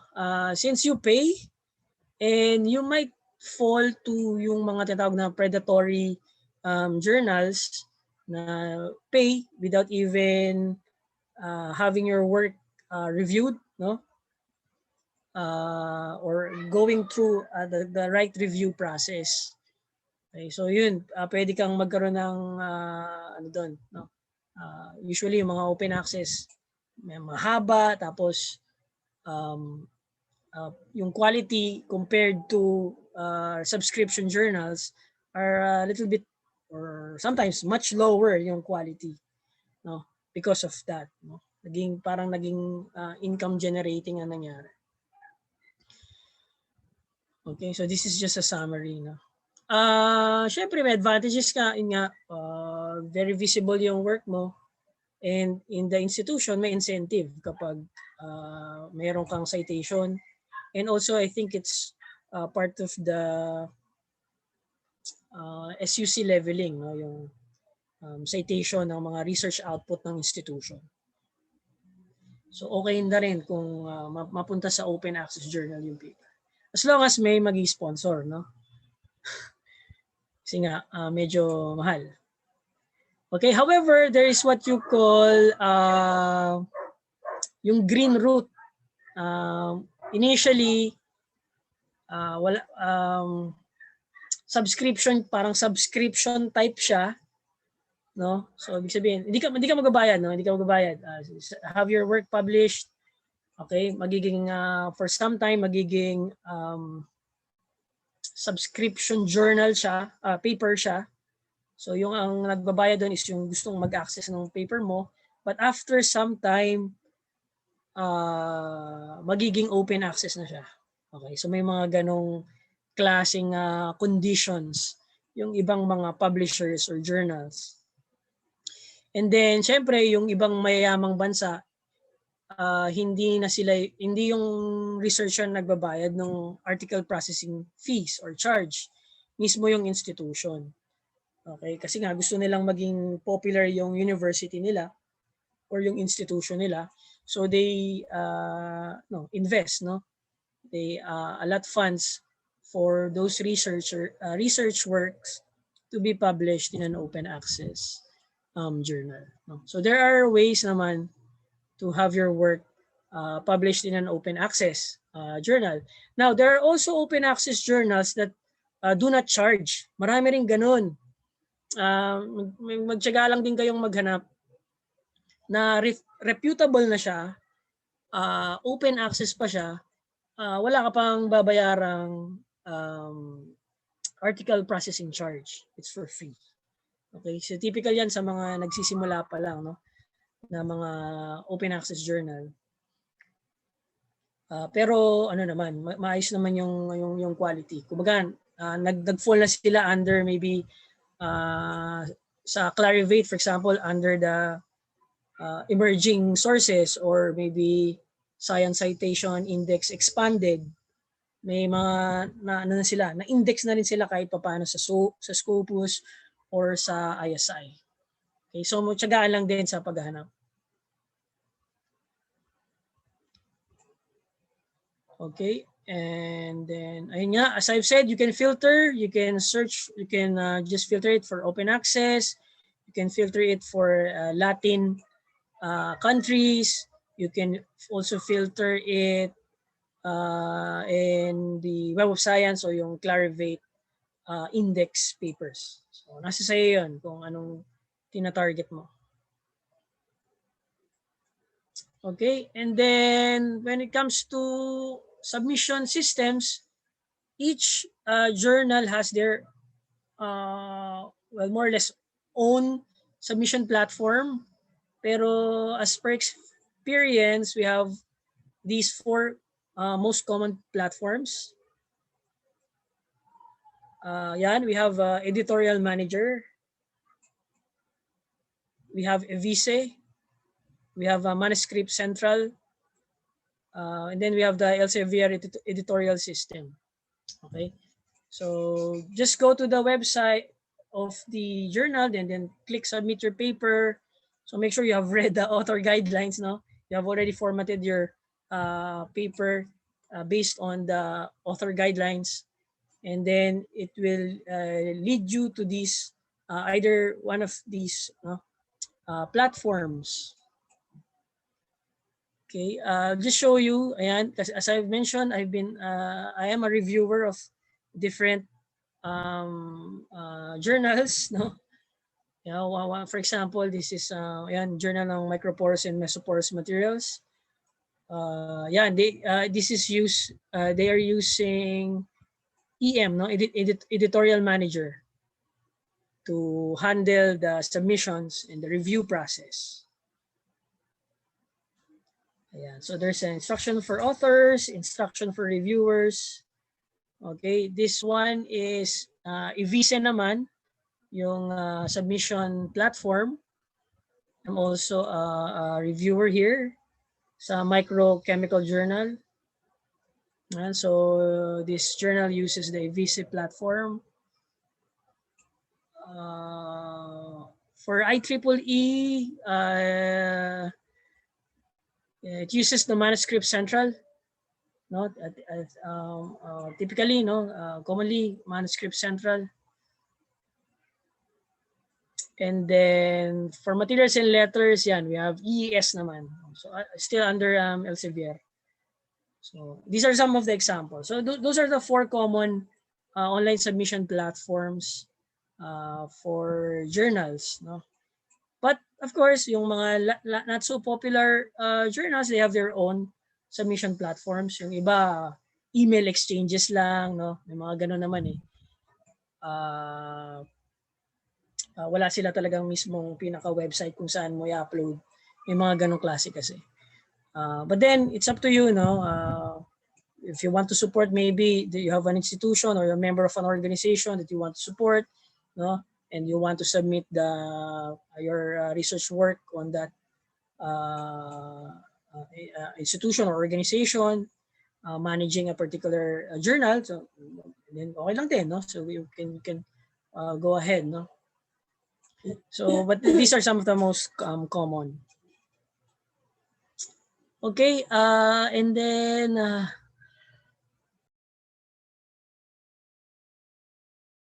ito na lang. I think this is the final, no? Tips.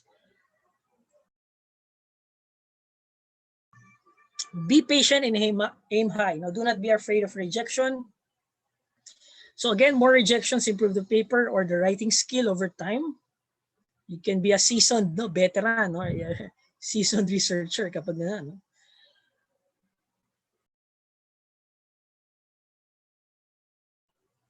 Now, in the submission process, typically takes about 2 to 3 months, no? So, magtaka ka na kapag after 1 week, publish na yung paper mo.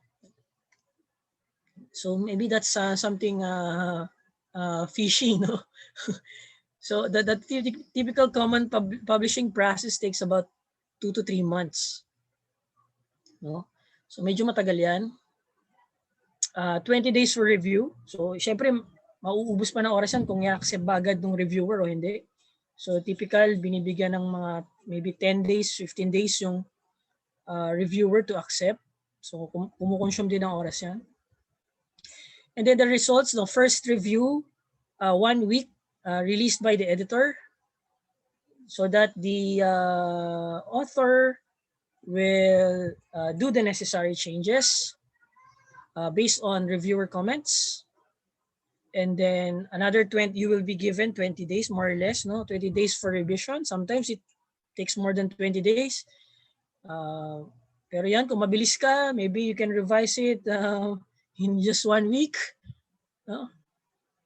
And then there's another week for editor's final decision. Minsan nagdo-double, no? Pag hindi pa rin talaga satisfied yung reviewer, the paper will be returned, no, together with the comments, and you do a second batch of revision.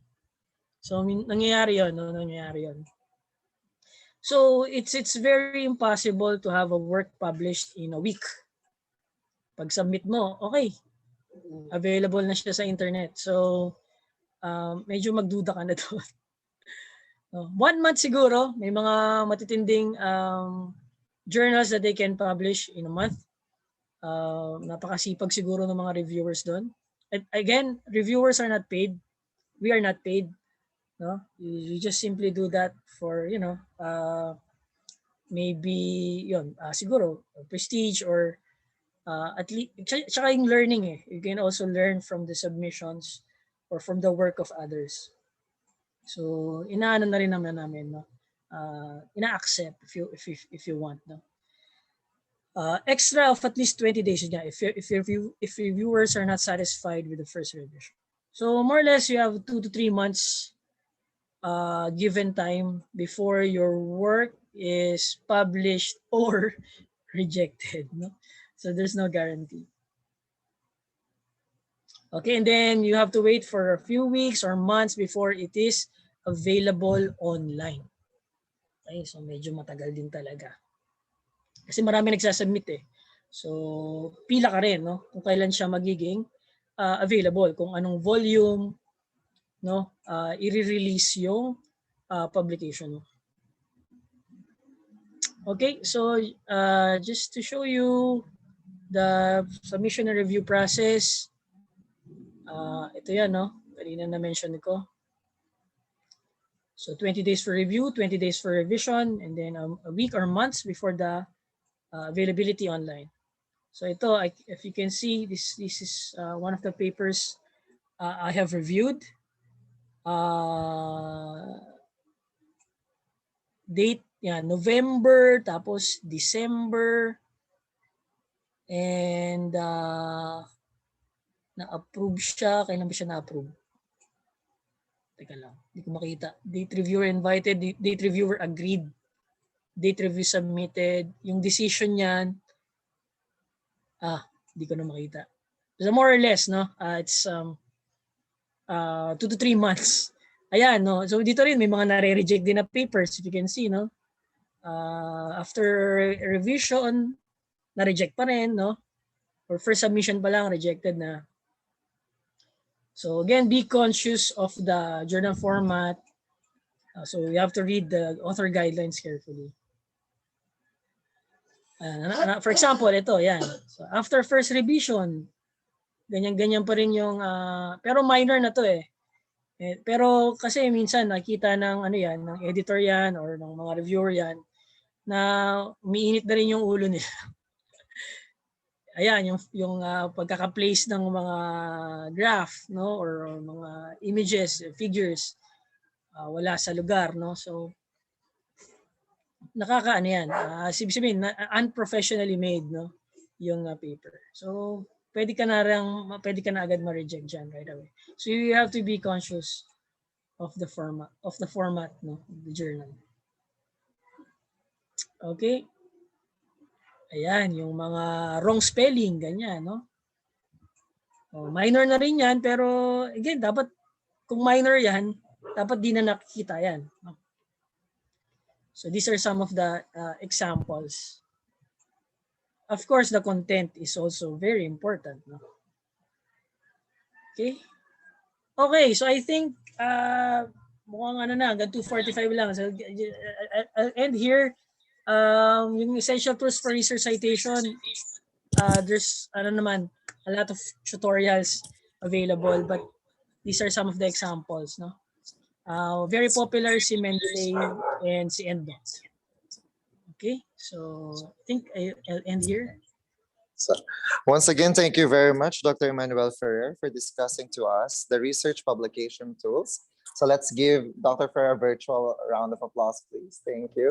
So we have a lot of takeaways here, of course, starting with LaTeX, the use of origin for our graphs, of course. Mendeley is actually a very useful referencing tool. So you can just put the journal in the application and then it will rearrange it into APA format and then drag it back to Word, for example, and it will create your bibliography automatically. So it's actually very useful. So like what Dr. Fer mentioned a while ago, you can check on YouTube's on how to use them because if you will just read them in the internet, it will really be very tedious. So it's quite confusing, especially for origin or even the use of a Ginuplat, because I'm using Ginuplat. So it's like LaTeX. You will code your design and it will be very tedious. But the use of YouTube, of course, will help us understand it better. So maybe invest in a fast internet connection. Also, I'll just like to highlight the things that Dr. Fer mentioned a while ago. It's very important for us to check into the journals. So there are sites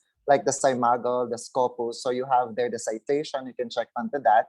And then, of course, it's very important to check on the journal that you're going to publish with, especially if it is a predatory journal. So, of course, our universities will not honor them. No? So, again, please look into that. And, of course, binigyan na tayo ng tips ni Sir Ferrer on how to make sure na tayo ay ma-recognize ng ating mga panel. No? So, mahirap silang i-please, yes, of course, because they have this grit towards making science really a way of knowing the truthfulness. So kailangan talaga ang ating mga pinapresent ay maayos. So even the format, it matters. No? So thank you very much for that, Dr. Ferrer. Now, we're going to proceed to the question and answer portion, Dr. Ferrer. So we have a lot of questions coming from our students that were posted not only in our chat box, but also on our Sildo application. So one of them po is actually, I think you've discussed this already, but we would like to just highlight further. No? So, sir, aside from the Simago, of course, what are your own personal ways of identifying predatory journals? So if you have like websites to check or lists to check if it is included in a predatory list of journals, something like that. Actually, medyo may controversy doon. But sa TUP kasi ginagamit din yung bills list eh. Yes, sir, bills list. Even in DOST, ginagamit yung bills list. But medyo medyo gray area pa yung bills list. So just to make sure na you will be submitting papers on to a reputable journal, just use the Simago or Clarivate Master Journal list. Yes. So again, guys, kung first time nyo siyang titignan, sir, no, medyo overwhelming din yung info sa Simago because they have a lot of index, I index, H index. But if you really have grit towards research, it will come natural in the future, na, sir? So something like that. So there's another question po, like, what is the take of the SUCs about conference papers versus research articles published with Scopus Index? Do they give equivalent incentives? So I think na banggit niyo lang din kanina, sir, pero can you... Medyo, may mga controversy din kasi dyan. Yes, sir. Depende kasi sa depende siguro sa mag-evaluate. Pero, yes, opinion ko lang to I'm not, yung before kasi, when you submit papers to a conference, based on the guidelines, or I don't know if they have revised the NBC guidelines, hindi pinupuntusan yung conference proceedings. Yes, sir, conference proceedings. So I think yung bago ata ngayon, I'm not sure if it's going to be implemented, na if you submit to a conference, you submit a conference paper and it's indexed in maybe ISI or Web of Science, it will be credited already as a journal article, no? Instead of a conference proceeding lang, which Yes. wala Sir, wala kang wala pa yung policy. Wala pa policy, sir. Papunta pa yun lang nga. ata, sir. Yes, apo. So, yun. Opinion ko lang yun. Ewan ko kung paano evaluation nun sa susunod na cycle. Okay, sir. Okay, so no, duly noted, sir. So I think there are conferences that have this kind of publication scheme, sir, right? So may mga ganun na Yes. nag-exist na. You can present at the same time they have a publication that is a Scopus Index. So always read Pinaka-popular ata dyan is Procedia. Procedia, sir. IEEE sa IEEE, Elsevier yes. is Yes, sa Procedia meron din sa Elsevier. yes. But like what Sir Fer mentioned, so yung mga ganong kind ng conference paper sa publications, so mas mahirap at mas different yung format, sir, no? Kumpara sa simple proceeding lang. Oo. I think yun po. So, minsan yeah. selected So, lang din. Kung yes, maganda sir. yung quality, tsaka siya First, i-forward sa Scopus journal. Index na conference proceedings.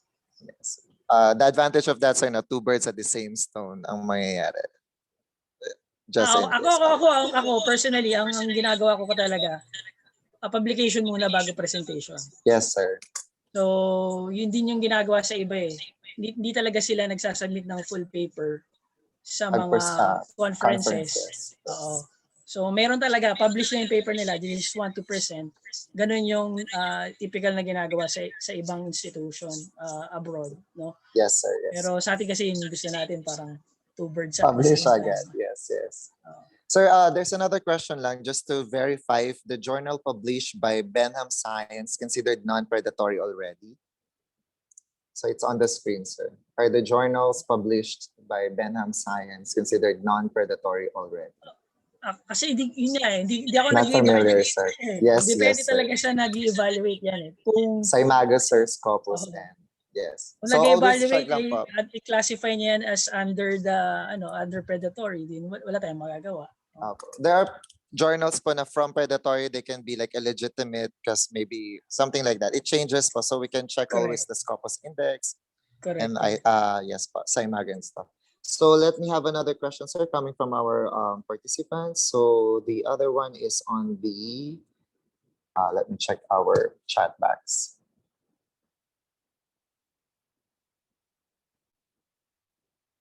Ayan, sir. So what are the basic basis for checking the article indexing and checking of affiliation of the authors in the particular article? I think you've mentioned it already, sir, using Google Scholar and of course Saimago and Scopus, I believe. So we can check that.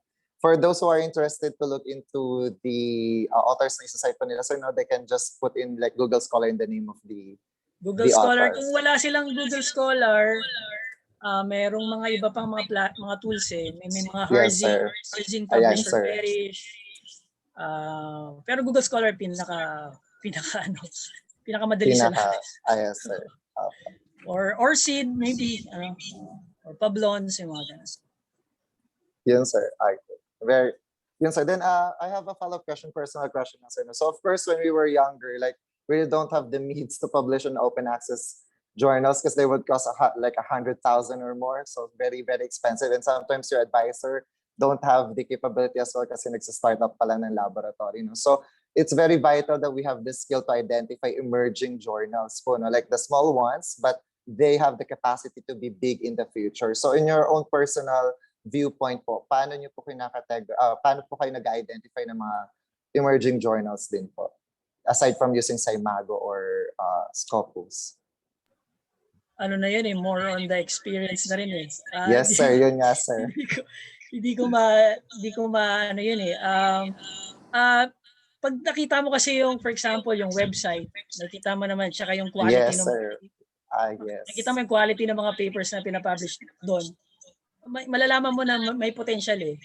But it takes experience eh. Hindi siya talaga, talaga yung mga early researchers sa mga ganong klaseng mga journals. Yes, sir.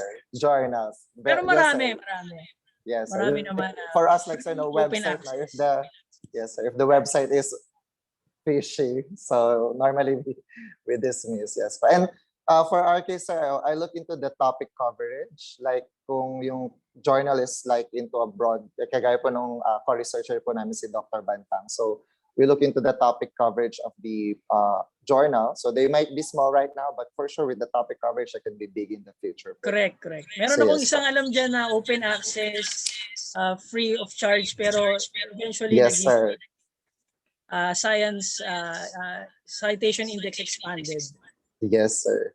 Na-index sa Clarivate. May mga ganong mga journals. Journals pa. Okay. Thank you very much, sir. So, ang ano na lang namin, sir, is like tips for emerging advisors po, sir. Like, of course, like what you mentioned, the applications would cost around 2 million. Like the ones we're using, like the VAS is more than 2 million pesos. No? So for our emerging advisors, and ano, may mga, aside from the ones offered by the university because it's quite limited, meron pa po ba kayong mga ma-advise sa pagkukunan ng funding for such applications, softwares, and publication tools for their students? I see. Kung maganda siguro mag-proposal. Usually, yun lang naman talaga yes, external funding from maybe the UST.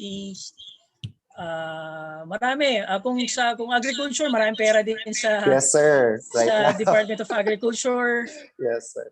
You can actually biofuels board if you're in the energy.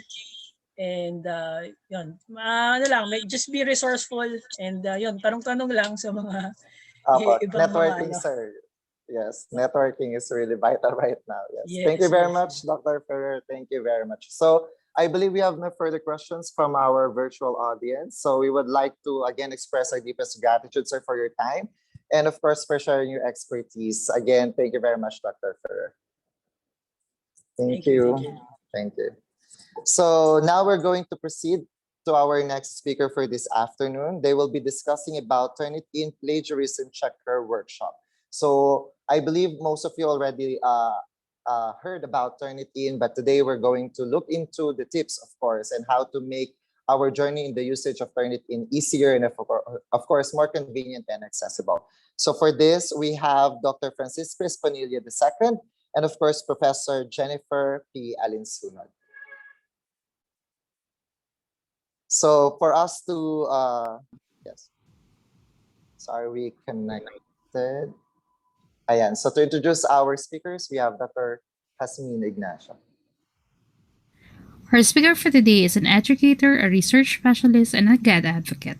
She completed a double degree program, a Bachelor of Arts, and a Bachelor of Secondary Education major in Literature at Philippine Normal University, Manila. She also obtained her Master of Arts in Teaching in English Language at De La Salle University, Manila, and currently finishing her Doctor of Education major in Industrial Education Management at Technological University of the Philippines. She has been socially active in advocating women's rights since her college days when she became a member of the Torch publication. In 2009, she was proclaimed the editor-in-chief of the publication and the president of the Pluma PNU, a system-wide alliance of student writers and student publication.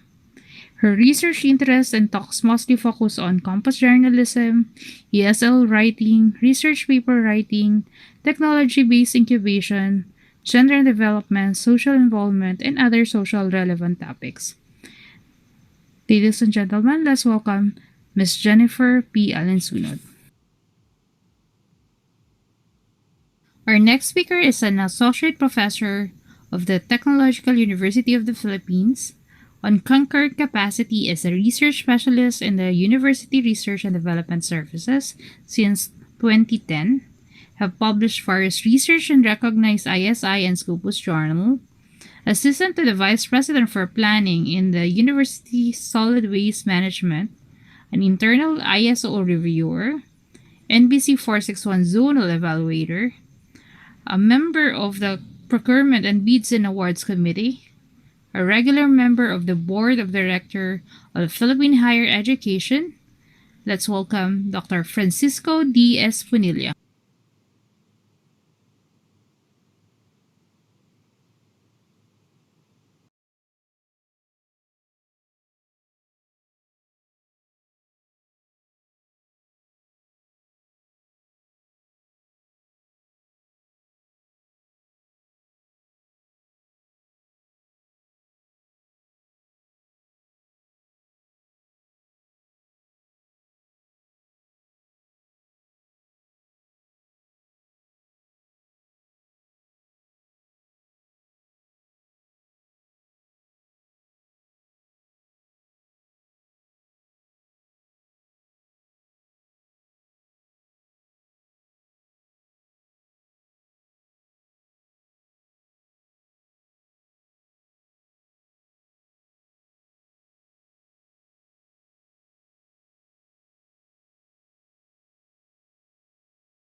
Ma'am Jen, andyan ka na po. Sino po yung nagbigay ng screen, ma'am? Si Ma'am Jen po ito or yung given na screen sa webinar?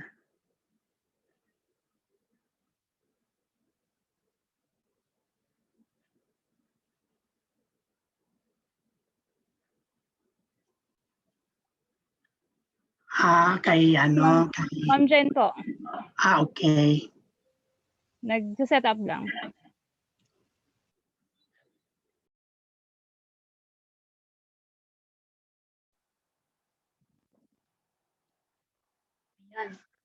Finally, hello, good afternoon, everyone. Thank you so much for taking the time to join us today. We're very thrilled to share with you this topic. So let's get started.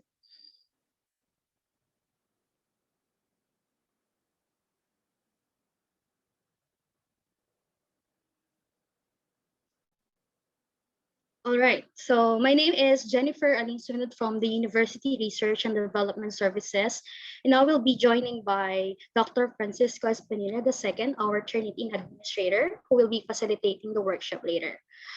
So without further ado, we're going to address some essential questions. Let me present to you our talking points.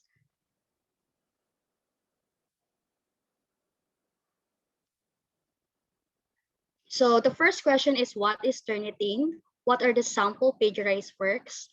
What are the essential tools? How do I quickly understand and interpret the Turnitin similarity report? So the first question is about what is Turnitin?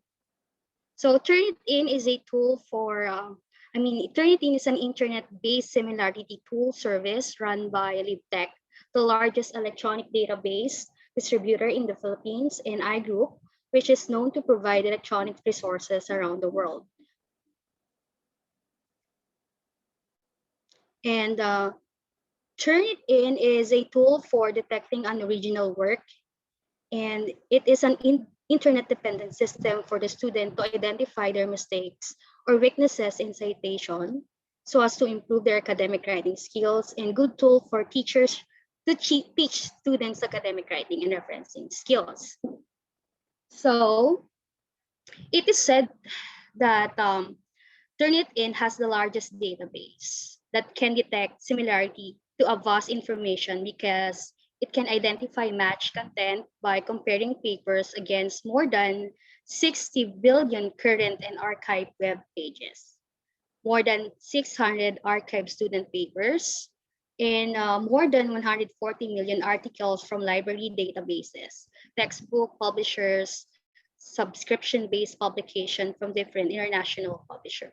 So far, Turnitin is the most trusted software used by academicians around the world because according to data, there are over 1.6 million active instructors, and they are from 15,000 educational institutions in 150 countries. So all academic institutions pay a lot of importance on academic integrity and originality. And to address the problem on plagiarism, I'm going to give you some glance about what plagiarism is and how to overcome it. This is just a short because our focus for afternoon seminar will be Turnitin, the use of Turnitin. So if you Google the definition of plagiarism, this one will appear. So the general meaning of plagiarism is the practice of taking someone else's work or ideas and passing them off as one's one, which is synonymous to copying, infringement of copyright, piracy, theft, stealing, and so on. The first type of plagiarism is we have to know how would we know if someone commit plagiarism. Okay, so the following are the types of plagiarism and the sample work from the students. So again, the first type is clone plagiarism. This means that you submit the work word for word as your own without changing. So it's very obvious. Okay, then the second type is find replace, is changing keywords and phrases but retaining the essential content of the source. So this is most often done by actually my students. I encounter this. I always tell them that replacing the keywords does not mean you are free from the plagiarism. it is still an act of plagiarism.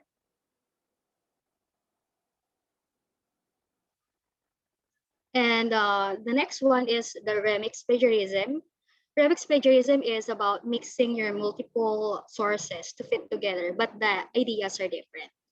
Okay, try to mix them, but the main content or the ideas are very different. And the other one is the 404 error. Okay, 404 error actually is using of non-existent or inaccurate information about sources. I actually encountered this with my previous students.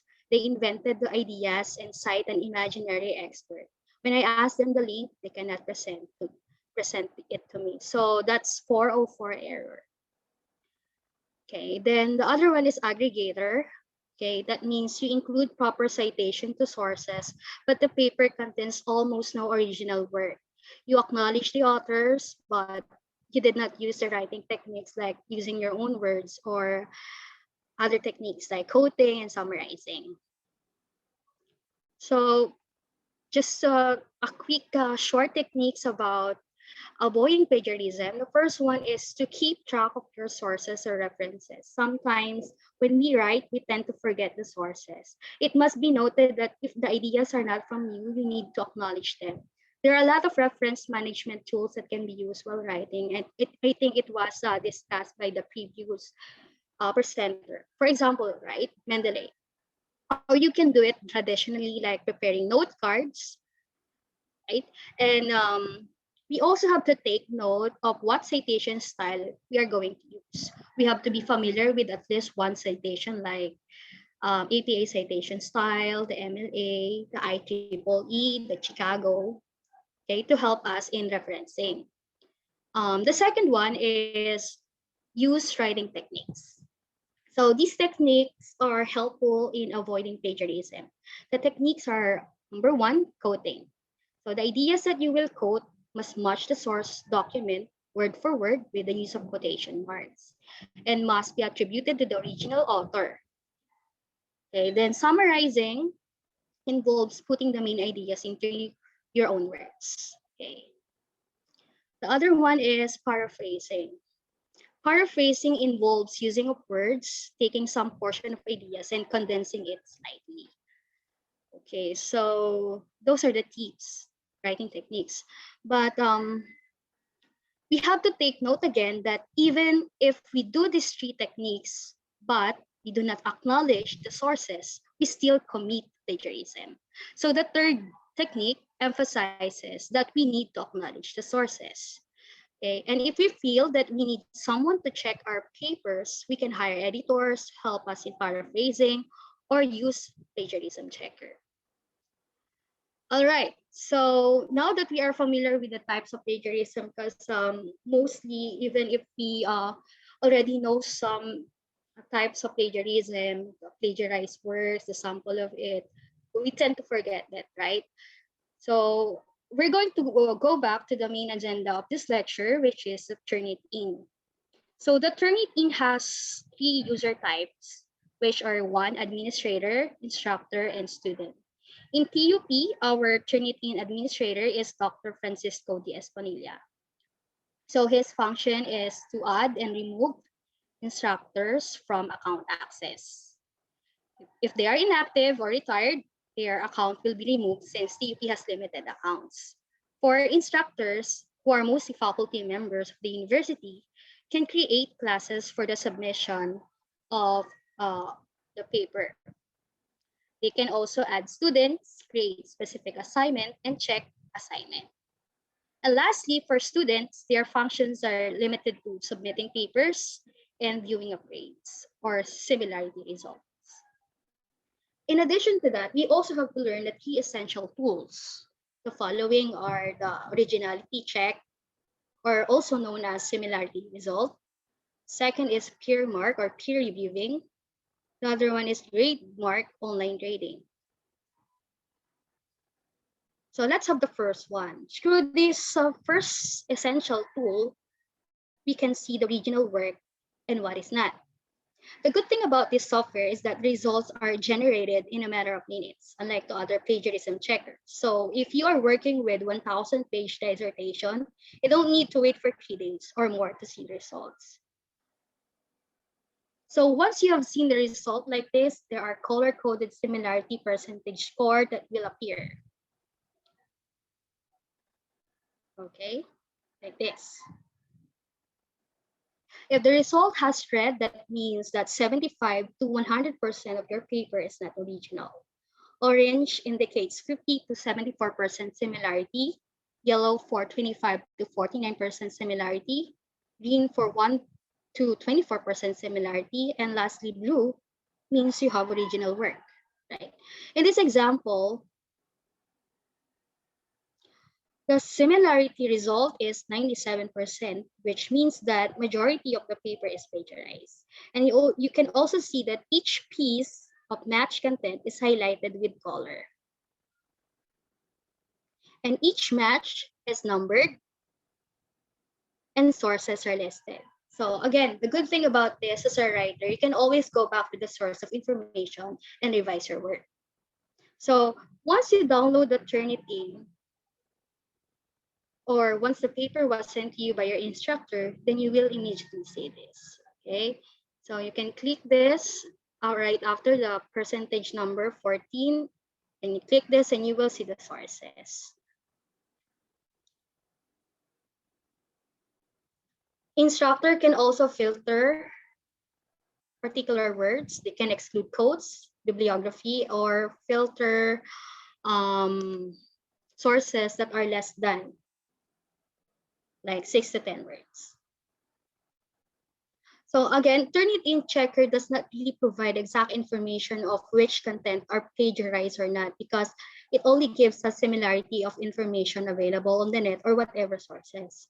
For example, sentences like the capital city of the Philippines is Manila and Asia is a continent, Rodrigo Duterte is the president of the Philippines are not all considered plagiarism because they are all general knowledge. But the Turnitin software will include that content in their similarity result. So my point here, that's why I'm showing this screen, is that it is the job of the instructor to filter those information. Turnitin will only provide similarity results. So try to imagine a writer will cite this. This is just an example. According to Alinsunod 2021, Rodrigo Duterte is the president of the Philippines. So, all right, we all know that. It is a general knowledge. And those who have instructor account can only exclude or consider that. If that is done, the percentage similarity will also be adjusted. So in TUP, the acceptable percentage is 20%. If that exceeds, we resend it back to the students for revision.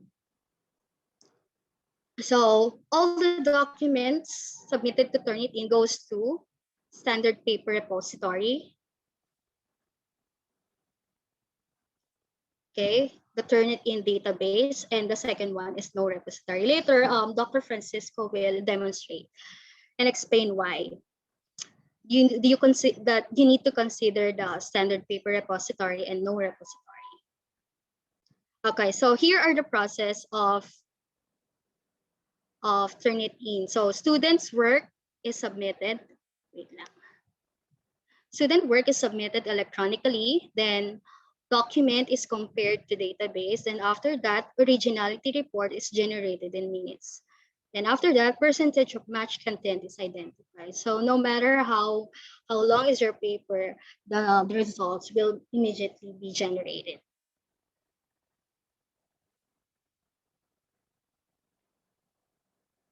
Okay, let's move on to peer mark or peer reviewing.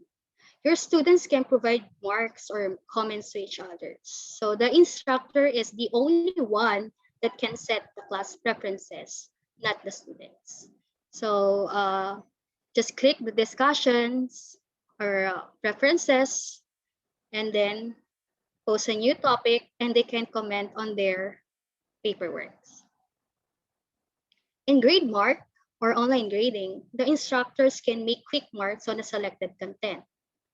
All you have to do is to click the icon check. Then instructor can also leave a feedback summary through through voice or written text by clicking the next icon below the click marks. Then instructor can also grade the paper direct to the submitted paper. All right. Under the grade mark tool, Turnitin can also check grammar, spelling, and usage mechanics. However, Turnitin will only identify errors but will not give you exact solutions, unlike Grammarly. For example, article here, Rafael for the Countess. You are seeing the screen. Turnitin does not provide you what article should be used, whether the, or and, right? Unlike Grammarly. Um, in this case, I personally suggest that instructors should only focus on one variety of English that you will use for grammar checking. If it's American English, then choose American English. If you prefer British English, then choose British English. Because Turnitin will ask you your language preferences.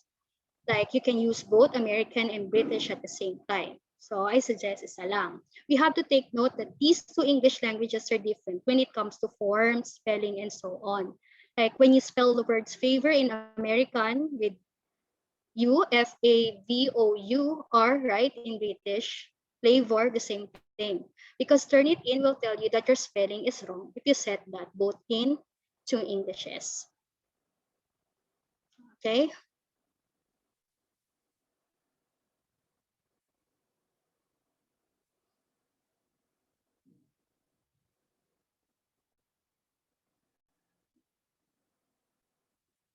So here, I want you to scrutinize the sample works from the students. All right. What do you notice?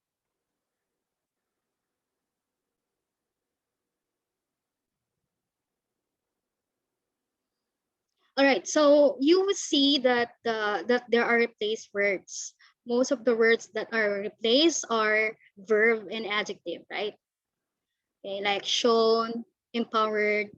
Okay, it was replaced. So this one cannot get away from plagiarism, right? So it can be detected by Turnitin. Second example is the same thing. Even if you do this, you write your own ideas, but you copied another sentence or paragraph, and you mix it with your personal thought, then it will also be detected by Turnitin. And Turnitin works in laptop, desktop, cell phone, tablet, as long as you have internet connection and of course account. File types are supported. The following are the MS Words, PostScript, WordPerfect, PDF, HTML, and so on. And it also has languages too. I heard that they are working to include Filipino language. So many universities are using Turnitin, not only TUP. Actually, we are really behind when we subscribe Turnitin.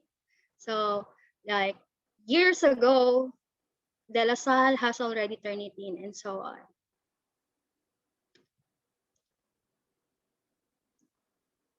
All right.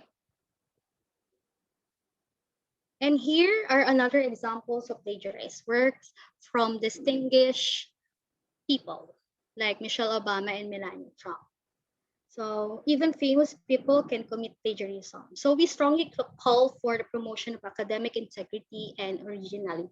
So in TUP, we have these guidelines of university policy on authenticity or similarity tests. URDS is considered as the administrator of Turnitin, and URDS will add instructors and users in the software. And lastly, URDS will certify the originality, authenticity, and similarity reports. Okay. Then, although it's still a proposal, a proposed policy, it is actually implemented, especially for those who would like to apply for oral defense and request for publication incentives and citation incentives. So the coverage of this are the following: the faculty research, graduate research, the undergraduate research, then instructional materials. Everyone in the university anyway can request for assistance. Please check URDS FB page to request assistance to subject your research, your thesis, your dissertation, and instructional materials for testing. For now, if you are requesting for incentives in publication and citation, the paper is automatically subjected to Turnitin testing. Okay, so let me present to you the Turnitin flow for students. So the first step is that the advisee submit research manuscript.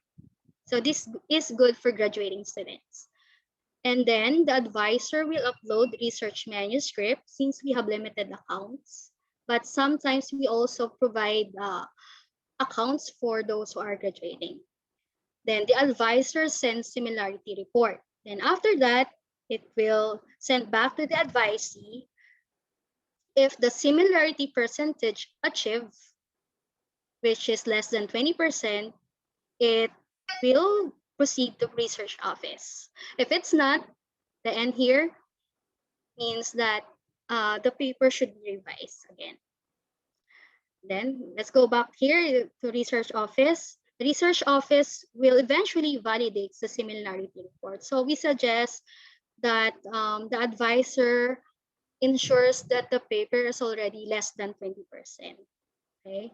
Then if the report is accurate or correct, then you can apply for oral defense, or there will be a certification that will be released to the advisees. If it's not, yeah, it needs to go back to the advisees.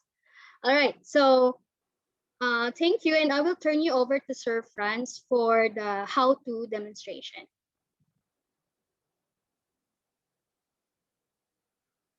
Sir Franz?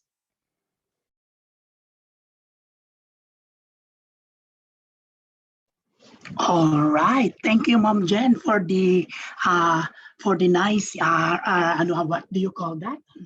For the nice presentation. Parang nasabi mo na lahat ng kanilang mga gagawin. But before that, I would like to tell everyone na hope they already have their student Turnitin account. Is everyone already have your Turnitin accounts?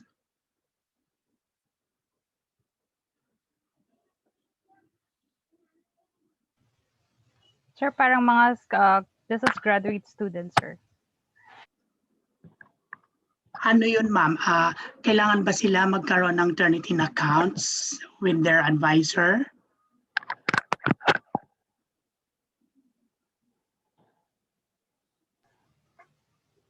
Hindi pa sir. Okay. Ma'am Jen, can I have the screen?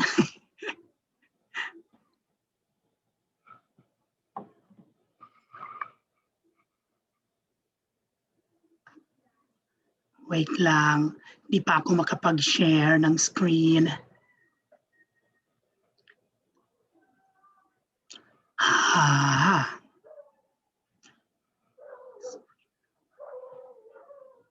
Siguro desktop lang ang i-share ko para so students can see yung aking ginagawa on screen.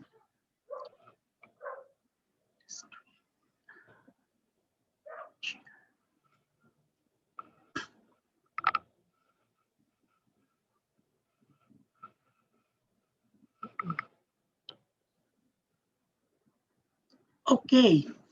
Nakikita po ba yung aking submission flow? Ito yung continuation ng last page na present ni Ma'am Jen. We have the advisee, the advisor, and the research office. Bakit research office? Kasi sa campuses, yung students nila ang mag-process ng kanilang Turnitin paper or similarity results will be the research office, mga personnel ng research office. Sa Manila, ang mag-validate ng research papers nila will be the personnel from the University Research and Development Services from URDS. Kami po yun. Si Ma'am Jen, si Ma'am Asmin, ako, sino pa? Si Hero, marami kami dyan sa URDS na magpa-process. Pero ang ating requirements sa sa TUP is 20%. Pero pag graduate students, pag nasa akin yung paper, I see to it na dapat 15% and below. Pag undergraduate student, 20%.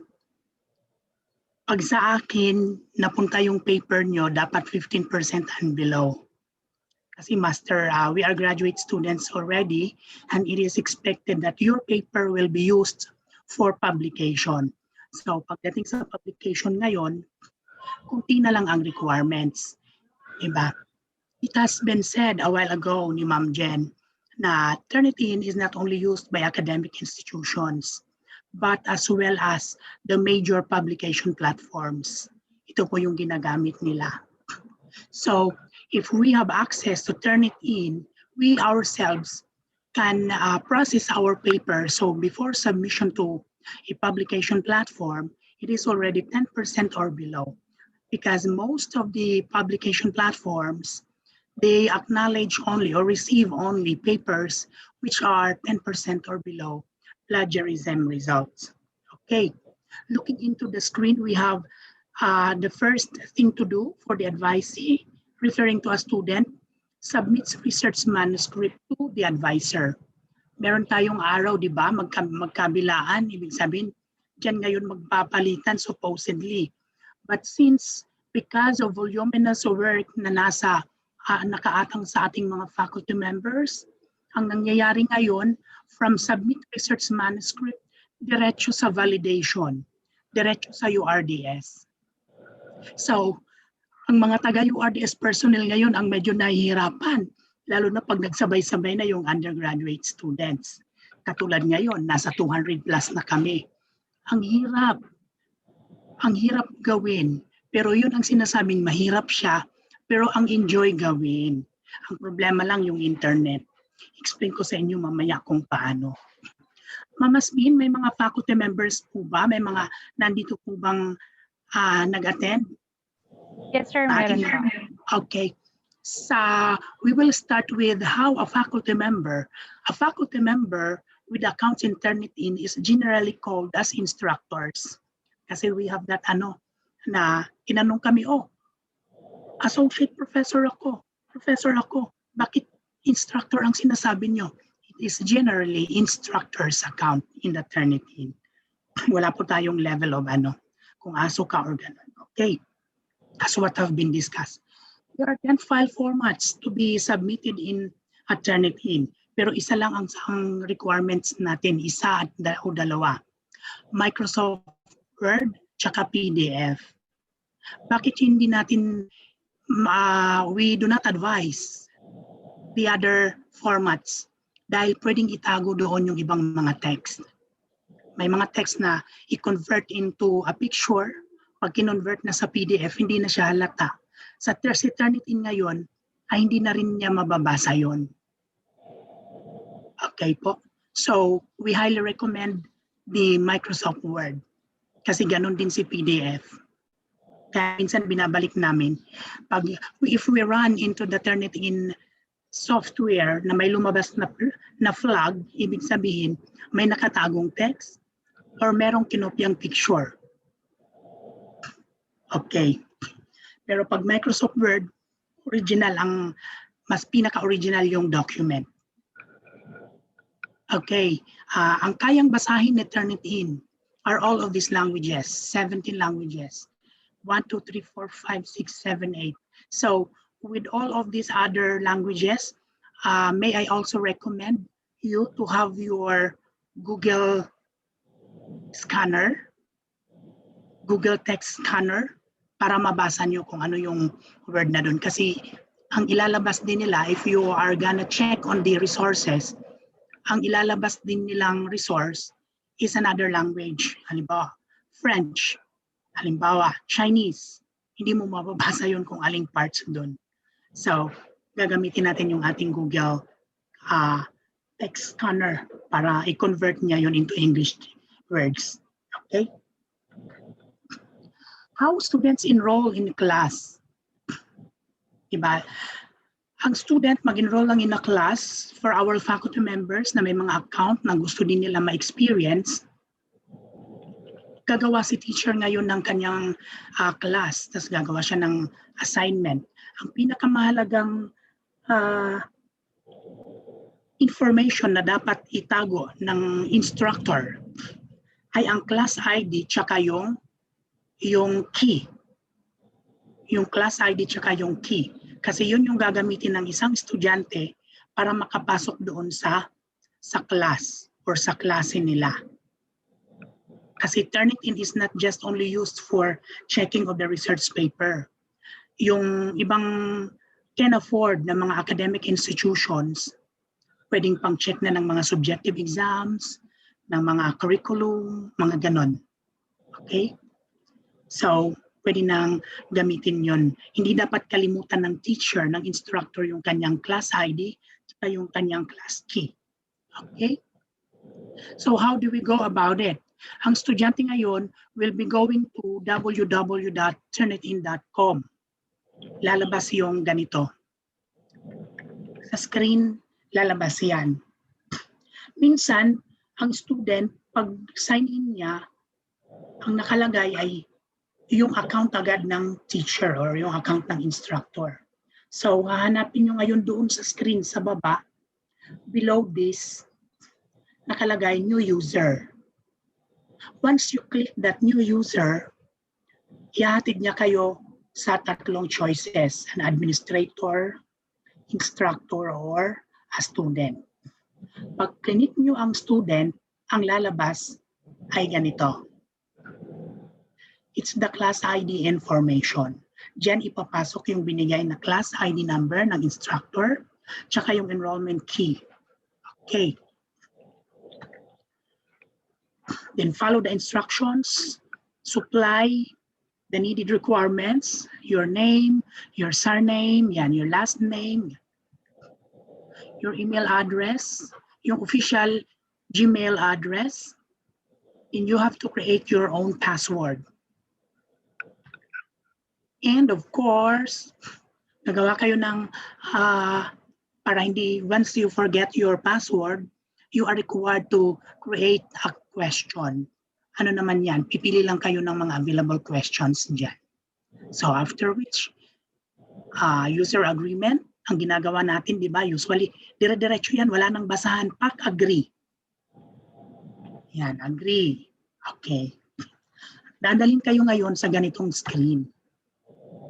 Yan. Maglalagin kayo as a student. Tapos, papasok na tayo sa originality checking. Kung ano ang ginagawa ng teacher doon sa paper, ayun din ang pwede niyong gawin doon sa student account niyo. Pag meron kayong student account, ma-access niyo yung in-upload niyong paper, tapos mababasa niyo yung grade mark, yung peer mark, tapos yung originality check. Okay. So we'll proceed now with the responsibility of the faculty member. I would like to close this one.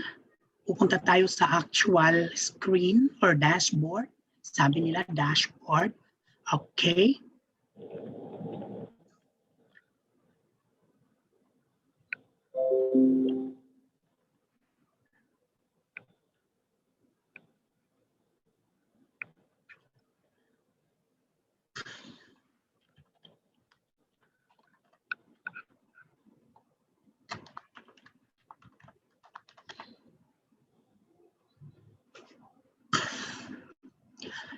Okay. Yung una, makikita natin sa taas, yung administrator. This is how the university Turnitin account shows. Ayan. Huwag niyong pansinin si Technological Institute sa ilalim. Nagkamali lang mag-load si Turnitin sa atin yan. Pinadelete ko na po yan. Okay. Pag clinic ko si Technological University of the Philippines, lalabas yung information. Ayan. Meron tayong 1,500 students. Meron tayong active students na 231.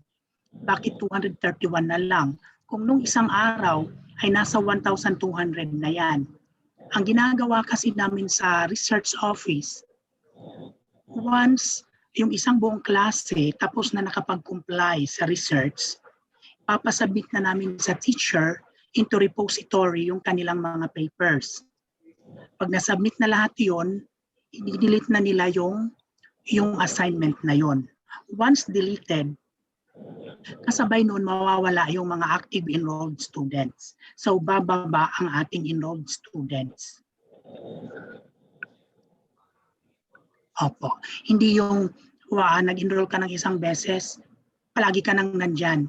Pag dinilit ka ng teacher mo, mawawala ka na dyan sa active enrollees. Okay po. We will proceed now with the instructor account.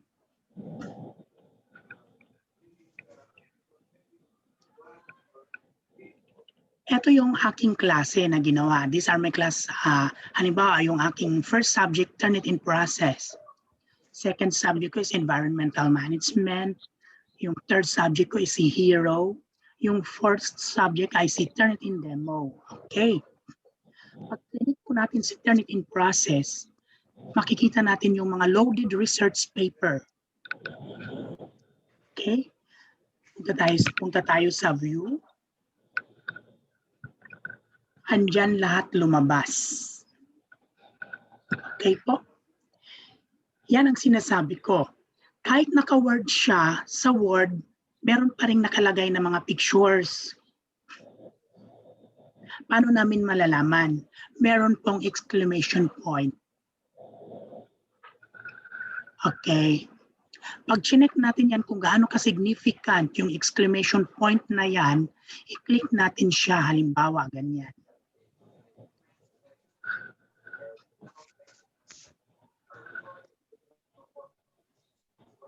Lalabas dito ngayon yung flag na yon 0. So, ibig sabihin, wala siyang tinagong text. It's just merely a picture or an image na pwedeng siya ang gumawa. Kasi kung iba ang gumawa, magkakaroon ng magkakaroon ng issue dito. Okay. So, ang gagawin namin ngayon, gagawin namin mga instructors, ibabalik sa estudyante para ipaayos yung portion na yon.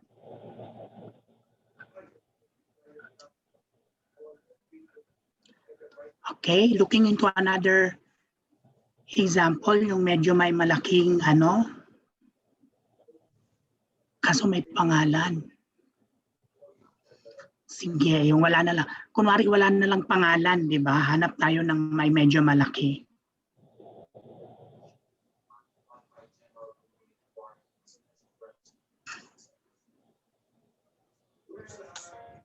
Dahil ganito ang gagawin ni teacher. See, for example, ako si teacher.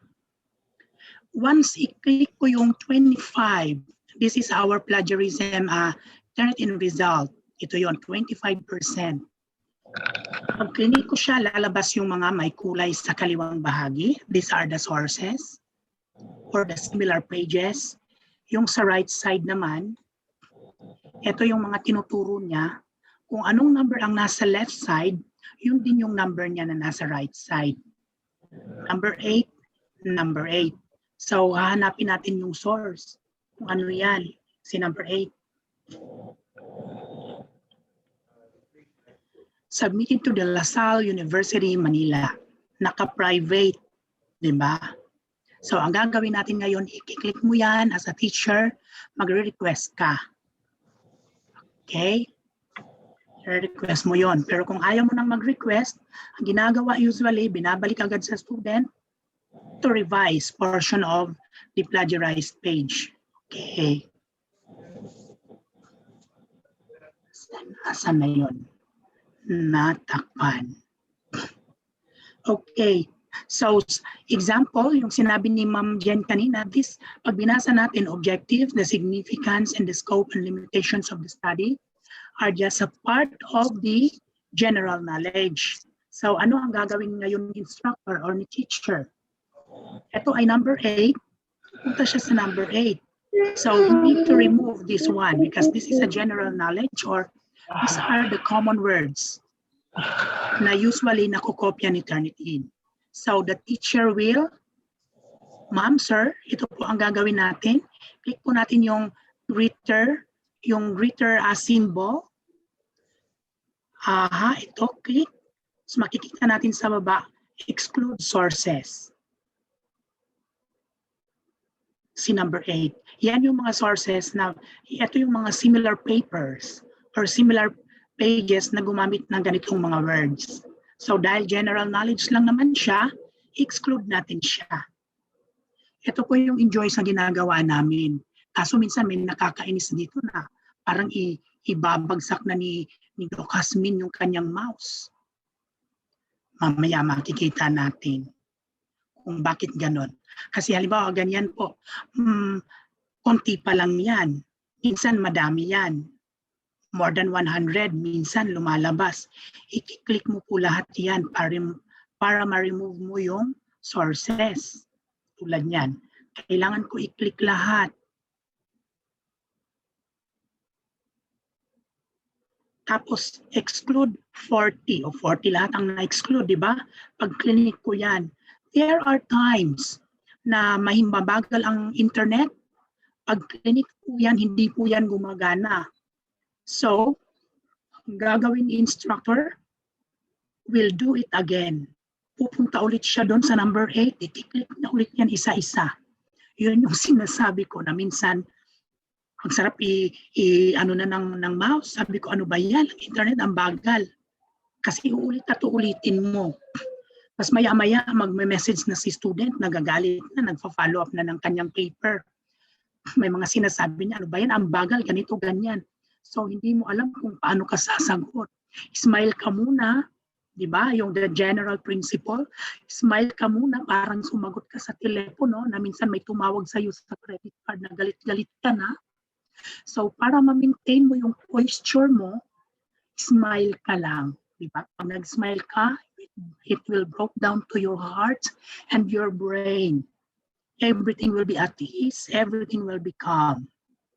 Maging maayos ang iyong conversation. Okay, another example. Sa number 17. Ayan, si number 17. Introduction. Titingnan natin si introduction. Kaso, may kasama siyang mahaba. Diba? So, hindi mo kailangang i-exclude lahat si number 17. Pag clinic mo sa kanan, si number 17. Kasi meron siyang kasamang mahaba. Dahil, hindi rin natin makita, dahil yan ay naka-private, so we need to request. Diba? Request from Columbia Southern University. Pak ang layo. So, ang gagawin ngayon ni teacher, dahil napakasimple lang naman nito, pag tinignan natin ano yung kulang, kasi hindi naman tayo makukulong dyan. Kung minsan nagkamali tayo ma-submit yan, hindi tayo makukulong dahil nandyan naman yung pangalan ng mga authors. Cited naman sila. Diba? So, ang gagawin ngayon ni teacher, gagamitin niya yung marking. I-click yan ni teacher, lalabas itong sinasabi ni Ma'am Jen kanina na teacher will make comments, i-check niya kung ano ang kulang. Pag chinek natin itong check mark, lalabas yung mga ano yung problema, ano yung kulang. Or you can just simply click this one, improper citation. Sasabihin mo, bakit naging improper? Pag chinek ng student ngayon dun sa paper niya, makikita niya yung comment ni ma'am, ni sir. Ay, improper citation. Bakit kaya? Ano kaya ang kulang? Na-cite ko naman silang dalawa, yung author. So, maaaring kailangan dito ng quotation mark, dalawa. Or, you need to revise the sentence. Pwedeng lagyan mo according to, ganon. Or, you need to paraphrase. Ano yung mga sinabi ni Ma'am Jen kanina? You need to quote, you need to paraphrase, or you need to summarize the statement. At huwag kalimutan lagi yung ating mga sources. Okay. Yan. Hindi dapat mawala yan. Okay. Since kung nagawa na yan, pag binalik po yan, check na ulit ito ni teacher. I-click na ulit lahat yan. Okay, halimbawa natapos na i-click lahat, no? Exclude na niya, mawawala na siya. Okay. Si number 23, lumabas ulit, punta ka ulit kay number 23. Ganyan kakulit si Turnitin. Hanggat hindi mo siya naaayos, ibabalik at ibabalik po niya. Okay po? Ganyan po kami paano mag-check ng paper sa Turnitin. So, punta tayo sa filter. Okay, pag finilter siya, lahat ng sources ay lalabas. See, for example, this one. Diba? Ito. Makikita niya ngayon kung saan galing.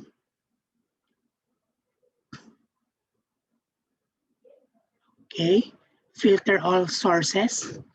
Lahat ng mga highlighted dyan, dito sa buong paper na to, dito lahat sila nang galing. Ito lahat yon. Okay. Pag gusto mong tingnan yung specific sentence lang, tanggalin mo si filter para lumabas yung number, then click mo ulit si number 24. 24% lalabas si number, siya si number 2. Okay. Since si number 2 ay may 3%, ang laki, di ba? Okay lang yan kasi this is pangalan naman to ng, ito talaga ay fee box, di ba? Kailangan mo siyang tanggalin kasi common use naman yan.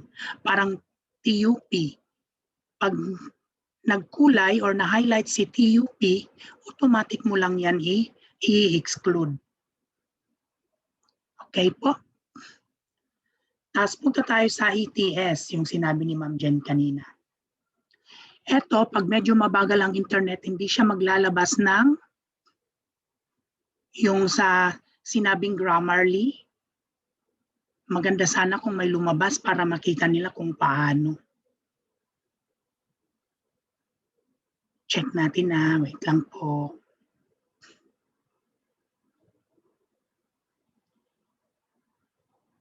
Ito, try natin lumabas si Grammarly. Okay, hindi talaga kaya ng aking internet. 64,000 characters, hindi niya kinakaya. Yung may lumabas kanina dito, yung pinakita ni Ma'am Jen na yung error, yung spelling, ang gagawin po ng estudyante dun sa paper niya, dun sa account nila with the teacher, i-click lang po niya yun. Pag-click po niya, may lalabas po doon. Sasabihin, ano yung kulang. But Turnitin will not tell you exactly kung ano ang gagawin. See, for example, yung isang sentence, i-click ng estudyante dahil may lumabas na may error.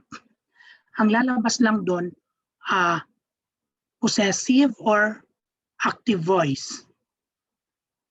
No, may question mark. So, alin sa dalawa? Or it can be a possessive. So, i-click mo ngayon yon.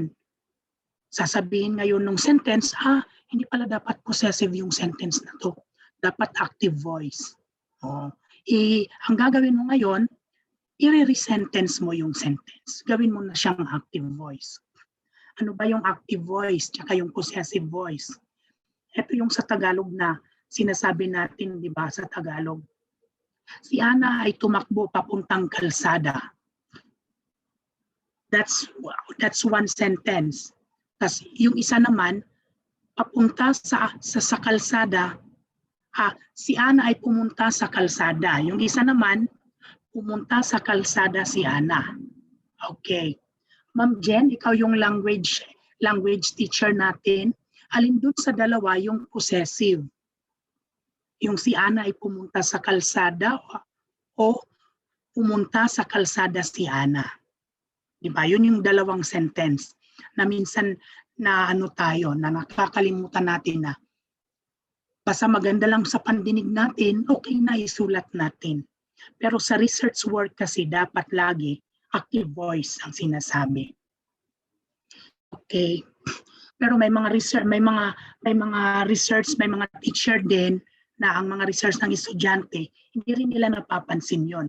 So it is highly recommended bago natin i-turn it in yung paper, or dapat naman talaga bago i-submit sa URDS o sa Research Office for Processing, tapos na pong na final defense ang research. Kasi minsan may mga nagsasubmit na ang ginagawa nila ay nasa RRL pa lang.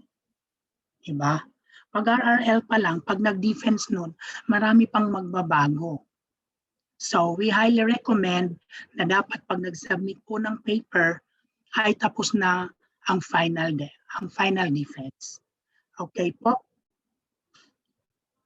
So si teacher, meron din po siyang ganitong icon, yung download. Si student, meron din po niyan. Kasi para sa student, mas mabilis or mas madali mag-edit pag dinownload natin yung papel. Diba? Okay. Pag ang i-download nyo ay current view, ang madadownload po dyan, yung makikita yung mga highlighted paragraph or sentences. Pag ang dinownload mo ay digital receipt, hindi po ito kailangan ng student. Kasi this is just an acknowledgement receipt na na-receive ni teacher yung iyong submission. Ito po yung sample nun. Wait lang po. I am downloading. Ito po yung sample ng digital receipt.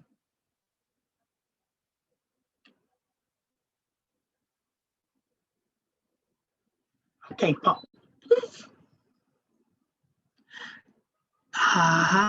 Asa na tayo? Na-close ko na. Okay. Tapos, yung isa naman, di ba dito tayo kanina? Wait lang po. Yung isa, originally submitted file. Pag ito yung inyong na-download, ito yung pinakaunang sinubmit na hindi pa na-process sa Turnitin. Ito yung wala pang ginawa si teacher. Usually, ito po yung isasubmit ni teacher sa URDS for validation. Pero, dahil marami nga po tayong ginagawa na, ang gagawin namin ngayon, mas maganda yung na-process na. Yung bumaba na sa 20% or below. Para pagdating sa URDS, validation na lang talaga kami. Pero ang actual po na nangyayari, kami na ang nagpa-process, kami na rin ang nagva-validate. O diba? May certificate agad. Di kawawa ngayon si estudyante, ibabalik at ibabalik namin yan. Okay?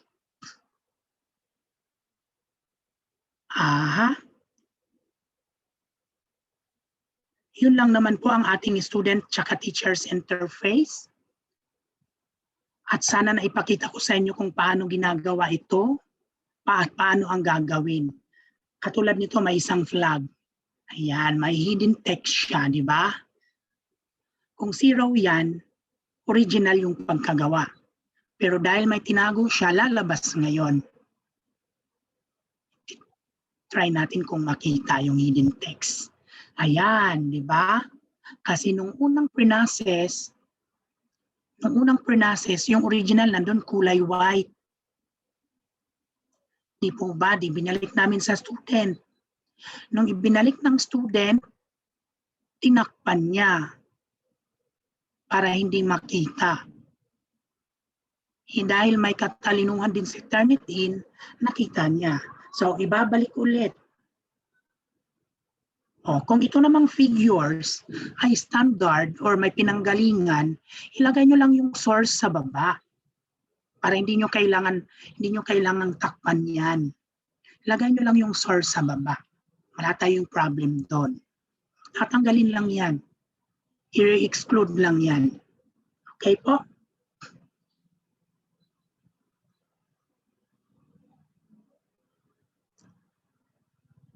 Okay, hindi na ako makakabalik sa aking PowerPoint at na-close ko na ata. So far, ito lang naman po yung sa part ng ating instructor and student interface.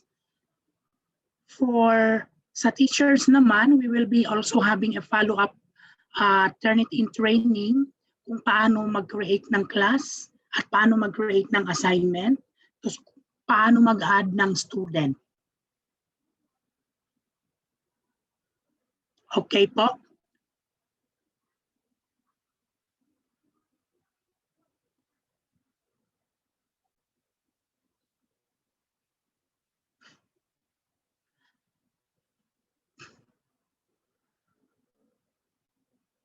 Ayan, balik po tayo kay administrator. Ganon din po si instructor.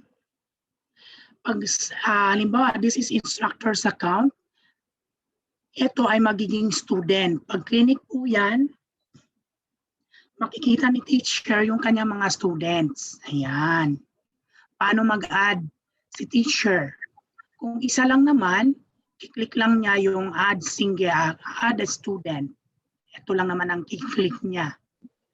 Pag buong klase, i-click na yung upload list. Ano po ba yung format? Okay, may format din po tayong sinusunod. Hindi makita. So, ang format ay ito.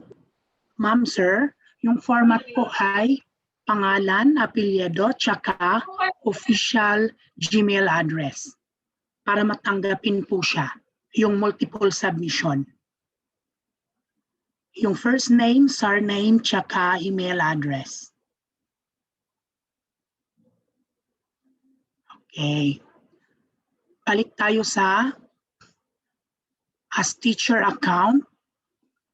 Meron ako dito ginawang isang account. May isang enrolled student.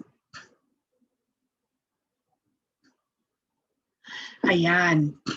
Ito yung dashboard na meron akong isang estudyante. Nag-iisang estudyante. Tutorial ito. Ayan. Si Ma'am Jen Alinsunod. Wala pang submission. Okay. Once ang student mag-submit, ganito rin ang lalabas sa kanyang dashboard, makikita ko na yan na meron na siyang submission. So ang gagawin ko ngayon, i-click ko lang itong submission ni Ma'am Jen, doon na ako mag-aayos, magagawa nung mga ganito, yung grade book, yan. Diyan lalabas yan. Doon sa base sa sinabit niyang paper, while the teacher is doing the process sa turn it in doon sa yung sample na pinakita ko kanina sa paper, magbabago at magbabago yung grade book. Pero, hindi natin to pinapansin sa TUP. Kasi hindi naman tayo nag-check ng final exam or midterm exam na essay or assignment. Nag-check naman tayo ng isang research kung saan ay bibigyan natin siya ng Turnitin rating 20% and below. Wala po itong masyadong gamit. Kasi ang titingnan lang po natin yung mismong Turnitin count, yung similarity report. Okay po.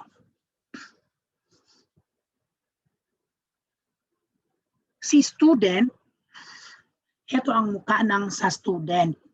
So, dati pinagamit ni Ma'am Ira yung account niya sa amin.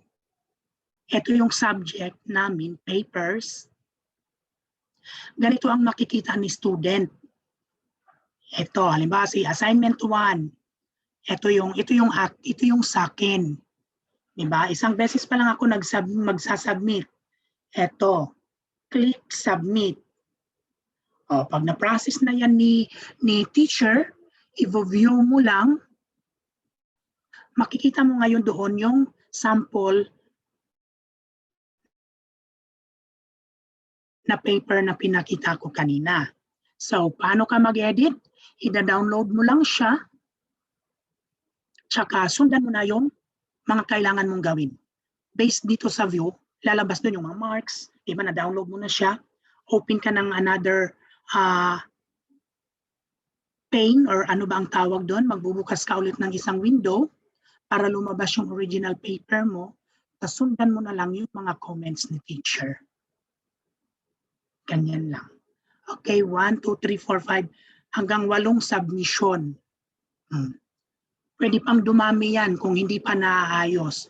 Or si teacher, pwede niyang i-delete yung una mong sinubmit. Siyempre, huwag kalimutan ni teacher i-record kung ilan ang percentage count nung una mong sinubmit. Oh. Kung ang submission ay hindi siya submitted sa repository, dalawang klase yan. No repository, tsaka repository. Yung sample kasi dito ay repository. So kung nag-submit ka sa repository, hindi na po yan madidelete ni teacher. Ang magdidelete po niyan si administrator. Kaya meron po tayong another submission. Pag sinubmit mo yan, kung ano yung unang count doon, lalabas yan sa ahas, lalabas yan doon sa paper, sa count, sa number kanina na pinindot natin. Ay lalabas doon kung ano yung source. Submitted to Technological University of the Philippines. Ang gagawin mo ngayon, i-exclude mo lang yon kasi yun yung unang count niya sa unang submission kasi naka-repository siya. Para mag-zero ulit siya.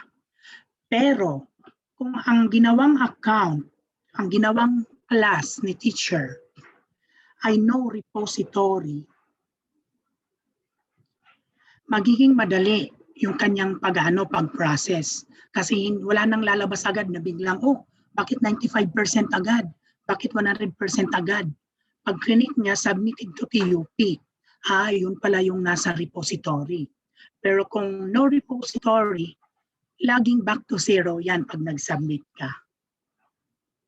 So the teacher can erase, can delete yung unang sinubmit without effect or without effect doon sa unang sinubmit na document. Yung sinabi ni Ma'am Jen kanina, yung kaibahan ng repository sa no repository.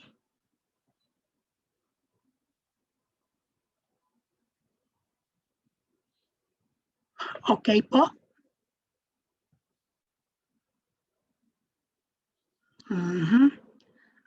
Ma'am Asmin, do I need to show for the teachers kung paano gumawa ng kung paano gumawa ng class?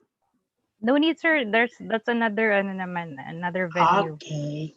Thank you very Thank much, you very Ma'am much, Sir Asmin. Franz. Hindi na ako makakabalik dun sa PowerPoint ko at na-close ko ata. Sige, sir. Okay, thank you very much. Let's call on Sir Carlo for the Q&A. Asan na yung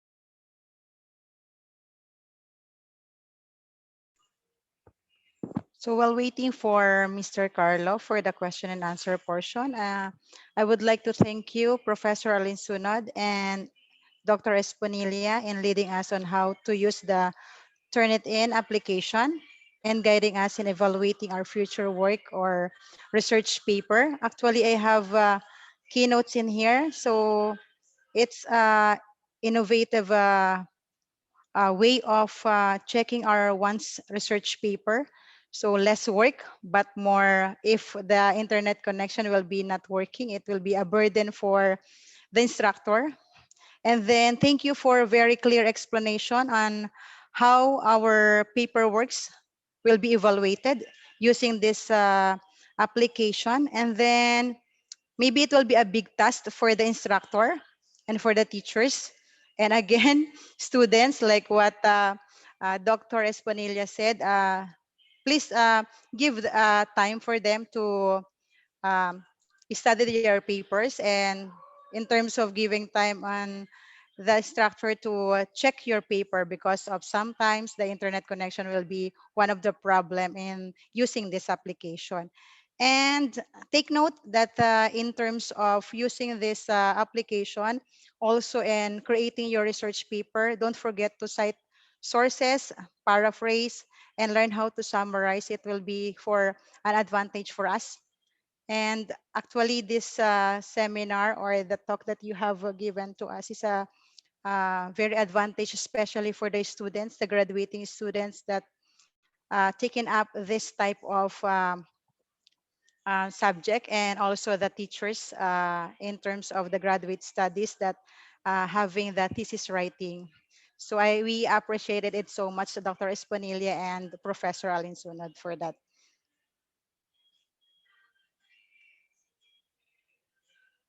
Okay, while waiting for the questions, kasi parang naintindihan nilang lahat at wala silang tanong, can we Yes. ask everyone to open the camera for another picture Okay. taking for purposes ng ating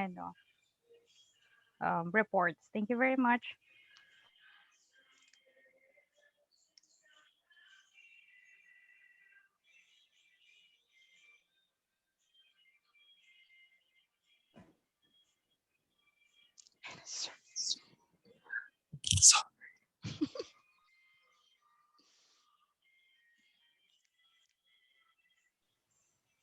Sir Carlo, we're just going to open for the picture taking first, okay?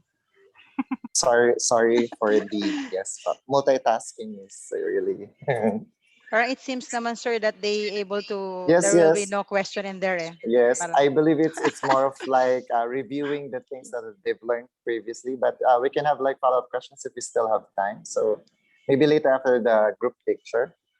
Yes. So everyone, are we okay? So let's just count again, 5 seconds maybe, like 5, 4, 3, Three, 2, 1, two, one. smile.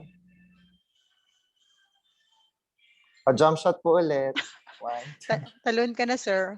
5, 4, 3, 2, 1. Sa page 2 po, we'll try page 2 kasi parang 4 pages tayo. Okay. So another daw po for our page Page 2. 3 and 4 viewers. 4, 2, 1. Lastly, okay, po, page 5 po. 4, I think. 5, 4, 3, 2, 1. Yeah. So many of our participants are still shy type, maybe still hiding from. Okay po. So maybe we can proceed po for questions po, no? Several lang po. So I think, I'm not sure we can address this to both Professor Alinsunod and Professor Espanilla. So our students are very much interested in knowing, of course, on how to personally correct their papers po, no? So since our current platform is limited with the access, so how can we help them conduct their own, what they call this, turn it in, kasi we have to click things there, right? Yung pinakita po ni Dr. Espinilla kanina po. So how can we show that to our students, or how can our students practice the same skills as well po in the future?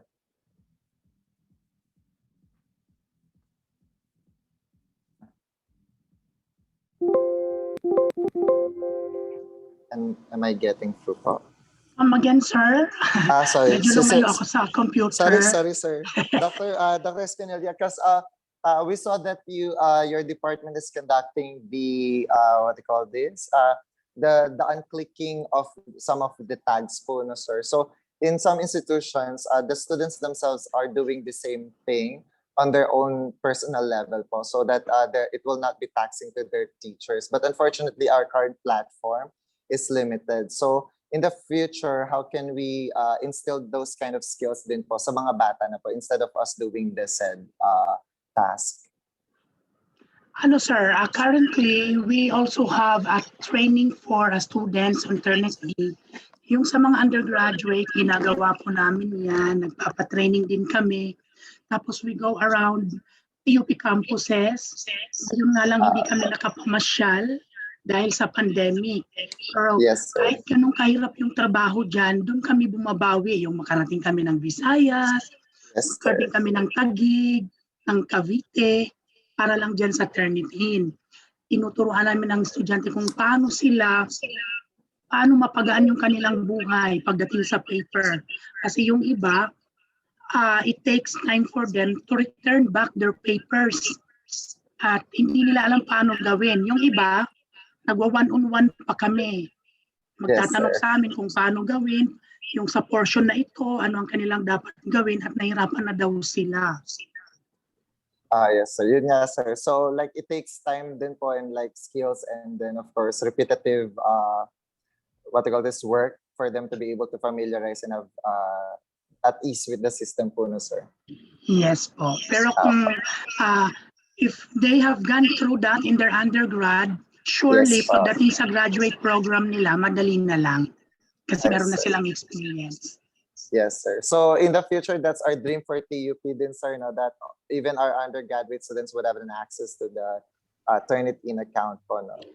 Yes po, it has Yes, been our po. dream. Yes, sir. Kasi medyo malaki po ang subscription fee, I believe, compared to what we have right now po, no? Sir Carlo, there's actually one may isa Yes, pong po. policy Question, yes, that po.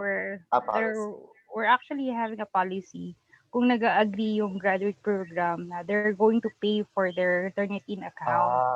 So it's I see. ongoing pa rin na survey kasi if everyone agrees to it, kaya po kasi lahat magkaroon. And then it's much cheaper than if you're going to buy it, diba?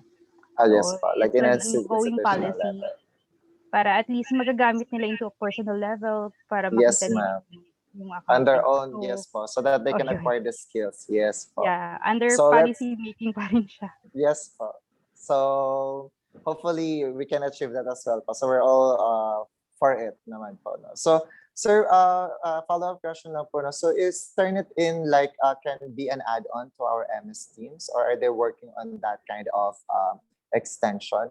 Because most of our outputs right now, for example, for my subject, so we are requiring our students to submit their works on notebooks, no? So instead of like copy pasting the outputs, is there a possibility for Turnitin to be There an is add-on? actually, sir. Meron po talaga. Kaso for Yes, sir. now, ni-restrict po natin para hindi po ma-utilize yung gasianong Yung 1,500 accounts lang. understandable. Kasi Yes. if it happens, halos lahat ng teacher, pag doon agad ang submission ng estudyante, automatic po si students ay officially enrolled sa Turnitin account. Counted. So mauubusan po Understood, tayo sir. ng account. Yes, sir. But I Opo. get, yes, sir. Yes, understandable, sir. But yeah, thank you for that, sir. So I believe we have no further questions, Paul. Let me just double check our chat box in our Sildo account, because one of the question raised by our very own Miss Miso was already answered by our Dr. Asmin Ignacio. For Zelda, I think same is true. So I believe that ends our Q&A for our Turnitin Plagiarism Checker workshop. So if you have further questions for our students who are still shy, you can, of course, contact our Professor Alin Sunid and Professor Espanilia. So please do so in your free time or if you have time later on. So again, we're reminding everyone to please click on the link for the evaluation form for our today's graduate research lecture series. Ma'am Angie?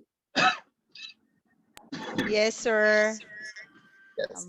Okay, in behalf of graduate program of the College of Science and College of Science Association of Graduate Studies, we would like to express our gratitude for the time and effort you took to share your thoughts and experiences with us. So thank you very much, students, teachers, and participants in spending your time to be with us today. We hope we can see you again tomorrow for our second part of this research lecture seminar series. So a little reminders for us, Mr. Carlo or Sir Carlo also reminded us to don't forget to fill out the evaluation form. It's already uploaded on the chat box. And then for our second part of the research tomorrow, it will be started at 8 a.m. in the morning with Dr. Barrientos and Dr. Martinez will be our resource speaker for tomorrow's research lecture series. And again, fill out the evaluation form uploaded on the chat box. So any more reminders for Ma'am Hasmin? No more? If there will be no more reminders, and we will be having a great day for now. So to officially close the program, let us sing the TUP hymn.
So that's end our program for this day. So you can now leave the room. Thank you again and see you tomorrow.